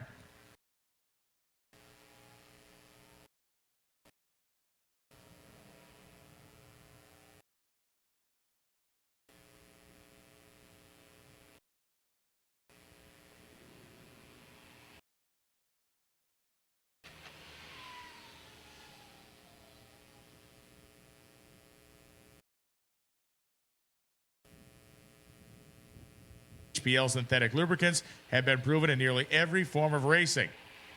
This is achieved by using only the highest quality materials coupled with the best engineering team in the industry. Precision offers a wide range of HPL full synthetic motor oils, transmission fluids, gear oil, brake-in oils, assembly lube, specialty oils, and more. Stop by the Precision Turbo booth and see for yourself why engine builders, race teams, and hot rodders trust Precision Turbo and HPL. HPL, proudly made in the USA. Rocket brand racing fuel is formulated to provide the most power on every run. Each batch is scientifically blended to be consistent each and every time. Rocket brand is the performance gasoline that more race teams and engine builders are turning to elevate their competitive advantage. Rocket brand racing fuels, the undisputed leader in the science of going fast. And of course, Gear Vendors Under and Overdrive. Rick Johnson on the property this week talking about Gear Vendors units. He is talking about the racers running them. He is talking about how they could benefit your particular racing, high performance, and or work application. We're talking RVs, we're talking race cars, you name it. There is a place for a Gear Vendors in your life. Stop by and talk to Rick down at the Gear Vendors display, or you can visit their website at gearvendors.com to learn more about what they do and how they do it. Gear Vendors makes one product. They don't make 100 different things and concentrate a little on each one. They put 100% of their attention in the construction, manufacture, and development of Gear Vendors Under and Overdrive units. Thank you so much to Rick and the entire Gear Vendors family for their unwavering support of Hot Rod Magazine Drag Week.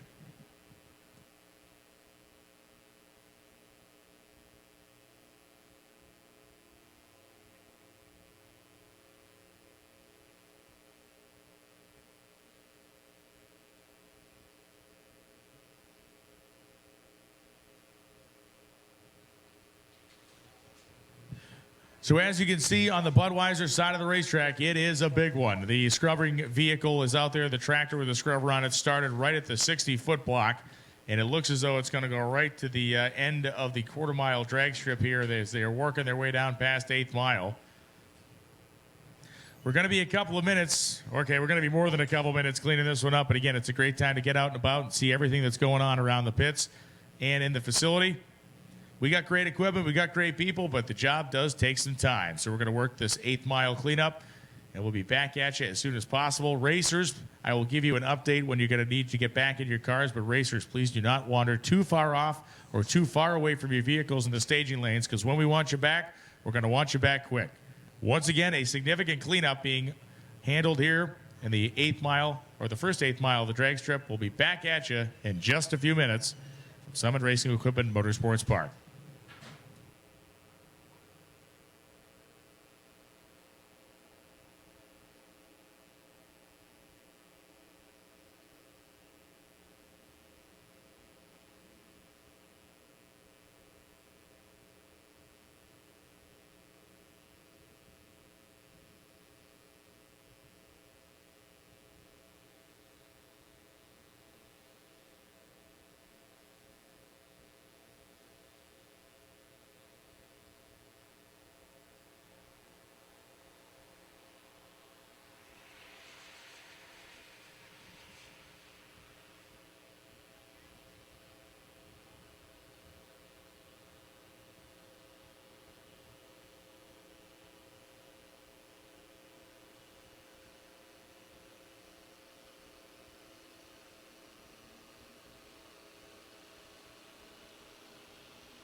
So yeah, just an update for those folks that are watching the live feed right now. What we're in the middle of is an oil down cleanup. We had a car go down, a Camaro went down, and had an issue out there about the first 8th mile of the drag strip that we're scrubbing up right now. We'll be back at it as soon as possible. But yeah, some oil got in the racetrack. It happens. We saw it happen yesterday.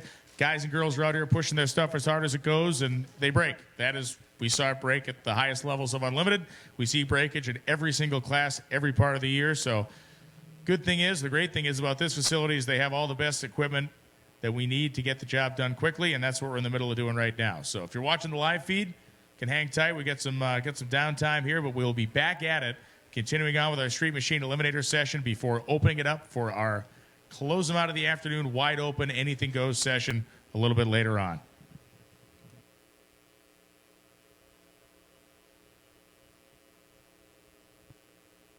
Any changes this year compared to last year? Yeah, this is a totally new engine program. Okay. This is the billet 5-inch motor.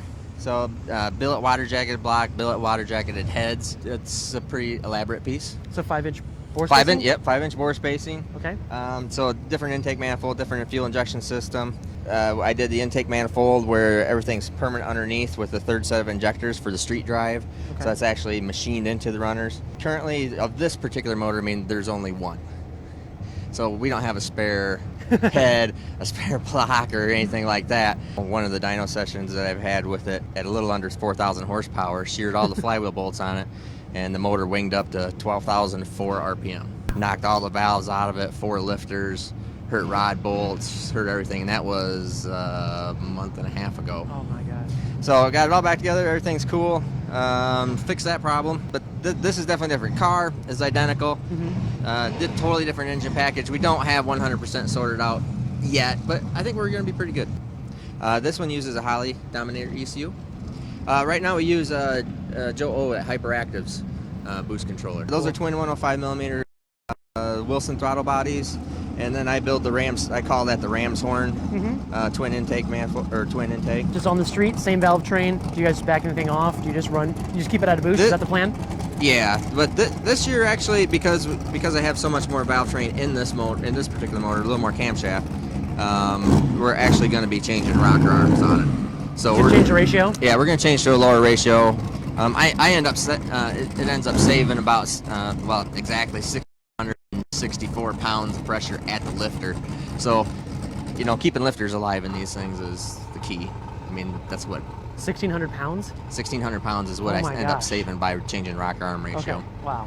Lord willing, we want to go 5s at every track. I mean, the biggest challenge is always you in the car. So, I mean, other than that, then the times come down to it. Jeff's here, so we'll see. I mean, we're talking about doing some heads-up racing or whatever in the mornings. awesome. The car itself, perfectly fine. It's that billet motor. I mean, there's 0 street miles on it. We've been out with it twice. And I mean, there was obviously the thought of just stepping back and putting the other motor in it, which we know, and then I would have 0 worries. Like, I wouldn't be nervous at all. But Where's the fun in that?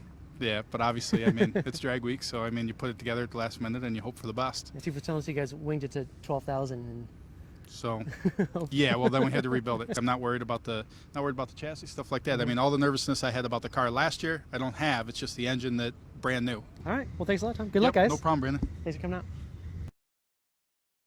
My name's Ed Schwartz Okay. from Orlando, Florida.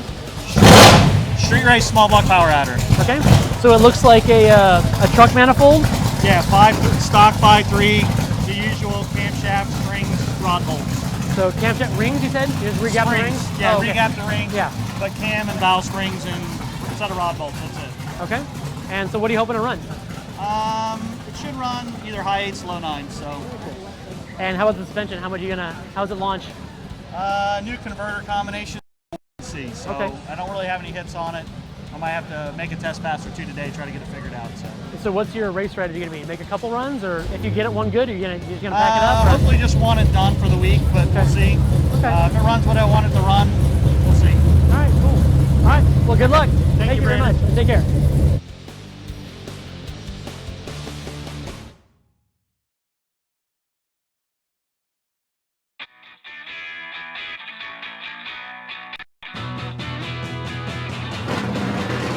Welcome to Drag Week!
right, so basically what we're here to do today is tech this car for class. Here at Drag Week we have multiple classes. We have 8 classes, and within each of those classes there are multiple categories. Power adder, non-power adder, big blocks, small blocks, so on and so forth. There's even an opportunity to check a tire gauge so we can check and make sure the tire has 11.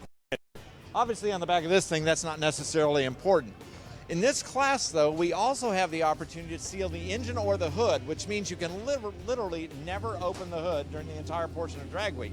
So, he's decided he wants to seal his engine, which means he can't take his intake off of the top of the motor. So, at this time, Mike's going to go ahead and seal the intake for us, and it's basically just a little piece of painted tape between the intake and the head.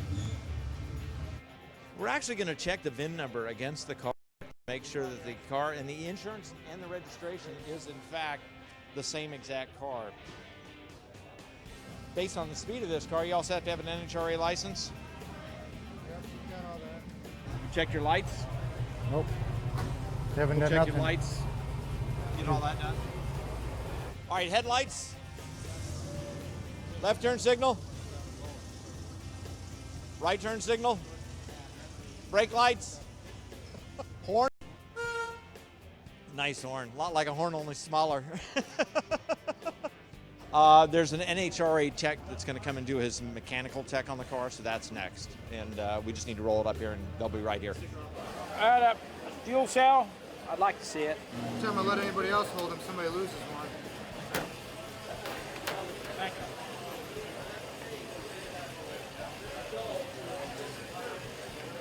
Only one battery? Yes, sir. Thank you.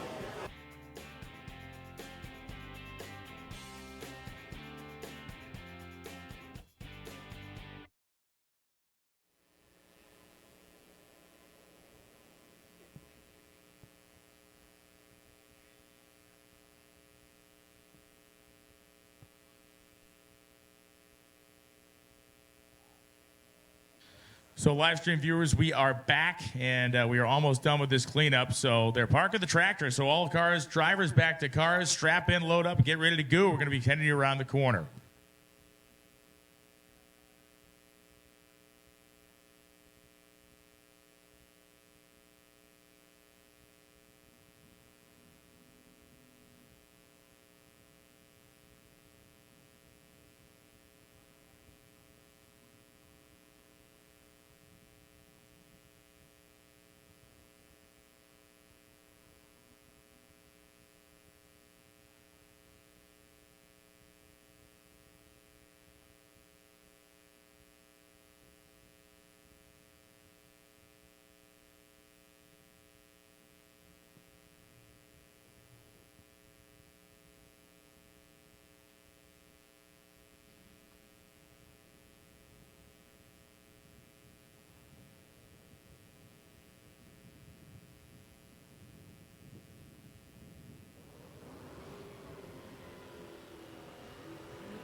Thank you, Lonnie Grimm. I've just received your crazy flailing down there in the starting line. So he's added 15 minutes.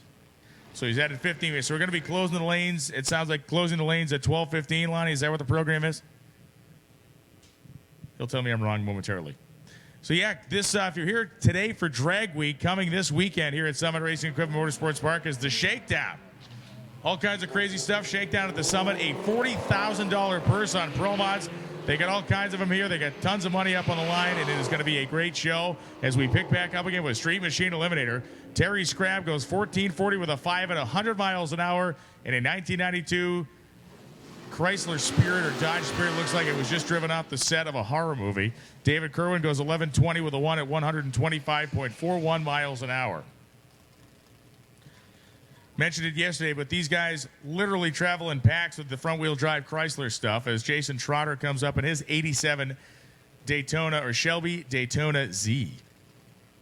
David Burke, the 1979 Le Mans on the Budweiser side.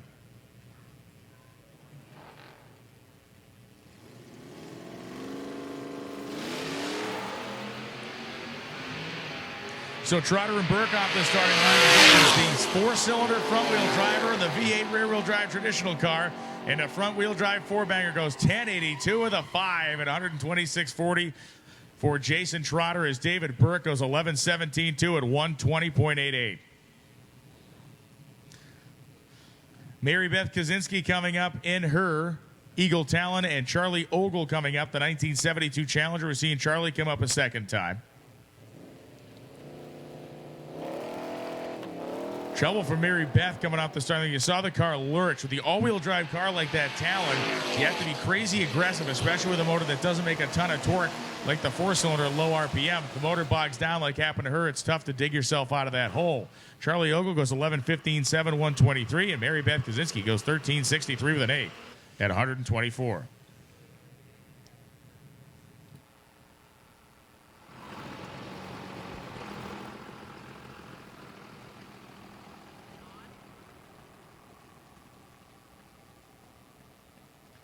Sean Devine and Bob Berry coming up right now. Berry, the 1945 International cab. It's got a Studebaker tailgate on it. It has a Cummins diesel engine. It is a lot of things, but normal isn't one of them. Sean Devine, the 1971 Nova on the Summit side. I'm sorry, the 1971 Nova is leaving the starting line right now. It's looking back in the water box, so wait a second. 99 in the 8th mile for Sean Devine. The Nova goes 1079 or 1097.9, 124.13 as the giant cloud of soot follows Robert Berry up to the starting line in this crazy, wacky, diesel-powered, patinaed up, weirdo pickup truck.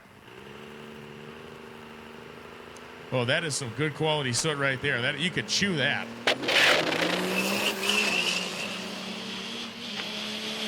In the black cloud, as Wes Allison runs for cover down there. The black cloud of death goes 1066.1, 125.10, and the truck again 1066.1, 125.10 miles an hour, and the just look at the black cloud. It's going to be some guy 5 miles away with this soot cloud rolls by his house. Wonder what's going on. Mount Vesuvius erupting out there. Alex Zarembo and Warren Whitmer coming up now. Whitmer driving the 1968 Camaro and Alex Zarembo in the 71 Comet.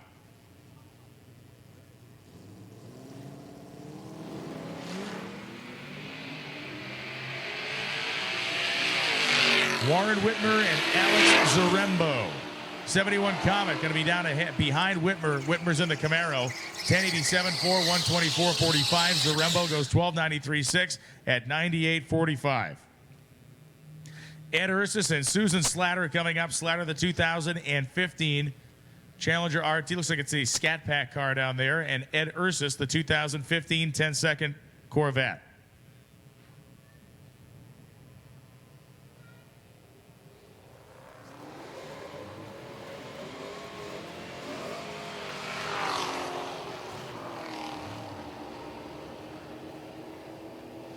Ed Ursus goes 10:55.1, 131.41 in the Corvette, and Susan Slatter goes 12:39.2 at 111.61.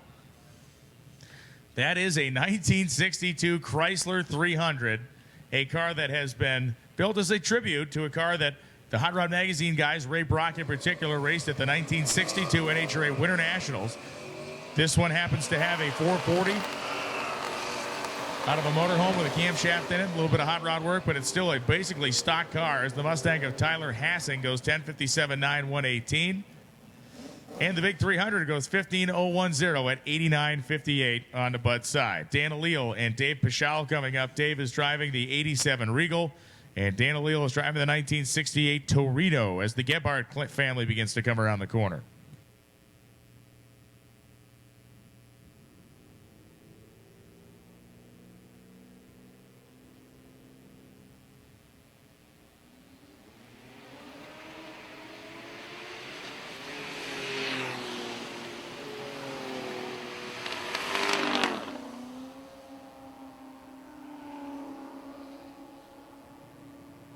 Dave Pichal, 1191.6 at 98.62. Dan Aleel goes 16:35.7 at 81.24 miles an hour across the stripe. Here comes our 10-second 1972 Triumph DR6. That's Dale Napke. And again, that is a 4-cylinder turbocharged Ford engine. This time, Napke bogs the car off the starting line. And Darren Gebhardt is driving the 67 Belvedere. So I have Darren in the Belvedere.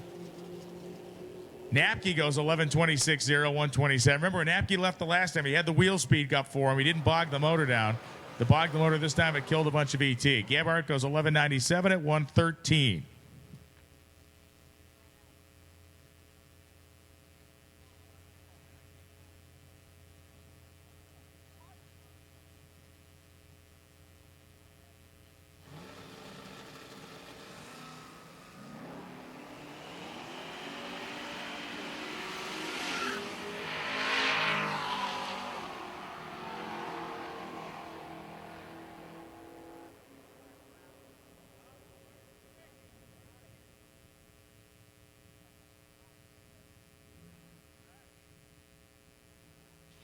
So Darren Gebhardt, 12.05.3, and Dale Napke went. That was the last pair, actually. It's Kyle Steele and Rick Lutz coming up right now. Not sure if it's Lutz or Lutz Jr., the 83, 280ZX, and Kyle Shield, the 1973 Camaro. Once again, folks, the lanes are not open for Session 3 yet. We have not opened the staging lanes for Session 3. If you want to make a run in Session 3, fantastic, but the lanes are not open for you to come in there yet. As Kyle Shield goes 13.29.0 at 101.84, and Rick Lutz Jr. goes 16.85.7 at 84 miles an hour. Lanes are not open for Session 3 yet.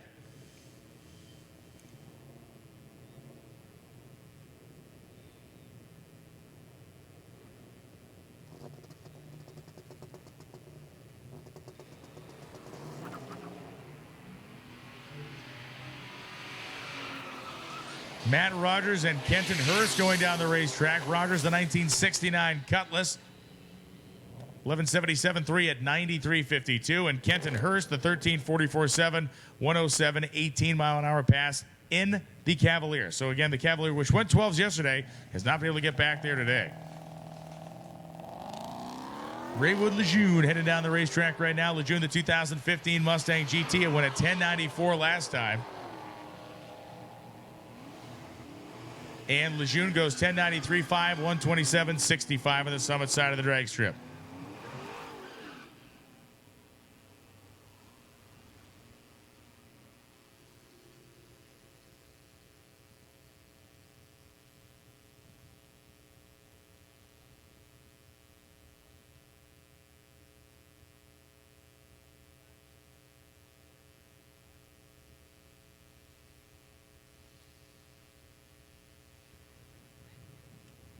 Bob Perrin and Tim Bradshaw coming down. As Bradshaw in the Mustang, and as Bob Perrin in the car we've become so familiar with watching him race, a 56 two-door Chevrolet. The 56 Chevrolet Coupe, this car has run with an automatic, with a stick. It has run at Drag Week. It has run Power Tour. It is an Ohio Mile car. It has done all the things you can imagine a cool hot-rodded 56 Chevrolet to do. Perrin will actually switch transmissions depending on what event he's going to. If he's going to run an automatic at the drags or a stick at the drags, he's made that swap before as well. 10.52.0, 126.33, and Tim Bradshaw goes 11.16 with a 1 at 132.61 miles per hour.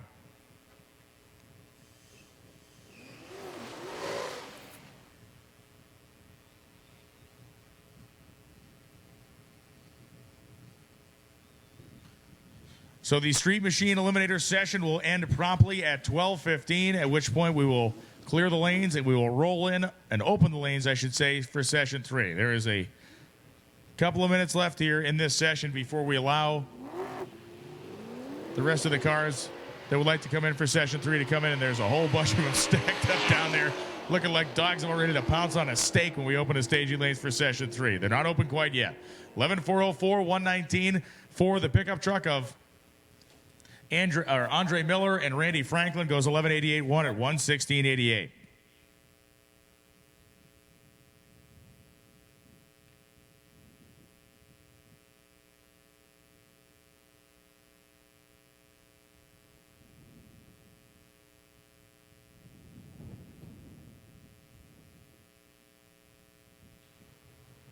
So remember, folks, when you're racers, when you're leaving, you're going to pull out of the gate the same way you came into the track. You're going to pull out of that gate at the end of the pits. You're going to make a right.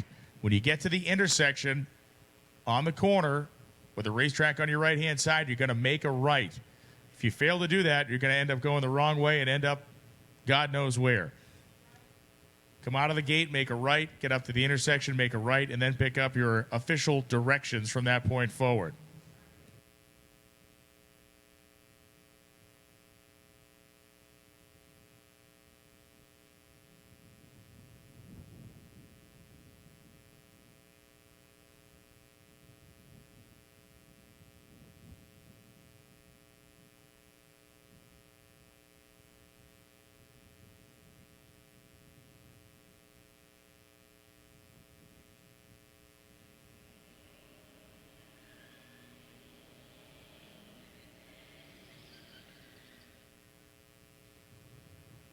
And the little Chevy Nova of Doug Kaiser coming up now. Kaiser, the 1965 model.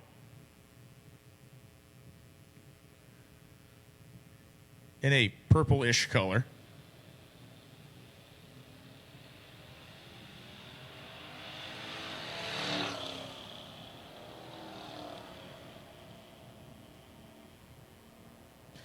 And Doug Kaiser goes 13.803 at 100.67 miles an hour. So Kaiser takes it down just sub 14 seconds.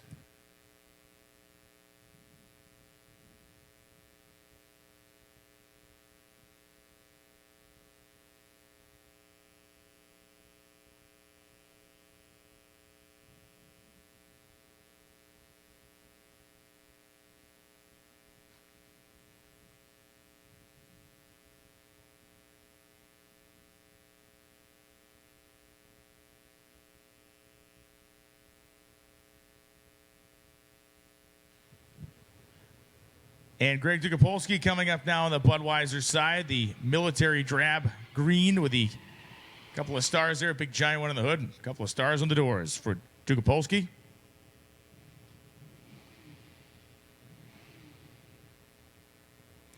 Pretty cool nose art on there, the War Wagon. Got a nice, got a cool kind of graphic of the girl firing the machine gun sitting on top of the roof of the Malibu wagon. Greg has turned the trick before. He has won Street Machine Eliminator at Drag Week. He's had a couple different cars over the years. Always been a Chevrolet guy. Continues to be a Chevrolet guy as he takes his Malibu through the 8th mile at 93.89. And then Jeff through the lights at 11:46.6, 1:16.38.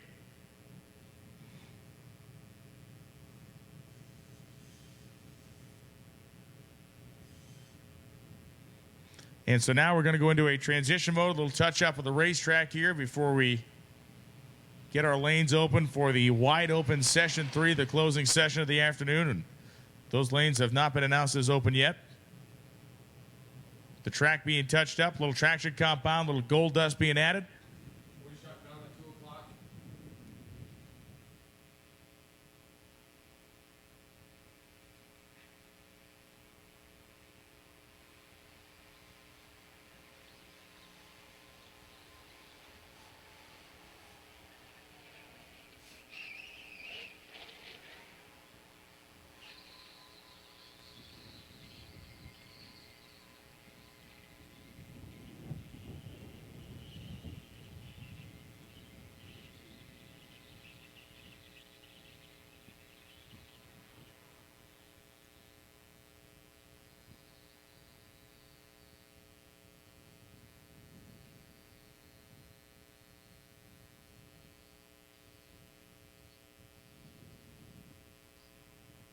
And it appears the staging lanes are now open. Session 3 staging lanes are open. The wide open final session of the afternoon. Staging lanes for Session 3 are now open for competitors to pull in. Session 3 lanes are open for all. We'll be firing cars down the racetrack as soon as we are done with this quick touch-up. Track has been sprayed again. Starting line has been gold dusted and dragged again. Just a quick freshen up before we turn them loose one more time. Again, this third session for those racers who have not packed up and left, not just for Street Machine, it's for anybody and anything that needs to go or wants to go quicker and faster than they've gone as yet.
Thank you so much for the live feed support and for the sponsorship of the event. Gear Vendors Company, as they have for many years, been a great, great backer, a great, great supporter of Drag Week. And Rick Johnson believes in the event. We believe in his product. Meet him down in the pits or check him out online. Gear Vendors, under and overdrive units. They can work in any application you can dream up, can make cars more drivable, can make your drive line stronger. It is a great, great piece. And like I said, many drag racers, over 70 cars, nearly 80 competitors this week are using Gear Vendors units in their racers.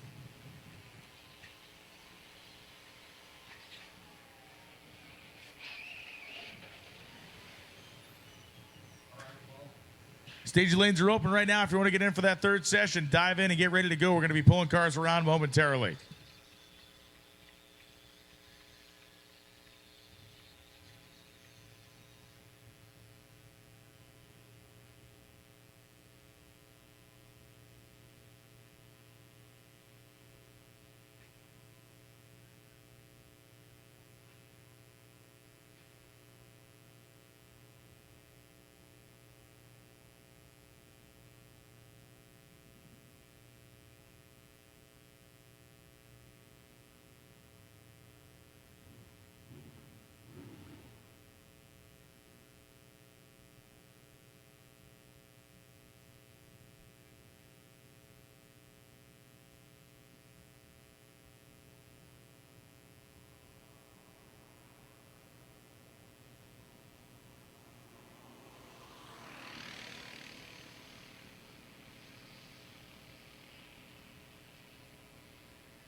So the racers leaving the racetrack this afternoon. Make sure you get your time slips turned in. Those need to be turned in at the customer service building, which is located beneath the main grandstand.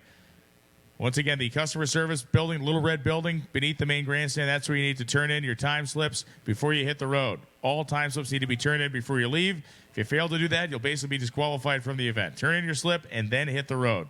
Now, when you do hit the road, you're heading to Martin, Michigan. That is those of you that are sitting in the stands wondering where we're going next. US 131 Dragway in Martin, Michigan. Great drag strip, been open since the early 1960s. Was revamped about 15 years ago. A huge renovation done there. And it is a very fast, very fun place to go racing. The racing surface, I would say, comparable to the one here at Summit Racing Equipment Motorsports Park, and which is well maintained and got plenty of gription. Weather tomorrow is supposed to be beautiful up there. Last I checked, it'll be in about the high 60s. So there should be plenty of horsepower in the air to be made. We'll see how many of the racers can take advantage of it. As is normally the case with any day on Drag Week, the majority of our competitors have begun the process of backing up and hitting the road. There are some desperation thrashes going on out there now as competitors are trying to get themselves into position to maybe make one more run if they have not made a representative pass as of yet. And those competitors that have made their runs, you can watch them steadily pulling out and heading down the road. A Camaro and a Chevelle doing just that right now. You've never seen so many muscle cars or hot rods pulling trailers before as you have when you spend some time at Drag Week. Although we do give kind of specialty awards out at the end of the week, and one of the things that we recognize is the quickest car without a trailer. Last year it was Frank Sapronaro, the quickest average without a trailer, sub 8 seconds. He does have a wagon, though, so he's got a little bit extra storage space.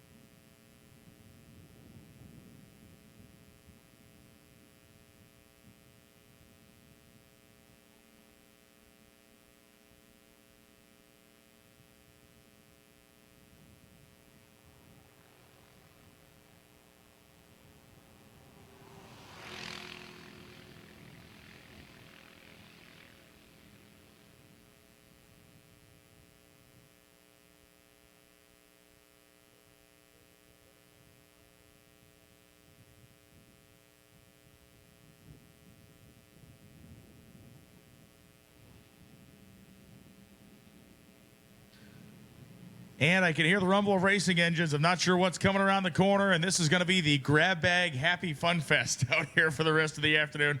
There it is. Harry Hall's coming around the corner. I should say the Harry Haig-driven Australian Chevelle. You know the story about this car. They dragged it out of the weeds last year, ran it with a tired old big block. Over the course of the last year, they had the car back aft. That is a 1,300 horsepower twin turbocharged big block Chevrolet, and you don't have any questions about where the turbochargers are located here. They're located right in the driver's line of sight. I guess you look between them like a ramming sight on a boat. I think that's how you steer this thing. Harry Haig, part of that wild Australian contingent. This car went into the nines yesterday. They want to go deeper into the nines. It went 956, I believe was the number yesterday. And Bill Fowler in the 87 Mustang with the big, naturally aspirated Ford big block in it.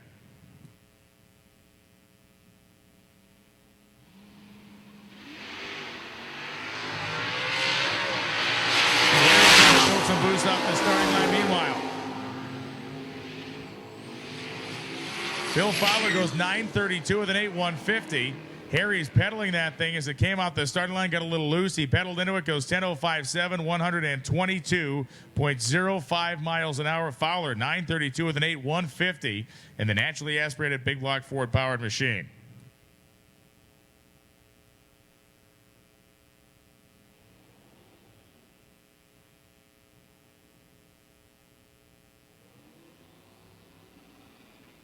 James Carger and Kathy Hoover coming up now. Hoover, that is a real 1969 Z28 Camaro.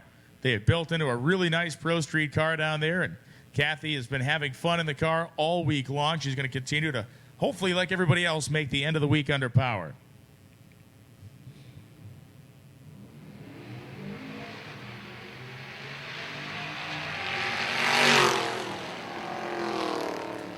And Kathy Hoover ripping down the Budweiser lane. Best pass of the week for her, I believe, 11:25.5, 121.43 in the Camaro. James Carger having some sort of an issue. And here comes Rick Prospero. And again, you never know who's coming around the corner. Prospero coming into this morning, the third quickest car overall. This was the third quickest car, not only just for his class, but for the entire competition. Turbocharged big block Chevrolet engine. Carger in the Fox Body Mustang, the turbocharged LS motor in the Mustang on the Summit side.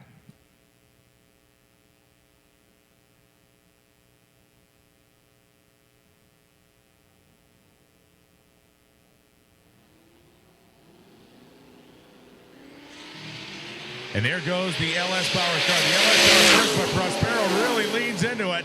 And the big inch, big block Chevrolet, 776 with a 3, and look at the speed. 193.54 as Carger goes 856 with a 4 at 143.98. So Rick Prospero, that 776, a nice number for him. The speed at 193.5 is big. John Dodson and Earl Schexnader coming up right now. Schexnader hailing from Louisiana. We talked about Earl earlier. It is great to have him back in this 604 cubic inch shotgun Hemi-powered Mustang. John Dodson, the 1980 Malibu on one side. Schexnader leans into it. That thing way fast enough. Schexnader starting to pull on Dodson. Top end of the racetrack, 849 to an 848, 849.6, 159 for John Dodson. Schexnader goes 848.5 at 154.32. Sean Brumley and Robert Robinson coming up right now. The 1980 Love Truck for Robinson. Brumley, the 1998 Camaro.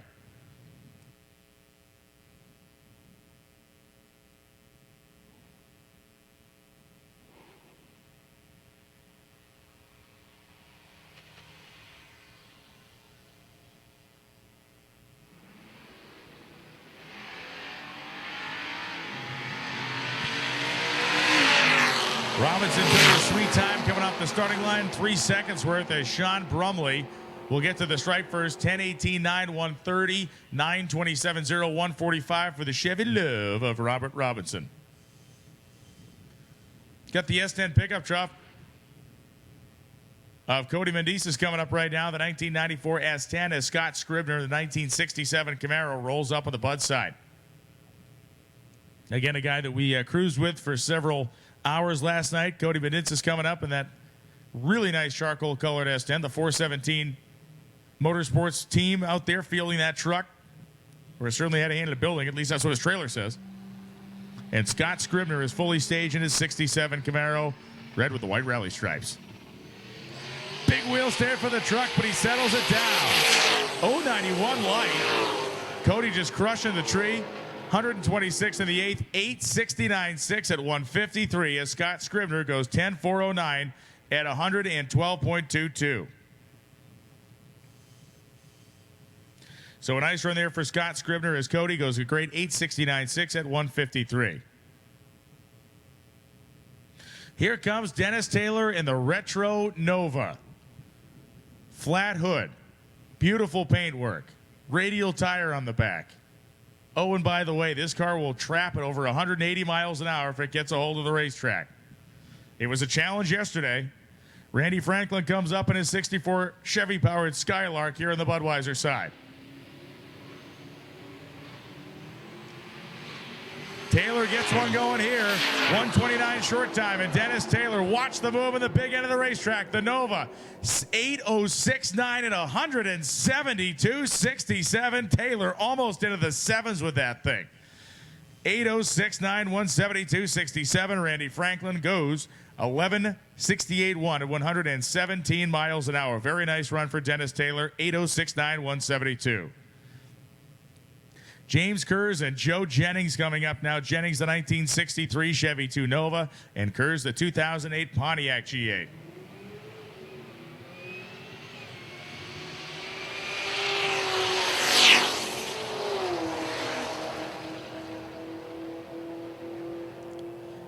Kurz goes 12.38.4, 109, and Joe Jennings goes 11.88 with a 0, 118.68. And here comes Mr. Bryant Goldstone one more time. Goldstone, the 1973 Javelin. Again, we talked about it. Went 695 yesterday. Fighting his way down one of the last runs of the night. And it almost was the night by the time we were done yesterday. As of this moment,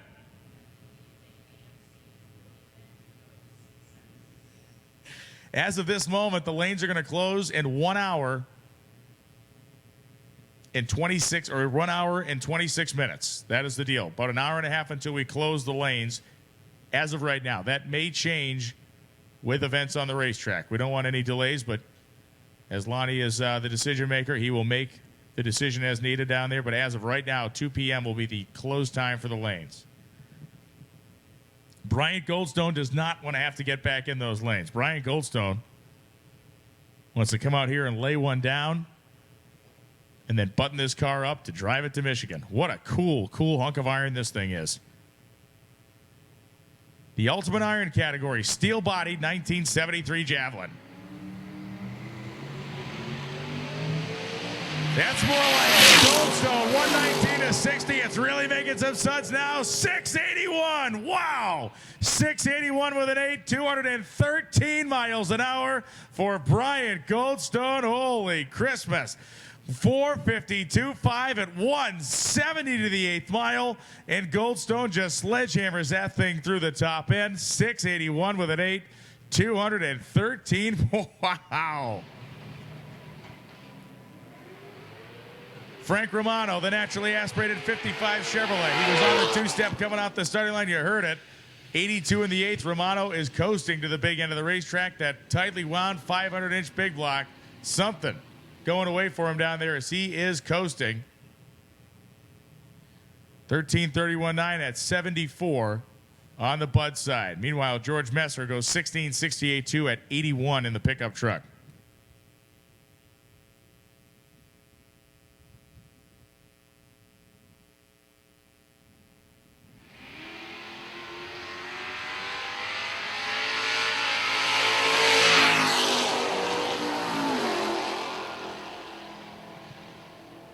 Henry Diani and Darren Gebhardt going down the racetrack. Diani goes 10.602, 128.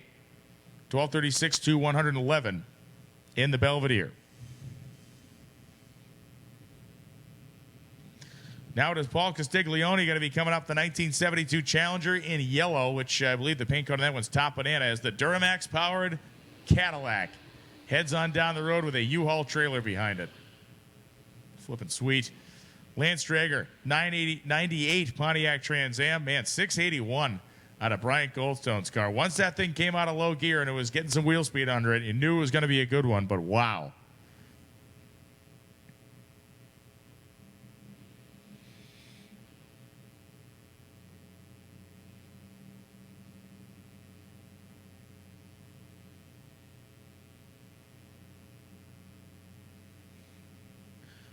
Paul Castiglione and Lance Drager.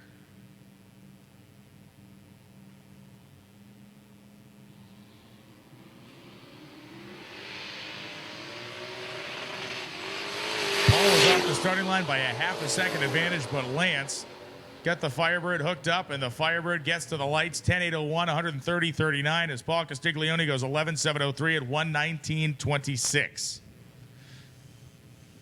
Steven Shishak and Rick Lutz Jr. coming up. Lutz Jr. the 1983 280ZX, and Shishak the 2009 Pontiac GHET. So the four-door Pontiac sedan heads down the summit side of the drag strip, 8th mile speed at 90 miles an hour, and the Pontiac goes 12.055 114 with Rick Lutz going through the Budweiser side at a blistering 17.67 77.97.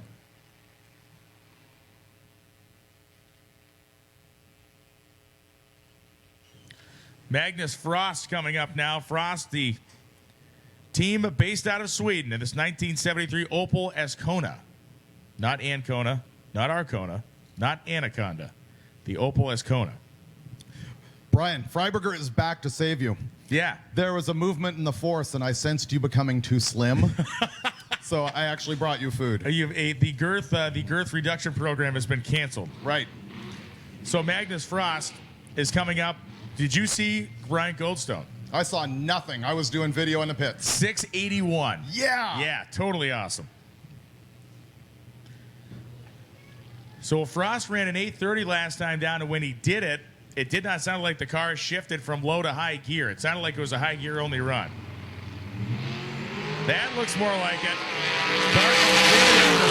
Magnus Frost gets past the 8th mile. A little bit of smoke trailing out the back of that thing. 8:09, 169, and a lot more smoke in the traps when he lifted his foot up. Still, he's looking for 799, and he's just tickling the underside of that number.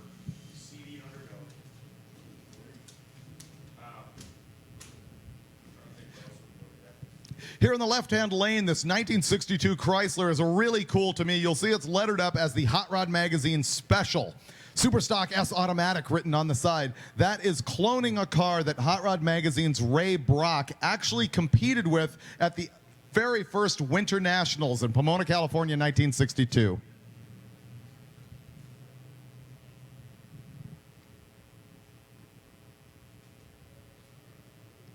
That car currently loaded with basically a motorhome 440 with a cam in it. In the right-hand lane, Connie Lejeune in the 16 Mustang.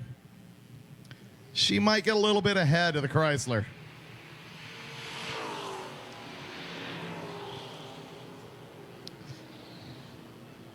Connie goes 1085 at 132 miles an hour, while the Chrysler 1517 at 88, which I need to look it up. I think Eddie Miller, who's riding around in that car, was telling me that is roughly what that original Ray Brock car ran in 1962 with an original, I believe, 413 cross ram, probably a short ram.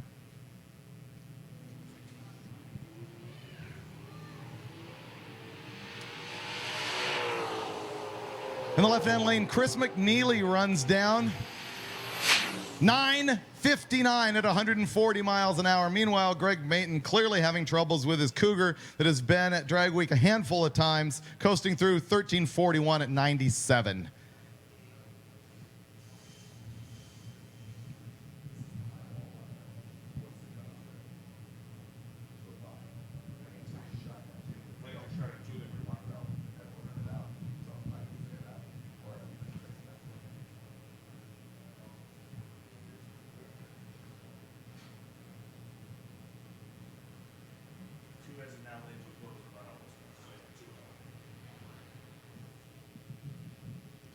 What you're looking at right now is our third session at Hot Rod Drag Week. This is an all-run, all classes, regardless of whether they are Street Machine Eliminator or our class cars. They're all running, so these are a lot of guys trying to improve their numbers from earlier in the day or do a panic last-minute fix and get down the track. Racers in the pits, we are going to close the lanes at 2 o'clock and we will run them out. The cars that are in lanes by 2 o'clock will have an opportunity to run.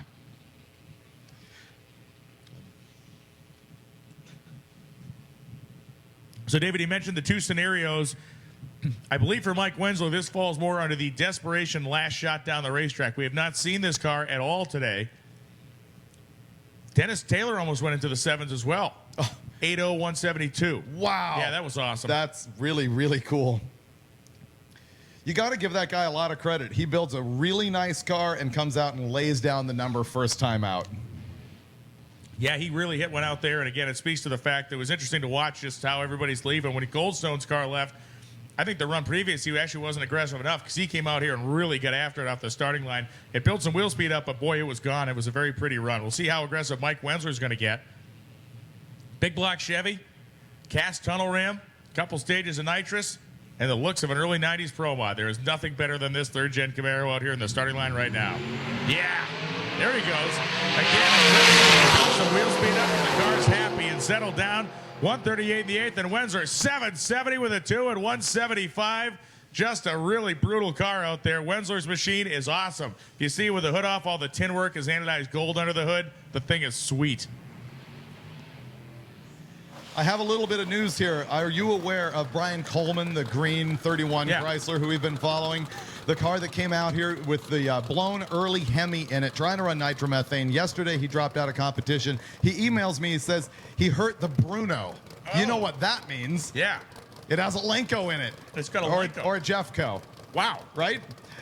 He's back in Wisconsin. He's going to Bruno's in Chicago, trying to get it fixed. He will be back at Indy. Awesome. Yep.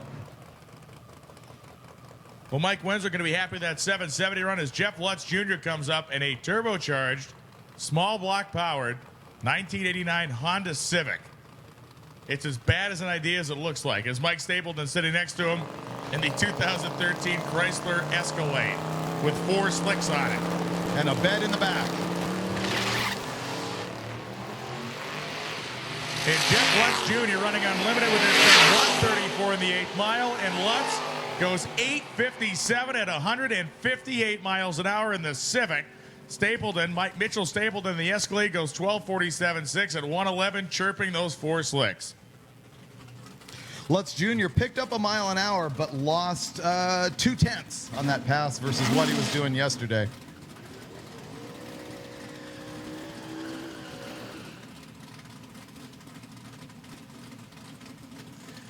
I didn't talk to Lutz, but I did see the car is still down there in the pits. They have not hit the road yet. Okay. They may have been waiting to watch that run. Yeah, I saw he was down the starting line, so hang out with Jeffrey, and then they will likely beat feet. Andre Miller coming back up in his pickup truck, and Jason Tapscott. We told the story. We're not going to grind it into dust here, but he did have his entire race operation stolen at the close of Drag Week last year. The truck got recovered, worse for the wear. He put this Camaro together, and he is back out here having fun with us. A pretty amazing one-year turnaround for a very driven and focused guy, obviously, is Jason Tapscott in that 1970 Camaro. Tapscott pulls a big wheelie off the starting line. The thing bounces around and lands. Andre Miller is hammering down in the pickup truck, and Tapscott goes 963.2 at 141.71. Andre Miller 1157.6 at 118.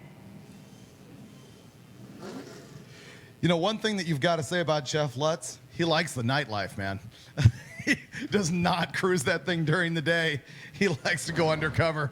It's a total stealth operation at that point. The flat black paint may deflect the radar beams from the police. What do they call that flat black paint? What's the name?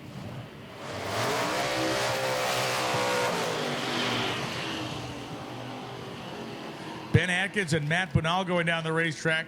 Atkins goes 11:21.5, 121.40, and Matt Bonal goes 12:33.5 at 112.34. Why do I not remember seeing this green Pontiac at all yesterday? It's been around. He's been at several drag weeks. He's stepped it up over the years and now has a roll bar in it. Nice. He's good to go. Bob Seiler and Terry Converse coming up. Remember, Converse is the car with the stick shift in it. He's going to tack it up, dump the clutch, and watch him roll the gears in this thing. Just watch the way the back of the car rises and falls. He is handy with the steel. Let's watch him. And then just put the announcer kibosh on it right there. Yeah, you did. Watch how awesome this guy is at not making all the gear changes. Sorry about that, Terry. First, second, sixth. 11:31.2 at 128 miles an hour. Ooh, the Yuba. I'm so happy to see these guys here on day 2 with that turbo 4-cylinder Mustang. Ran in the 9s last time. He wants to get down back where he ran earlier yesterday in the 8s. Takes that little motor a while to spool the big single turbo, and it is not a happening deal here. Popping and banging, running into the rev limiter. Gonna make a run at it at the top end, though. 9:58.1, 1:51.31. An impressive run for the car, the combination, but not the run they were looking for. Dude, I've been out of the tower for a while. Fill me in. What have we seen out of the Supra? We haven't. No? This is the first time it's been back since you left. Really? I thought you were down there and had those guys cornered and No, freaking them out. I would have. Yep, frisking them. Pinned down. Roughing up the suspect. So Dustin Gardner and James Meager in the starting line. There goes Meager. Wow. 140 mile, and Meager goes 8:05.3, 175 miles an hour. Gardner goes 10:52.8, 130. Taking a leisurely stroll through the 60-foot there, ran a 1.40. I think he blazed the tire on the very first time out. Obviously didn't want to do that again. Man, that car is 770, 750 capable.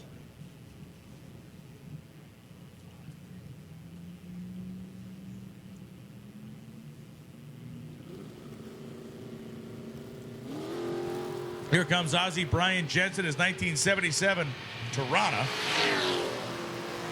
In the Holden Tirana. Multiple drag weeks this car has been on. 1066 with a 3 at 125.78 for Brian Jensen. A real kind of fun but weird matchup down here is the Shelby CSX Shadow. Or was it just the Shelby CSX? Is that what they just called it, a CSX? Oh, yeah, you didn't want to bring that Shadow name in. You don't want to lower the property value with that. Yeah, Gary Ross, a 63 Falcon station wagon with the wood grain on the side. Trouble for the CSX. Gary Ross has no trouble at all. 964.8, 138 in the wagon.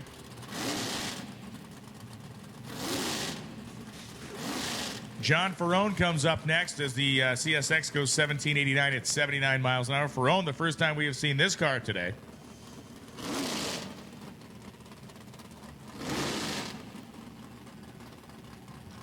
By the way, in the pits, I met more guys who have imported their cars to the United States to run this event. Really? Yes. Even more Swedes.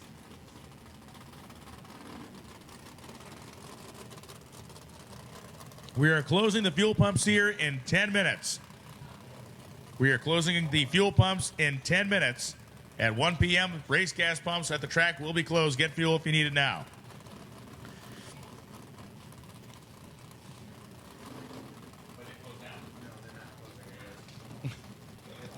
Aha!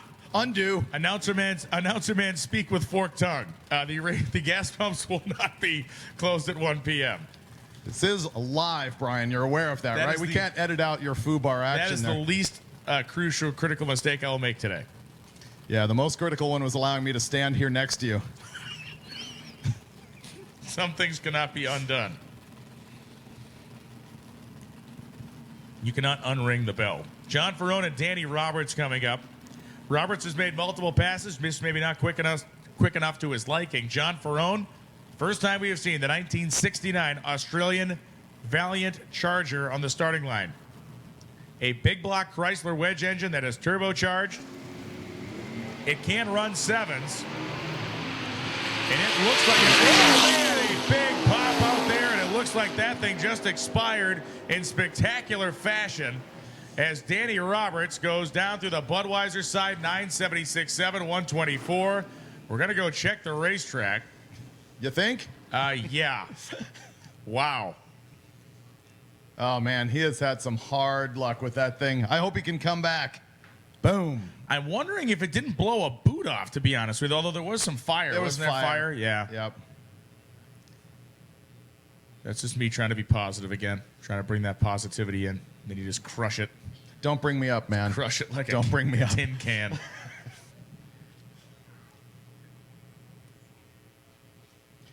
There's a lot of cars still down there in the pits.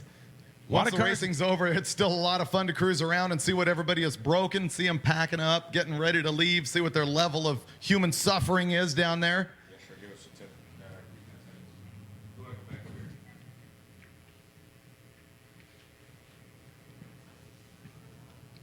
So Danny Roberts goes that 976, 124. Here's the replay. Those of you who watch on the live feed, right-hand side of your screen.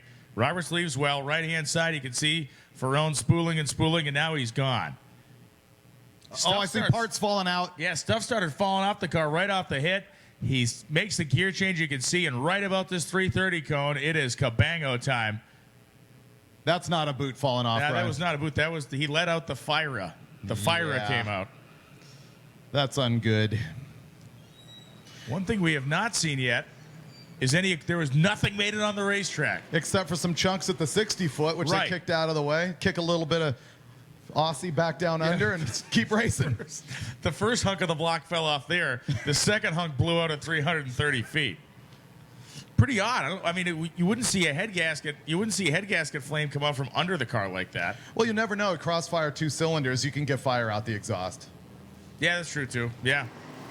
Wow. So Jason Billings and Alex Taylor heading down the racetrack now. Whoa, Taylor's car gets loose at the 8th mile, at the 330-foot mark, actually. Taylor lifted and cruises cruises down the Budweiser side. She is going to come back around. Jason Billings, 1087.8, 126, and Alex Taylor, 1440 with a 6 at 57. Yeah, I'd love that. Please put the pickles on my computer. That's I thought I was going to guacamole your keyboard up here. So 1440 with a 6 at 57. Alex will be back, and again, she drives that car very wisely. She's not trying to go out there and be a hero. The car got a little bit loose. She lifted and just coasted through. Greg Trapnell is a guy who is desperate for a good run. The car has not really done what they've wanted at all so far this weekend.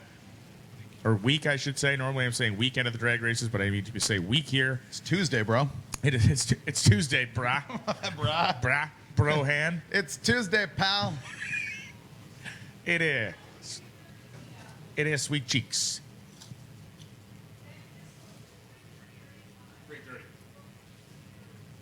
Jim Pranis and Greg Trapnell will be coming up next. Pranis, the big Hemi-powered 1968 Charger.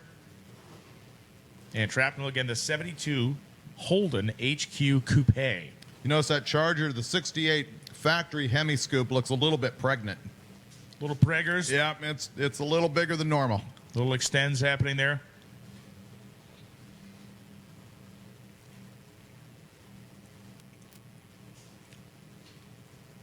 The 68 through 70 Charger is certainly some of the most iconic cars of the muscle car era. And, well, you've done very well with yours. Which one? The one that you rally raced and done all the other junk with? General Mayhem. The Mayhem Mobile. Oh, yeah. World's best, completely clapped out piece of garbage 68 Charger. When we have a minute, I want you to share the story of trying to register that car over the state of California, because that's an entertaining one. I plead the fifth. The woman's reaction at the DMV was my favorite part. Everything's staged and away they go.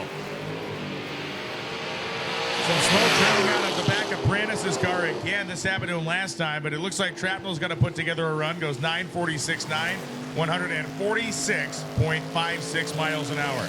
Greg Trapnell goes through the lights. Jim Pranis coasts through 1081.4 at 111.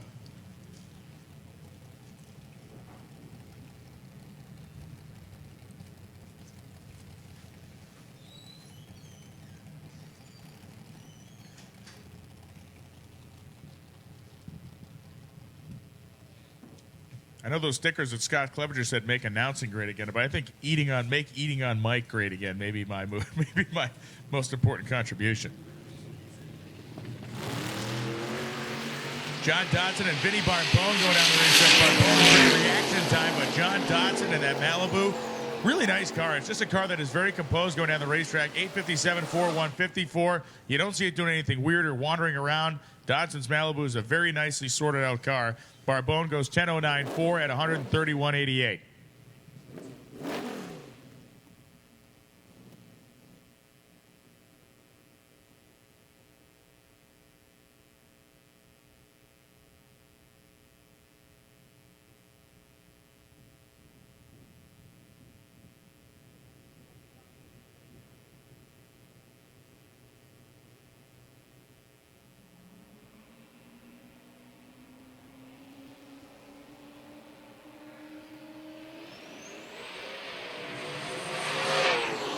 Tony Karamitsos and Jeff Floyd go down the racetrack. Karamitsos' car got a hold of the strip, goes 860 with a 1 at 169.44. Jeff Floyd goes working down through there, actually coasting down through there. He was solid on the first couple hundred feet, but then not so good after that. 17.99.1 at just 50 miles an hour.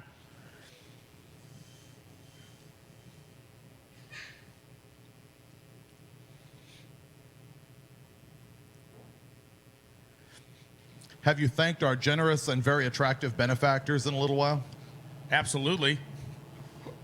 I have. I have been profusely thanking gear vendors. We've been talking about gear vendors' different applications and uses, and definitely eternally indebted to Rick Johnson for his support of this event. You know, these are things do not happen on their own, as you well know. Without his support, we would not be standing here talking to everybody today, not just on the live feed, but in general. 14.053.101 for Bob Goupel, and Steve Shishak goes 11.48.9 at 123. What do you think? Taylor going to lay down a 7-something here? I would love to see it.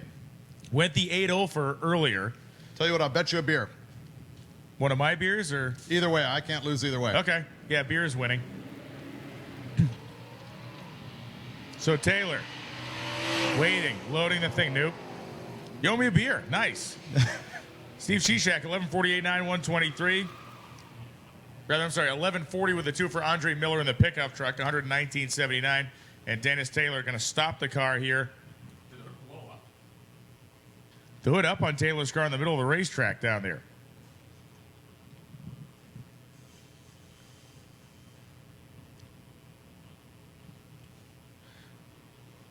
So Taylor's car very lazy coming off the starting line. The hood actually came up, so he's going to put that thing back down again.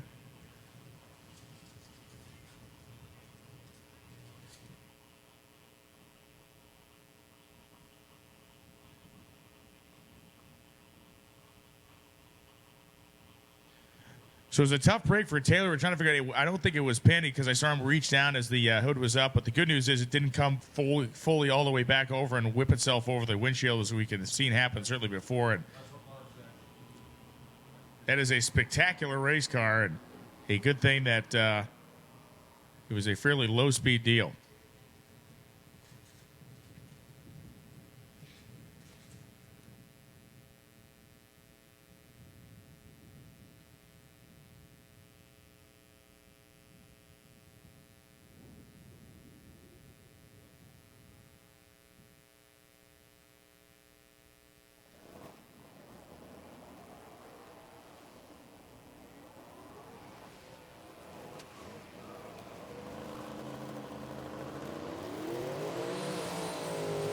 Turbo 1 hour away until we close the lanes. 1 hour away until we close the lanes here at Summit Racing Equipment Motorsports Park, and send everybody packing. Racers need to get your time slips in this afternoon. Folks in the stands, everybody here on track is doing this for the love of it and for a jacket.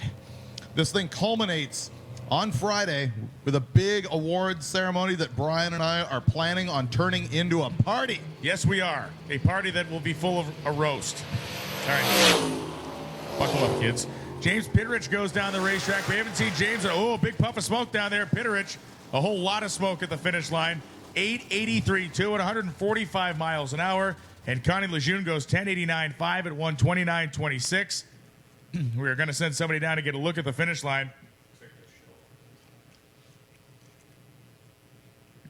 Always a very scary moment when you see a car like that pulling along at 150 miles an hour and you start seeing those big puffs of smoke. You're just hoping nothing gets out from underneath the tires.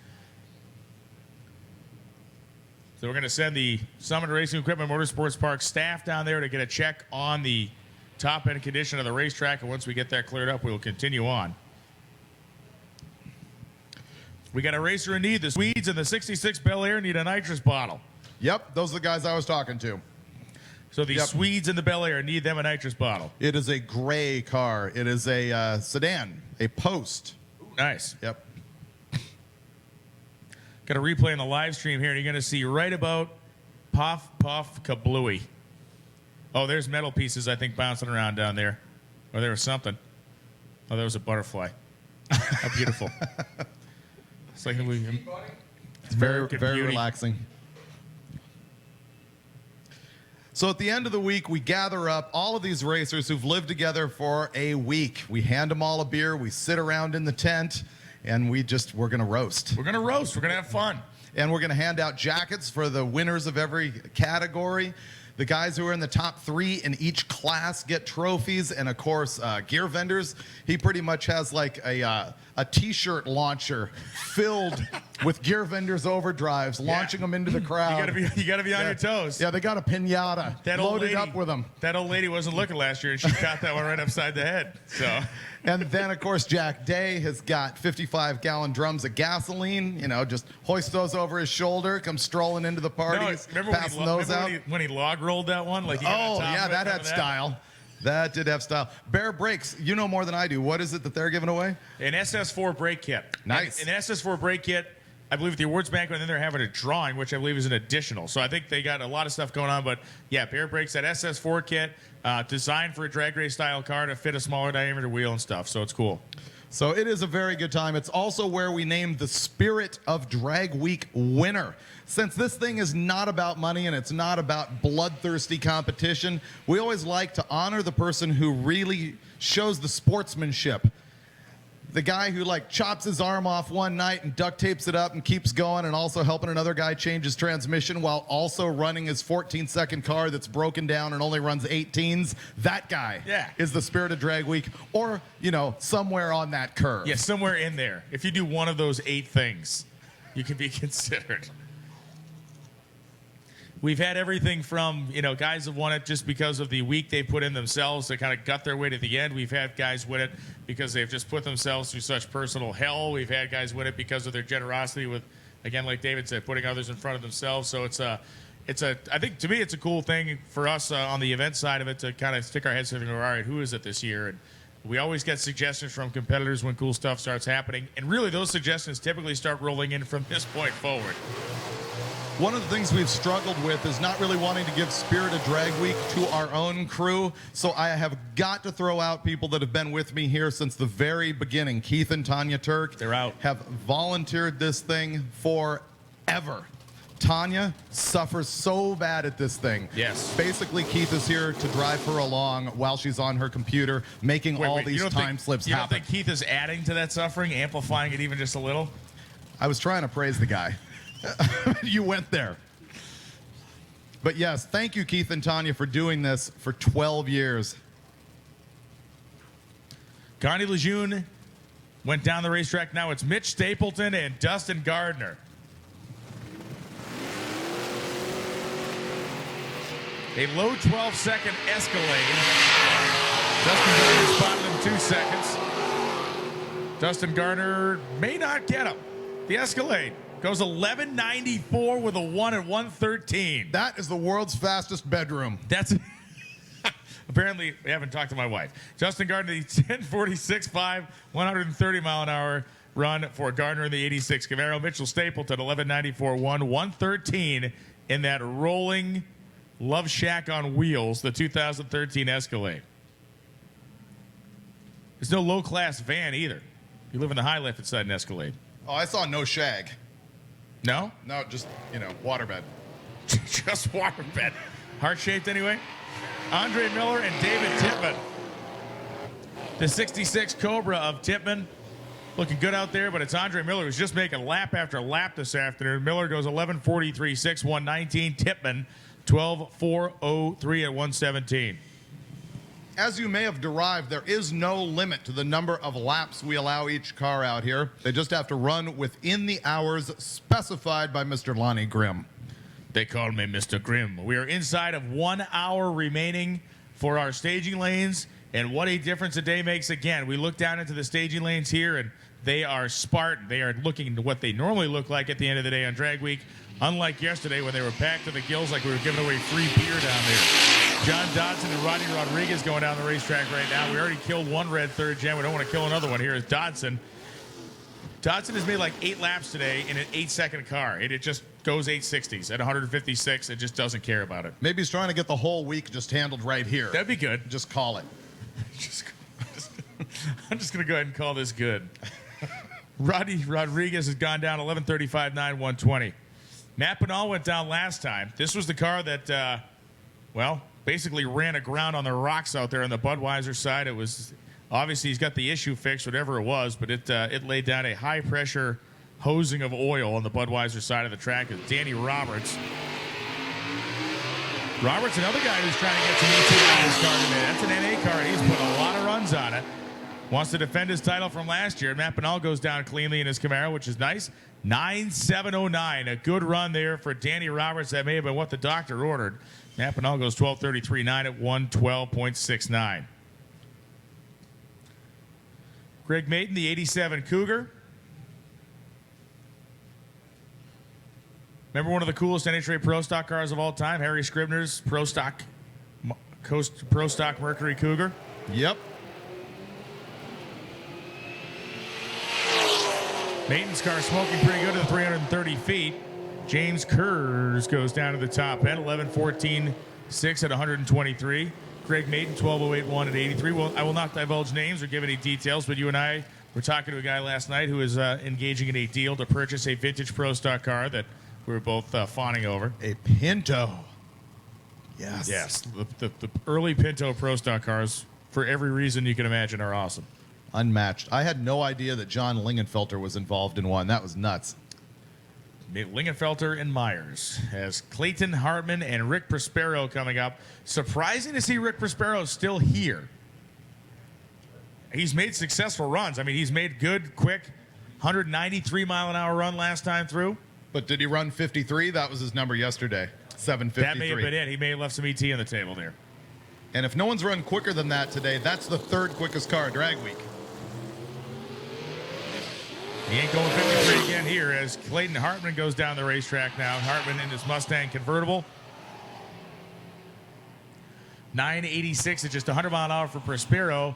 957.6, 134 for Clayton Hartman.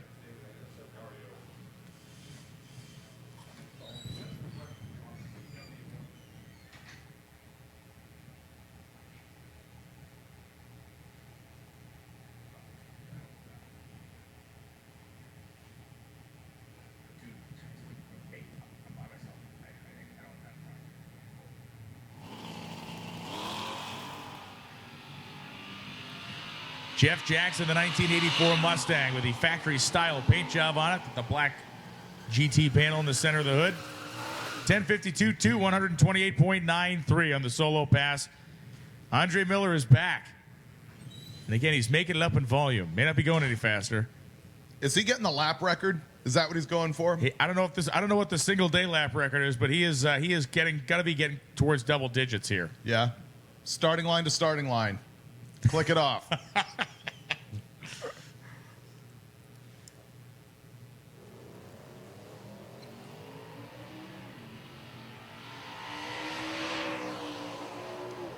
If drag racing continues for more than 4 hours, consult a doctor. Drag Alice. 11:41.2 at 119.69 miles per hour for Andre Miller.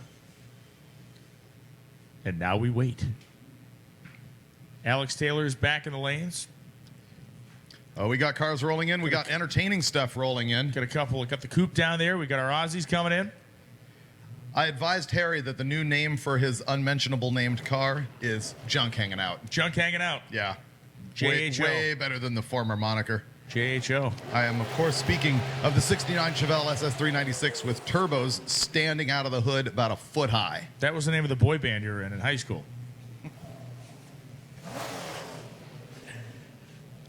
It's the 55 Chevrolet Frank Romano. Now, Romano had kind of a rough run. I'm going to say a rough run, but not a representative run last time. Came off the starting line, pulled a couple of gears. There we go, baby. Oh, ripping it. Yeah. Great to hear this thing on a solo. 992 the 9, 138 for Frank Romano. That's what the doctor ordered right there for the 55 Chevrolet of Frank. Nice. This is so good. Randy Franklin, Chevrolet powered 64 Skylark. That's a gear jammer as well. How did I miss that? Nice. High gear for him happens just past the 8th mile, 11.68.0 at 116.86.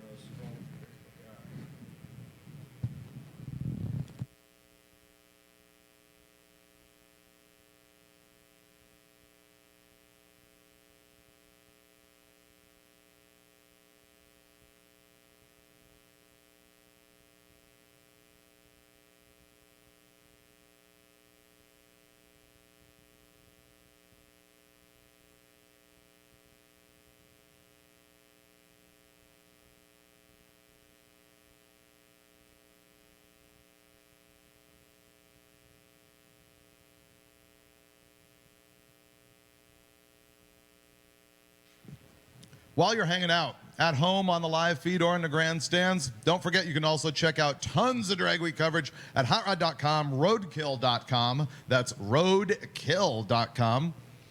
Oh, sorry, go ahead. Also, Roadkill social media, which is at Roadkill Show, and Hot Rod social media, which is Hot Rod Mag on Facebook and Hot Rod Magazine on Instagram. We mentioned kind of interesting, different pro stock cars. Jeff Stacy from Nose Prep Nation sent me a note. He said he's talking about unique or different pro stock cars. Back during the 80s, Doug Messner from South Dakota had a Chevy Citation pro stock body, Chevy Citation pro stocker. I'm sorry. Got destroyed in a crash in Dallas. At the No one Motorplex. wept? At the Motorplex. What? No one wept? No.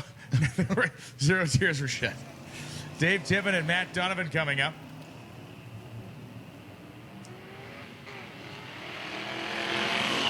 A couple of Pontiac Astros got run back in the day instead of Vegas. There was a few deviations from the normal program. 12.78.0 and 107.09. Matt Donovan goes 13.23.5 at 100 miles an hour. Of course, there was the AMC contingent of the Gremlins and the Gremlins and the Javelins. Roush's four-door Maverick. Roush's four-door Maverick. The Jungle Jim Pro Stock Chevy Vega station wagon. That was a thing for a little while. He's Wonder Wagon. had his name on the side of that. No, it was a Pro Stock car though. Oh, okay, sorry. Yeah, the Jungle Jim had a Pro Stock car. I went straight to funny car. It had his name on it. He did not drive it. Another guy drove it, but it was a Chevy Vega station wagon. You mentioned Jungle. I just went straight to flopper. I had no idea. Straight flop. Yeah. Billy Gebhardt, the 62 Valiant. 10-13-7 at 127.59. Billy Gebhardt, a guy that has major league stat horsepower when it comes to drag week. He has got this thing like lined out.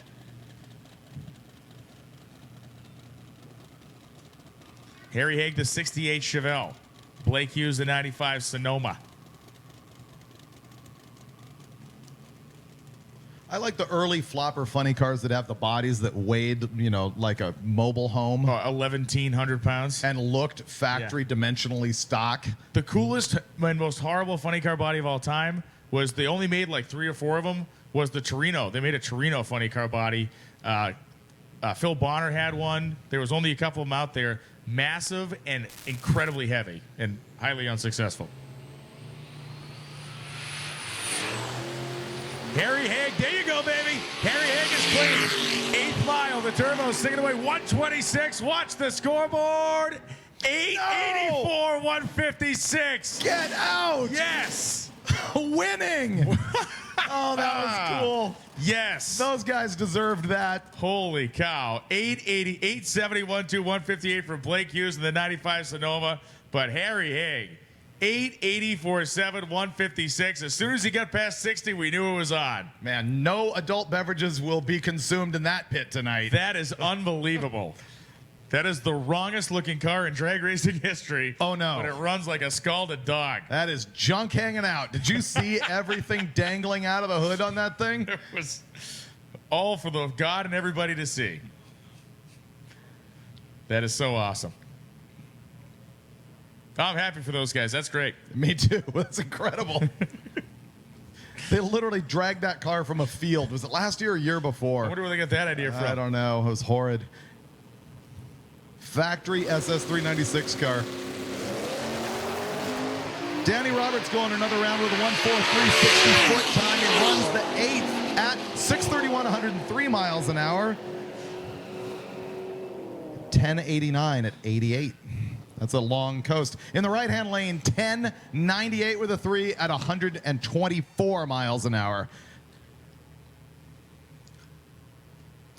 Guess who's in the left lane, Brian? It's our man. Yeah? Andre Miller. When he makes the 1 millionth lap, the balloons fall out of the ceiling. What makes this entertaining for me is I can't remember long enough that of having seen that truck before. That's the run that Alex Taylor's looking for. Clean through the 330, clean through the 8th mile. Alex Taylor goes 8:77.2 at 160.14 miles an hour in the Bad Marrow Camaro. That's a BAM. And again, this is really put up or shut up time because now we are down to less than 45 minutes before we close the lanes. The runs being made now are vitally important to the overall success of these competitors, or else they would already be gone on the road. It would be a blatant lie if I told you that I was disappointed that we were in the same boat as yesterday and we'd be doing this for 3 more hours today. I want to hit the road. I want to get rolling. We got places to go, people to see. There's Lutz walking around a starting line. I'm thinking that there it goes. The civic lesson is coming back. The civic lesson. Go to civics class. Civic pride. That's what we should go with that. Yeah. Darren Gebhardt and Randy Franklin going down the racetrack right now. Randy Franklin putting some car lengths with that stick-shifted Buick. Franklin maybe lining up with Andre Miller to try to make the consistent run record. Maybe this car should be named Laps in Judgment. Oh, I like it. Not bad. Reason being, that is a small block Chevy in that thing, twin turbo car, all kinds of wrong, and yet all kinds of right. Yes, if this is wrong, I don't want to be right. Rusty Hook Auto Salvage, the sponsor on the back of the car. That is spectacular. I like the fact that it has the body kit on it. You don't want to do something like this without that JDM style body kit on there. I think this thing weighs 2,200 pounds. You could juggle with it. You could put a handle on top and carry it to the next track.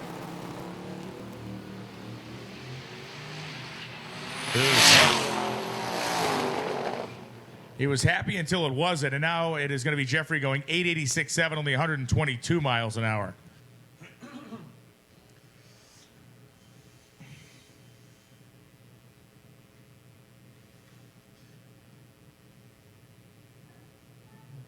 Alana suggests civic duty. Civic duty?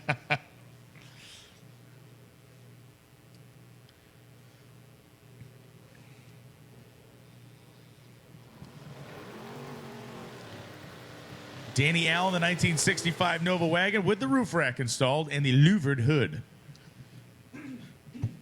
Brian, Jenny Schmitz just pointed out to me this is year 5 of the Tranny Guy Trophy. It is the trophy that everyone's clamoring for. Of course, the Rick Johnson designed and conceived trophy. That very intense. That scene, the guy hanging onto the back of the Hemi, for all it's worth. Got it right by the plug wires, baby. Hanging onto that thing, wide open throttle. And that is the trophy that goes to the overall winner of Drag Week. Danny Allen, again, that car at the top of first gear. It is having issues making the 1-2 gear shift. You hear it run into the rev limiter. It's been doing that consistently. 1038.2, 143.49. Trophy's got a great story behind it. We'll talk to Rick during the week about that. I'm sure he'll relate it to us during our awards banquet. Again, we're talking awards ceremony on Friday night. The new and improved revamped format. The David and Brian hosting tandem. We thank Rick for always popping for the tent that we use for that the tent's thing. awesome. He's always got his trophies all over the table. He's always just cannon firing those gear vendors out to the crowd. I mean, really, I'm just kidding around, but he is very generous with that 100%. stuff, especially to the Drag Week crowd. He loves these people. Absolutely. Like And- personally and and they love him individually. back. Yeah.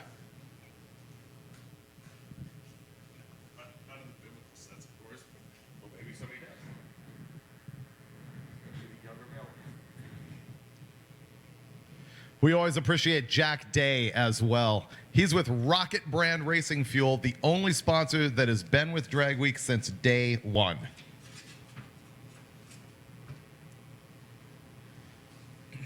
I'll have you all know that Brian is a lick his fingers to turn the pages kind of guy. I watched it. Rocket Brand Racing Fuel is formulated from the finest blend, stocks, and strict quality control procedures to guarantee superior engine performance and run consistency race after race. If you need technical help regarding fuel, stop by the Rocket Brand booth located in the staging lanes with your questions. Also, check out the special Rocket Brand hats and shirts. Well, unlike you, I don't have that profuse sweating problem where your hands are always very moist. And I realize it is a medical issue, but it's still very strange.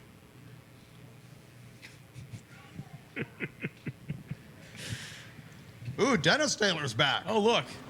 Looky Lou. 806, 172 miles an hour. We want $7.99. We've seen Oh, no. We've seen Harry. Hood pins on the ground or what? We've seen Harry go to the 8s. We want to see Dennis go in the 7s, but it appears as though. Look, actually, if you're watching the live feed, you're picking up all the metal flake and the paint on that car, which is one of the neatest parts about it. Okay, all good. Great. What we saw happen here last time was Dennis staged the car, brought the thing up on the converter. It seemed to be spooling the turbo. He came off, and the car just kind of laid over on its nose. Obviously, he's been able to mess around with it. Thinks he's got a handle on it. Oh. That's a disappointment. And you can look down from our vantage point. If you're sitting in the grandstands, he actually shook the tires in that thing. If you look down from our spot in the grandstand, you can see up to the Christmas tree, or just before, you can see it looks like a regular burnout. Well, then all of a sudden, as the thing really started to get up on the power, it actually started to wad up those drag radials. That's why you're looking at that check mark on the racetrack. The tire is actually repeatedly folding up on itself and unloading. Not normally something you see with a radial tire, but with a car that makes that much power, certainly a possibility.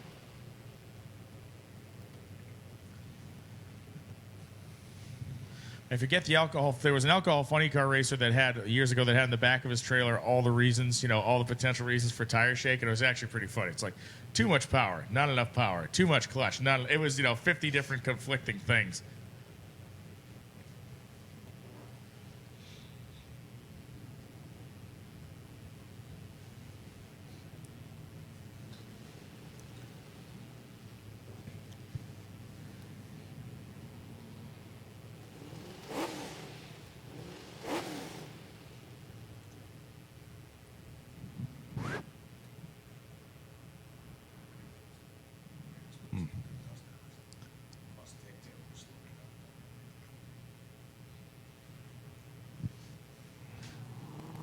So the Camaro of Mr. Scribner are getting ready to head down the lanes right now. And again, the staging lanes are a virtual ghost town down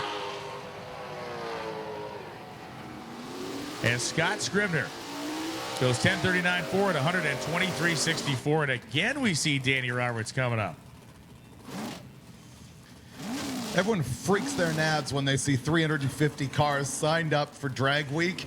And we're like, oh man, how are we ever going to get them through? But I am glad to see that we're here at the end of the program with empty staging lanes and plenty of time left to go. That means we can actually handle this many cars. Well, yeah, and obviously the first day, no matter if you have a crowd that big, the first day is going to be like it was yesterday. There will be challenges on the first day. It'll be a longer first day. It's a self-thinning herd. It really is, and it only gets smaller from here. By Friday, it's 9 of us.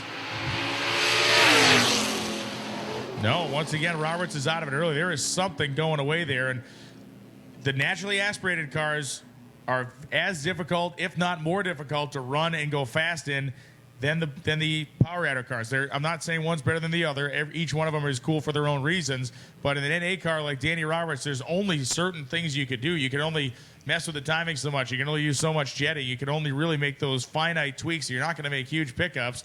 And right now, Danny Roberts is obviously not really happy with the way that car is getting down the racetrack.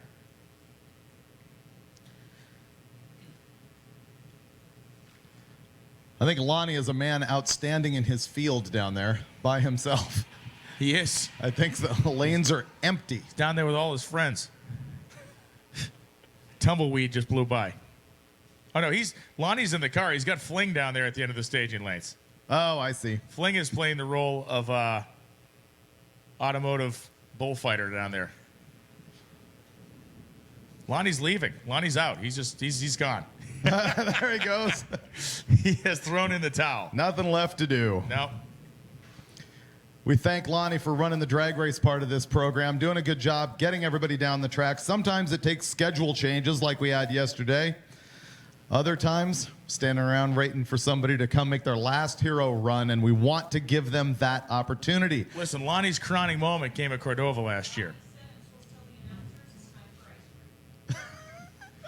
He is going to get an ice cream. He's like Red Auerbach, the famous Boston Celtics coach. He'd always light a cigar when the team was about ready to win a game. So that's it. That is the victory cigar for Lonnie Grimm, is the ice cream. On his way for the dollar ice cream. The girth enhancement program kicked into overdrive.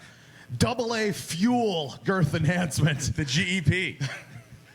We're raising the GEP. Oh, if you're cool watching shot. the live feed, they've actually got the camera spun around so you can see some action in the pits. The rear end is completely out of Jeff Lutz's car. Yes, it is. You can see Lutz pitted right there next to Goldstone.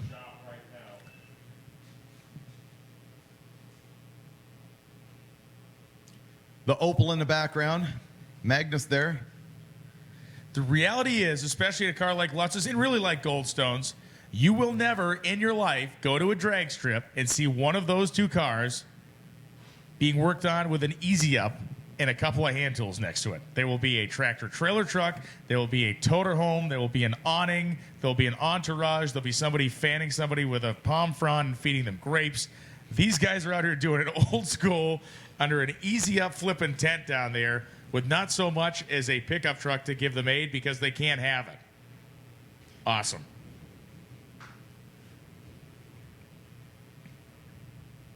There's a great thing I saw posted on the wall of some guy's trailer or something, and it said a drag racer will complain about how expensive the sport is as he walks into his $250,000 toter home. It opens up a craft beer. It's true. A lot of the wounds are self-inflicted. But man, the rear axle is out of that car, and somebody's underneath it too. I can see a knee of some sort or some sort of appendage sticking out from underneath Jeff Lutz's car.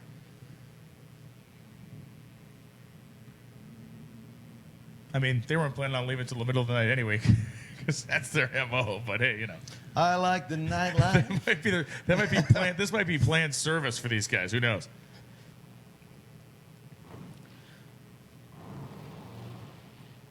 Goldstone's car's got the slicks off. It looks like they're just kind of getting ready to put it back into street mode.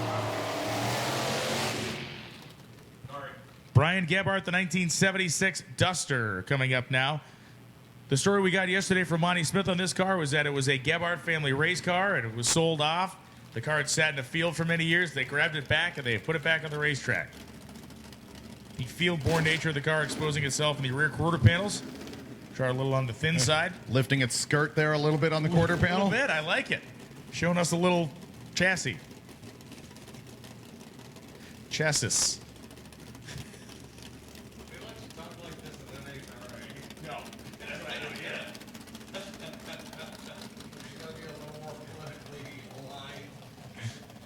So the chinless Duster, no bumper on the front of that bad boy. Got a big honking aluminum radiator on it, though. And trouble, I don't know if it's trouble for Gebhardt. He's just going to redo his burnout. But he's back through the water box. That looks like he's turning away. It looks like he is being sent packing for whatever reason. So they're going to look at the car's not run yet, so they got to get it down the racetrack in the next 30 minutes. We have seen many drag weeks where we're in a situation like this, where the lanes are open, the clock is ticking, there's somebody trying to get their car back together. They're literally racing to hit the end of the staging lanes before it gets shut down, just to make one final glory pass to stay in competition. It was the Wednesday at Noble, Oklahoma a couple years ago. Came down to that. Remember that moment of just insane tension? Larry came with the truck, barely made it in, spools the thing up, and then kapow, a trouble on the starting line. And that was the end of that. But, yeah, the very end of day. Again, later in the week, as these storylines really developed, first day we set the stage. Today we kind of establish who may be a player. And then Wednesday, Thursday, and Friday is when everybody tries to claw each other's eyeballs out, win their class. The Gremlin coming up. This is a big block Chrysler powered machine. And again, of the Gebhardt family. Get a racer in need. A fuel pressure regulator, dash 10 inlet, dash 10 outlet, dash 10 return. That is for the maroon Chevy crew cab truck. The longest, widest vehicle we have here on Drag Week needs a fuel pressure regulator. Dash 10 inlet, dash 10 outlet, dash 10 return, the maroon Chevy crew cab, car number 255R. If you got a fuel pressure regulator, help them out. Dale Gebhardt got the left-hand turn signal on as the Gremlin heads down the racetrack. Jeff Floyd, the 66 Chevelle. 11:18.4, 1:17.53. Dale Gebhardt goes 10:13.9, 1:40.81.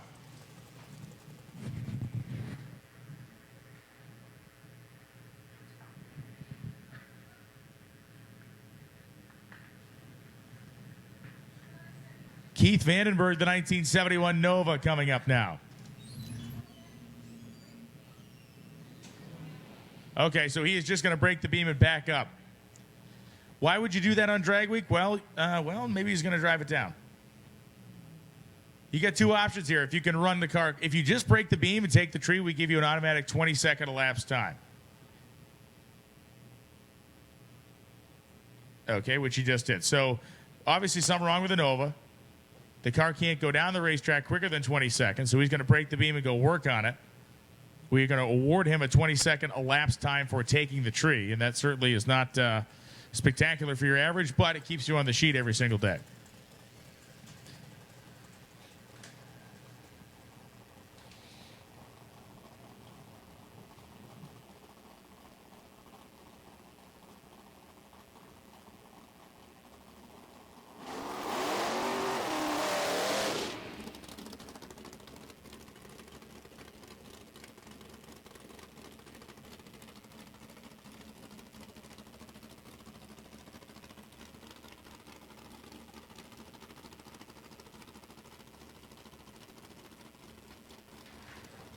So still 5,000 people hanging out on the live feed right now as we watch Brian Gebhardt head down the racetrack in the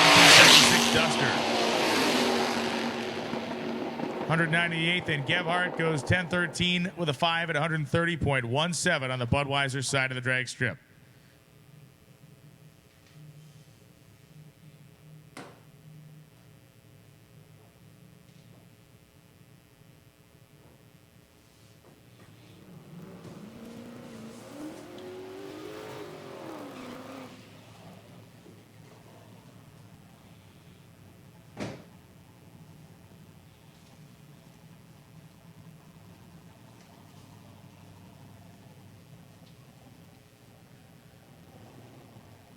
So Tony Karamitsos coming up right now.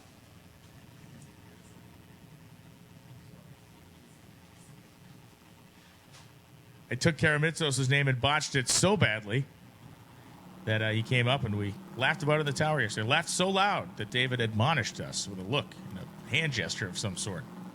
We were ruining everything at the time. Karamitsos, a 69 Z28, been running down in the mid 8 second range. Ramped the power in way earlier than they had before out there now. Boy, that is on a better run than we've seen him go. 135 in the 8th. Wow, 850, 2.7, 169. That is about a 10th quicker and about 10 mile an hour faster than we've seen that car go today. And now it is all Gebhardt all the time.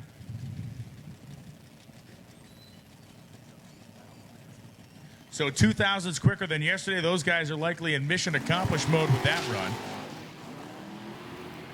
Dale Gebhardt gets that short wheelbase Gremlin sideways off the starting line. And Dale goes 10-12-7 at 154. Darren goes 11-41-5 at 114 miles an hour. We saw Gebhardt get sideways. I don't know if I mentioned this story yesterday, but up at the Brainerd, Minnesota NHRA race a couple weeks ago, we had a driver in a top sportsman car come off the starting line, get into his own sauce, and wipe out the Christmas tree.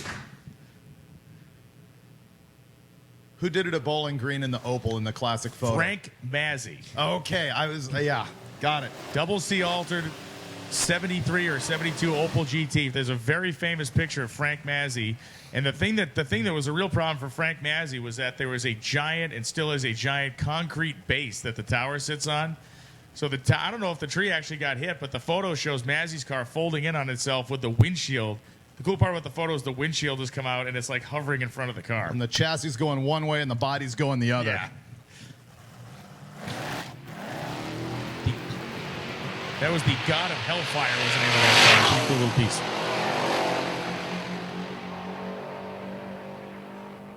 Daryl Yost goes 9:49.4 at 148 miles an hour. Not quite as quick as his earlier effort. He made that nice clean run that got him in the 8s earlier. And that looks like it's going to be the best effort for him.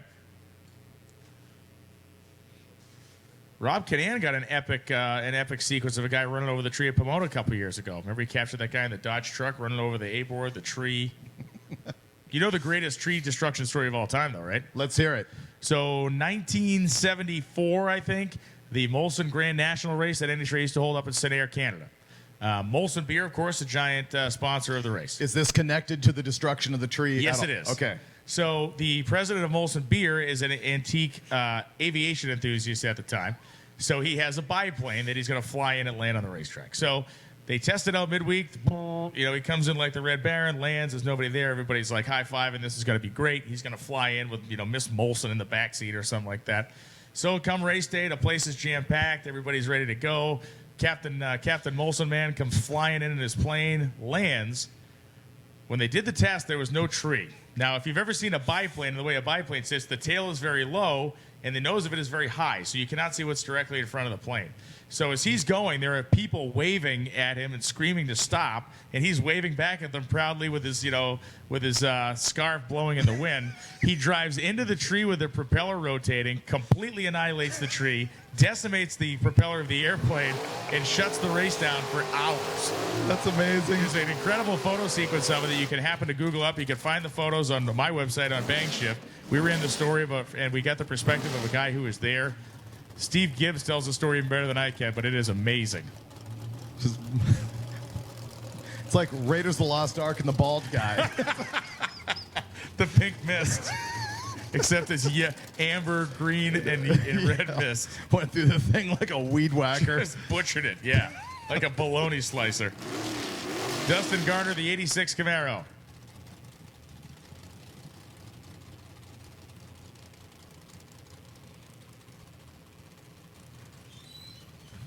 So Gardner is going to inch that third gen up. It's like you sent him to the principal's office. He doesn't want to go in. It's like, just go, man. Just go, man. It's going to be okay.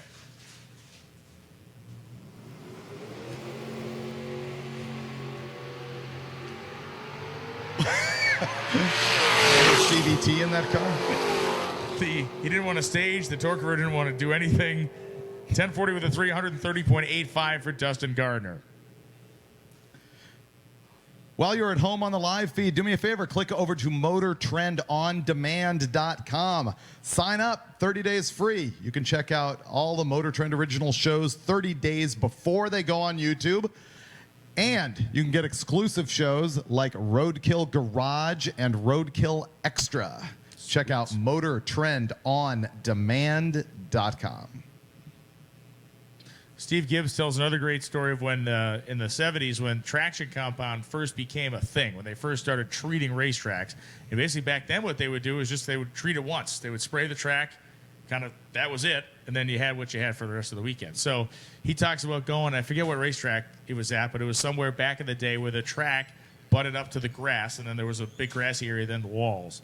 So Like Indy was at the yeah, I don't think it was Indy though, but yeah, like a lot of tracks where they thought it was a better idea to have a lot of runoff out there, which turns out to be a horrible idea. But anyway, they lay this stuff down like Elmer's glue, and then the grounds crew comes and mows the racetrack. And they mow the grass, they blow all the clippings on, and they show up the next morning, and the whole racetrack is coated 100% in grass clippings. Looks like it's got a 5 o'clock shadow, little whiskers. Yeah. growing Lost a off whole it. day. They scraped. There's multiple people out there that end up having to scrape off the entire racetrack. Gibbs is the guy, because Steve was the competition. He was the director of competition for NHRA for like 30-something years, and he was there from when it was very, very basic to when to a more modern style deal. But Jason Billings leaves his 572 powered 57 Chevy 210.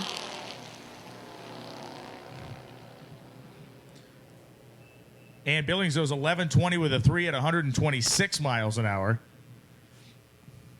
There's some great stories too from around the time. I was doing some research for a story about the Christmas tree, and racers by and large hated it when they went to electronics starting with a Christmas tree. 63 Indy. That was when the NHRA adopted it. Right. Yeah, and the people just despised it. And there were guys saying, "I'll just race at tracks that don't have trees." That's what they would do. They would avoid going places because the touring pro guys at the time really did have an advantage off a flag start. With a Christmas tree, everybody's got the same shot at leaving, and then they would say, "Oh, it's a joke because you can guess when the light's going to come on," and it's the thing. But the guy who was in charge of Division 4, when they started introducing the tree to their races, the first race they had, it's a true story, had to stand in front of it with a bat because they were going to run it over. Racers said, "We're just going to run the tree over, so you have to use a flag star." So he stood in front of it the whole race, so they didn't have to hit him. And the bat, I guess, would just be for a parting shot as you're being run over. So they get a splinter as they drive by, smashing the guy and the tree. Darren Gebhardt goes 11:44.9 at 97 miles an hour. The image of a guy standing there, protecting it with his own body, the Christmas trees, kind of cracks me up. So.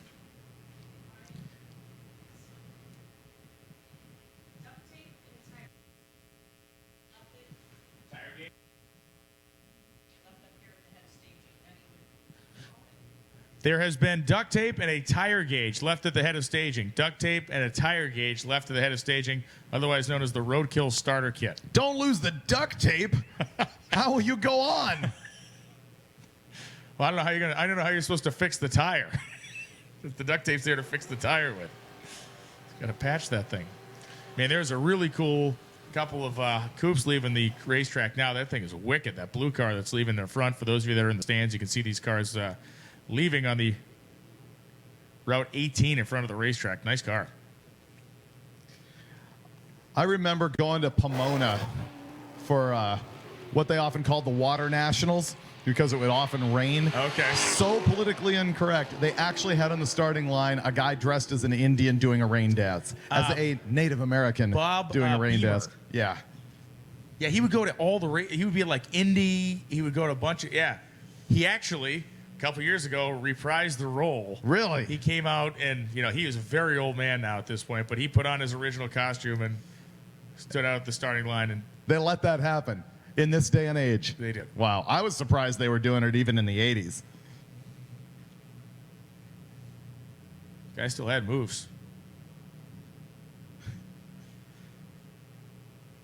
Not like Kyle Loftus moves, but I mean he had moves as Kyle does his 1320 video update here. A monologue into the camera. Full score and 7 years ago. I began as just a young man with a webcam.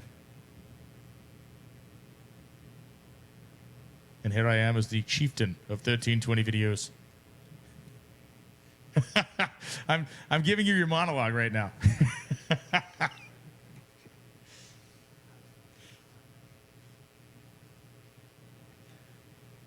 I was born on a riverboat.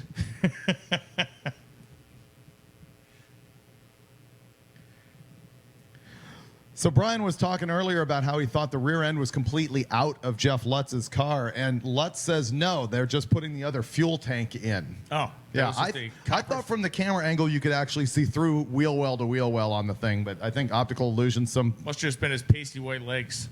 Maybe. And I know pasty white legs because I own 2 of them. I've attached it to it was him. his general glow of satisfaction. That's what it was.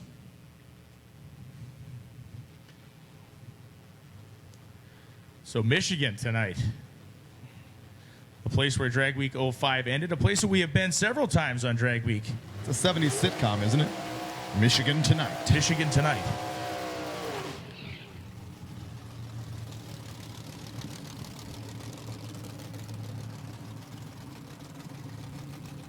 This will be the fourth time Drag Week visits US 131 Dragway in Martin, Michigan. Very cool.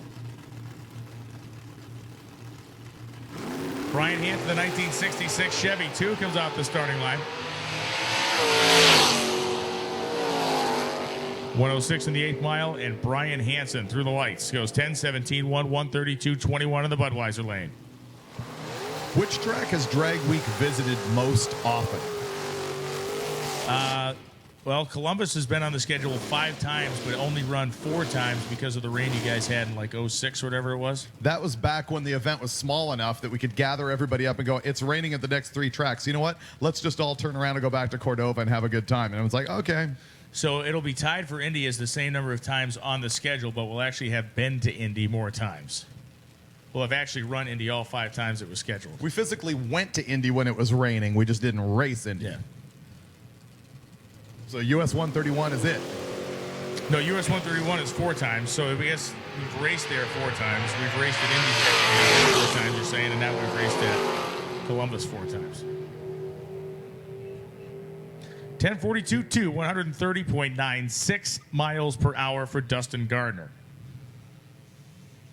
We've often had the discussion of how would it be possible to work in a couple of 8th-mile tracks, and then it just gets too weird with trying to average it out. We were trying to think about how to run 2 8th-mile tracks in one day. Imagine that torture test. Show up in the morning, run 1 8th-mile track, pack it up, go down the street to another one. Because we found a place in Texas, right, that had like... There's a couple of places that there's Texas, Missouri, there's in the Carolinas. There's more than one location in the country where there are 2 tracks within very close proximity to one another. There's 17 tracks in a 100-mile radius. So Dustin Gardner makes his way down to the top end. But yeah, it would be the one thing it would be screwy though. It would really mess with the averages. Oh, yeah. Well, the average just wouldn't mean anything to everybody. If you put in a quarter-mile ET with an 8th-mile ET and average them, that turns into, gobbledygook. Yeah. Maybe we could give the scores in metric. There we go. Yes. Metric time. Just run it all at 1,000 feet. Even the 8th-mile tracks will just run to 1,000 feet. That's what I usually do. Yeah. And we're down. 10 minutes till lanes closure, according to Lonnie Grimm. 10 minutes to lanes closing. And if you're in lanes, we will run you out.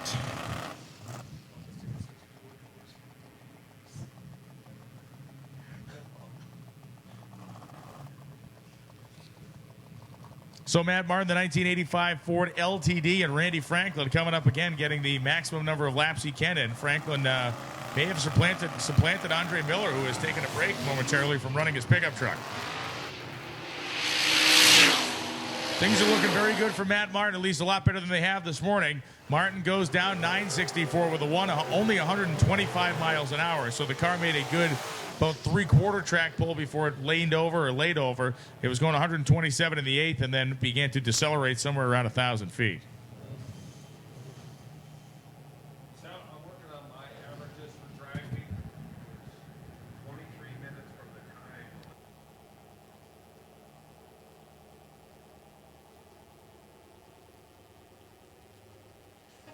Help me out, guys. Clayton Harmon and Bill Gebhardt. Gebhardt, the 62 Valiant. He's run this thing for several years.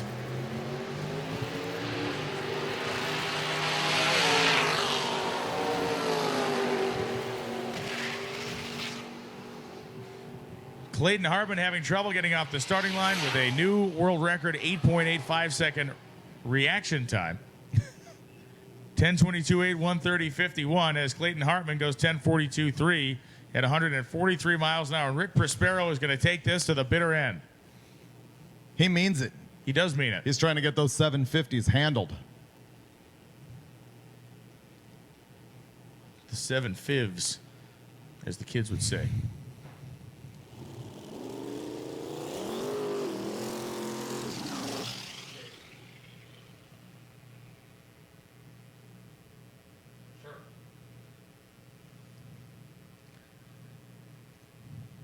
So remember last time he went out and kind of wadded the tires up around the Christmas tree. He wants to not do that again. I don't know, but hold on for a second. Crew guys. Jay from Michigan, he's coming.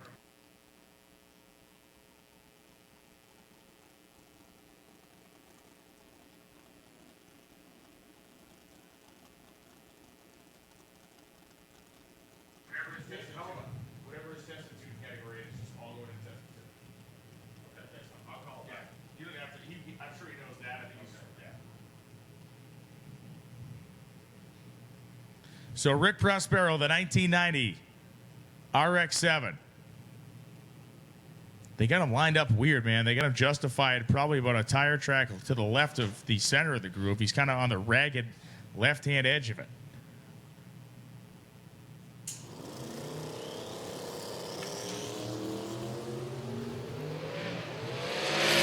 Had a pedal at 330 feet. And Rick Prospero goes 786 with a 0 at 189.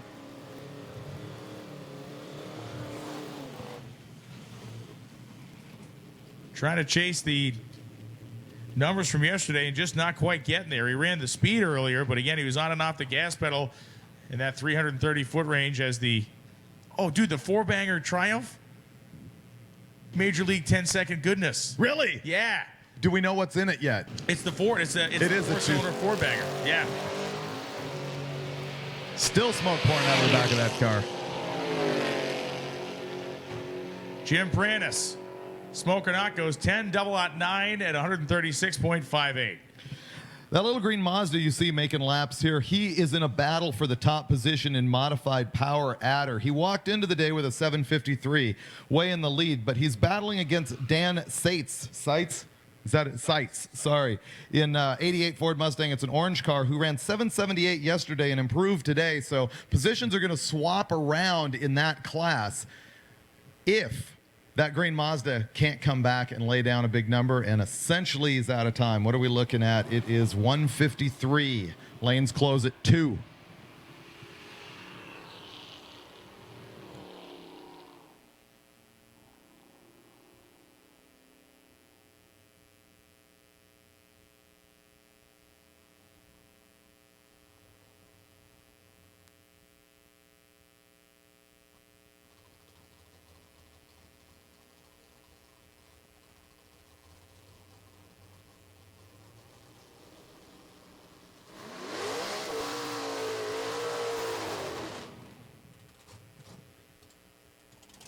So less than 10 minutes to get things closed out here. The Kansas-based third-gen Camaro coming up. And the Gebhardt Gremlin is at the end of the staging lanes.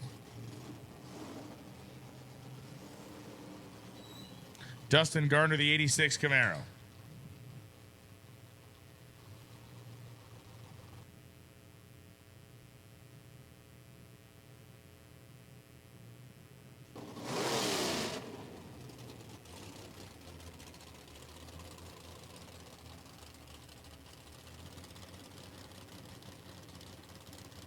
$5,000 people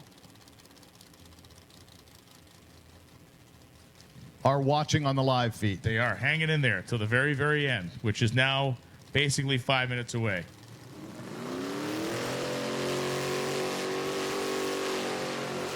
Man. Transmission temperatures, I've been told, can rise up to 300 degrees a second when a car sits on the converter. That thing was up there for a minute. It was definitely warm. 1044 for 131.04 for Dustin Gardner. Just trying to get the thing to leave. It almost seems like the thing might be going away a little bit off of the starting line. It's almost like he's leaving in second with a turbo 400. Yeah.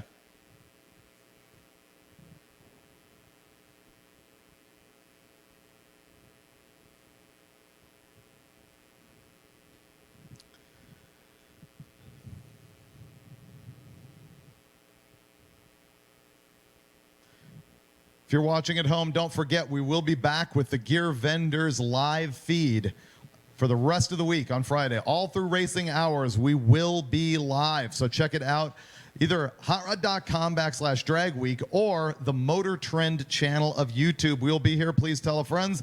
We like to get lots and lots of people viewing this thing to make it worthwhile for our sponsors so that we can do it again next year.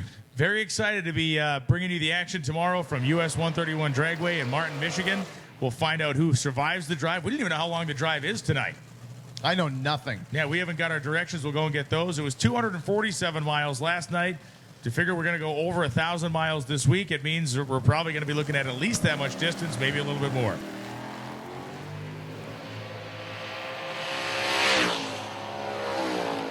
And Dale Gebhardt, the big block Mopar powered Gremlin, goes 9:18 with an 8, 155.19 on the Budweiser side.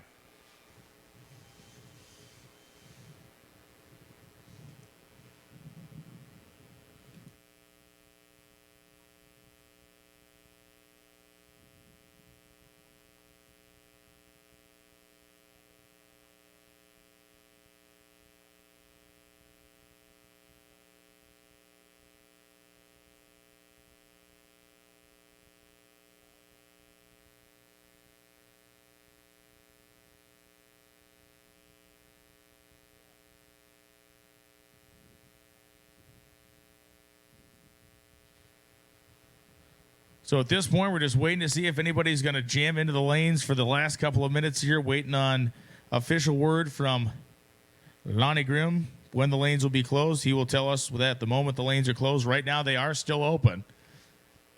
So if you're trying to get one last desperation pass in, you have about a minute or two to get your car in there before he locks them down.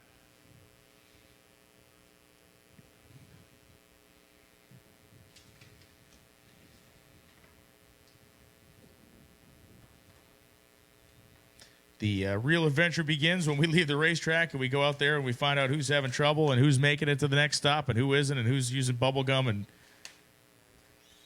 shoelaces to hold their car back together again.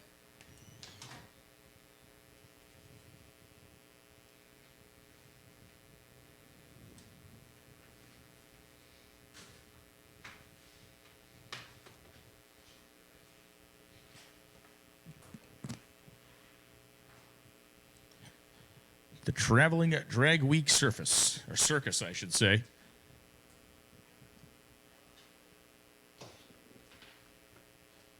As far as on-track carnage today, we had a little bit. We have to find out what exactly happened with John Ferrone's car, but there really wasn't. It was kind of the polar opposite of yesterday, where it was kind of one thing after the next. Thankfully, I'm not saying that is a bad thing, saying that is a good thing. It seems like the vast majority of people got out of here pretty clean.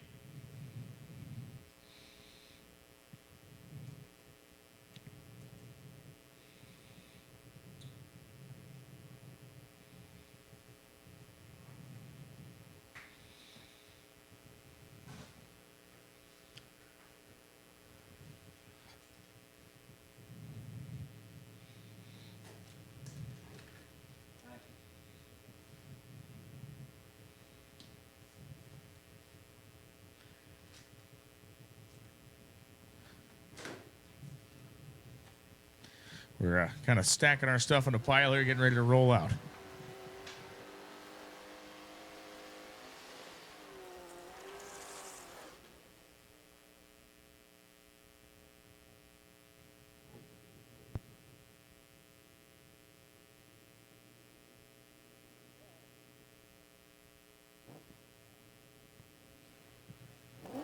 Well, Randy Franklin took my invitation.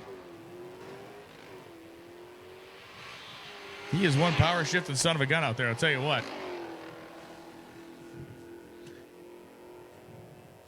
Randy Franklin goes 12-11-2, 116-29 down the Budweiser side of the strip.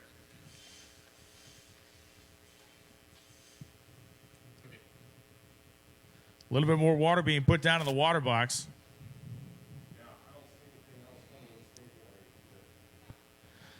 Somebody's coming around the corner right now, and that may be it. Waiting on word from Lonnie will tell us when it is locked down and over with. Give me a hand signal. Lonnie, we locked down. I can see it out the window there.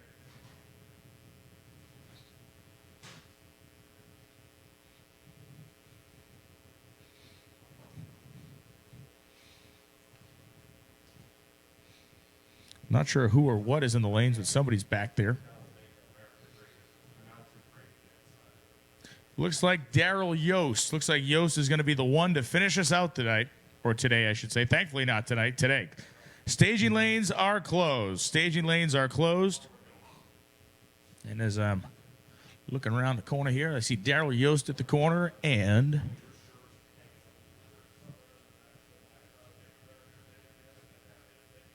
that's it. So it'll be the Stick Shift Chevelle to finish out Drag Week 2016 stop here at Summit Racing Equipment Motorsports Park. It has truly been a pleasure to work with the staff here at the racetrack. Hopefully all of you have enjoyed this great facility, had some ice cream, some food, and seen some of the best and fastest street cars, not only in the United States anymore, in the world.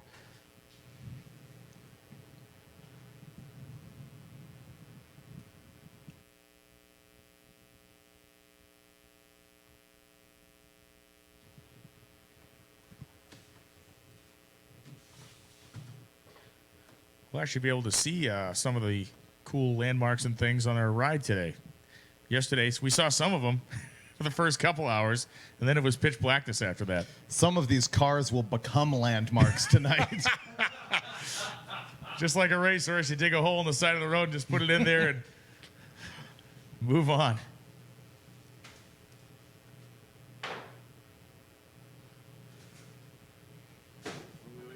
What are they waiting on now?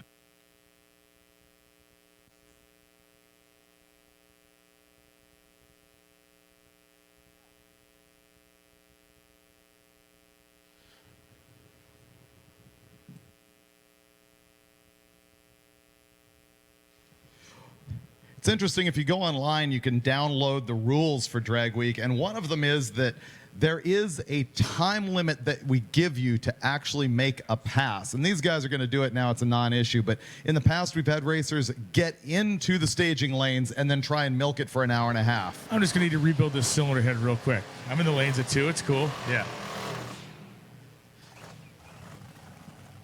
So can Daryl Yost repeat or better his earlier quick run? James Caffello, you left your cell phone at Time Slips. James Caffello, go get your phone. Just got that note from Tanya. Nope.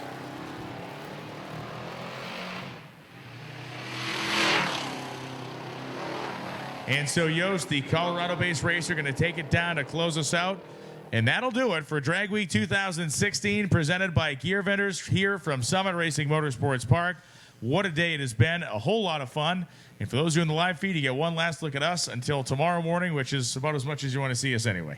That's right. We want to thank all the sponsors, not just Gear Vendors, but also Rocket Brand Precision Turbo, NOS, and Bear. And also, once again, thank you so much to everybody working the Time Slip booth. That is a grueling job. Tanya, Tara are down there. I'm sure they've got other volunteers who we haven't known yet. And they have to collect all your time slips. So if you are a racer in the pits and have not handed in your time slip, please do that now so that we can get all the data into the computer and we can hit the road. Everybody who's watching, you can go to hotrod.com and download Drag Week rules, and you can get the results, you can get the driving directions, and tons of coverage at hotrod.com. Also check out the Hot Rod social media, roadkill.com, and Roadkill social media. So that's going to do it for us. A huge thank you on behalf of us, or say on behalf of the staff of the event on our side to the staff of the event on the Summit Racing Equipment Motorsports Park side. The Bader family takes a lot of pride here, and boy, it was a great day for us in the drag strip. We'll be back tomorrow morning from Martin, Michigan, live on the Motor Trend YouTube channel. Come back and see who survives the night, who's going to go fast, and whose heart will be broken up in Michigan. I am Brian Loans. That is David Freiberger, and we are going to Michigan right now. Out.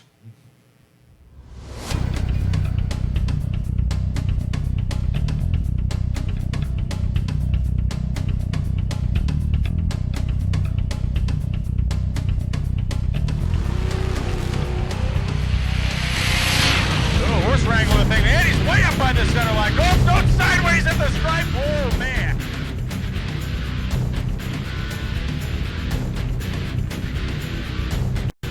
Jeff Lutz goes to the 8th mile at 4:16, 191.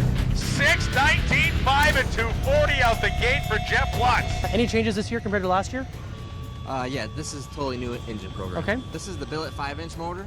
So billet water jacketed block, billet water jacketed heads. The car itself, perfectly fine. It's that billet motor. I mean, there's 0 street miles on it. We've been out with it twice. And I mean, there was obviously the thought of just stepping back and putting the other motor in it, which we know, and then I would have 0 worries. Like I wouldn't be nervous at all. But yeah, but obviously, I mean, it's drag week, so I mean, you put it together at the last minute and you hope for the best. Yeah, went good. Good to half. We're only on 3 pounds of boost, so it'll go a bit better than that.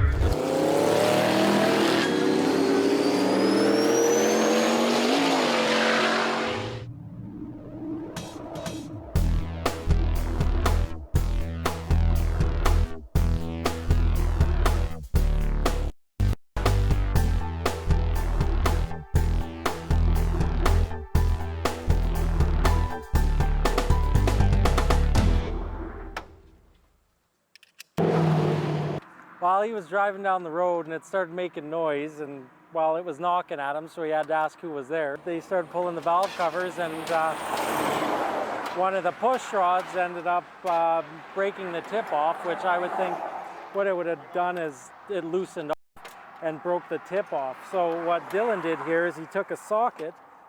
What size socket was it, Dylan? It'd be a 9/32 12-point. And this is the part that broke off the push rod. This forms the cup now where this would go. Well, yeah, this will probably get us to the next town at least, and then we can go get some new rockers. Well, a new rocker arm possibly, and a new push rod. I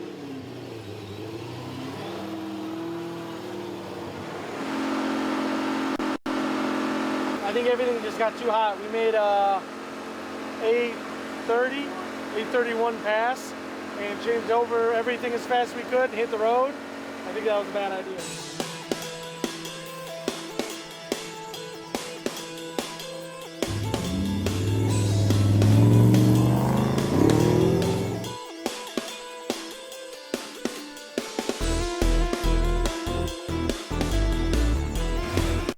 That's the way it used to be done.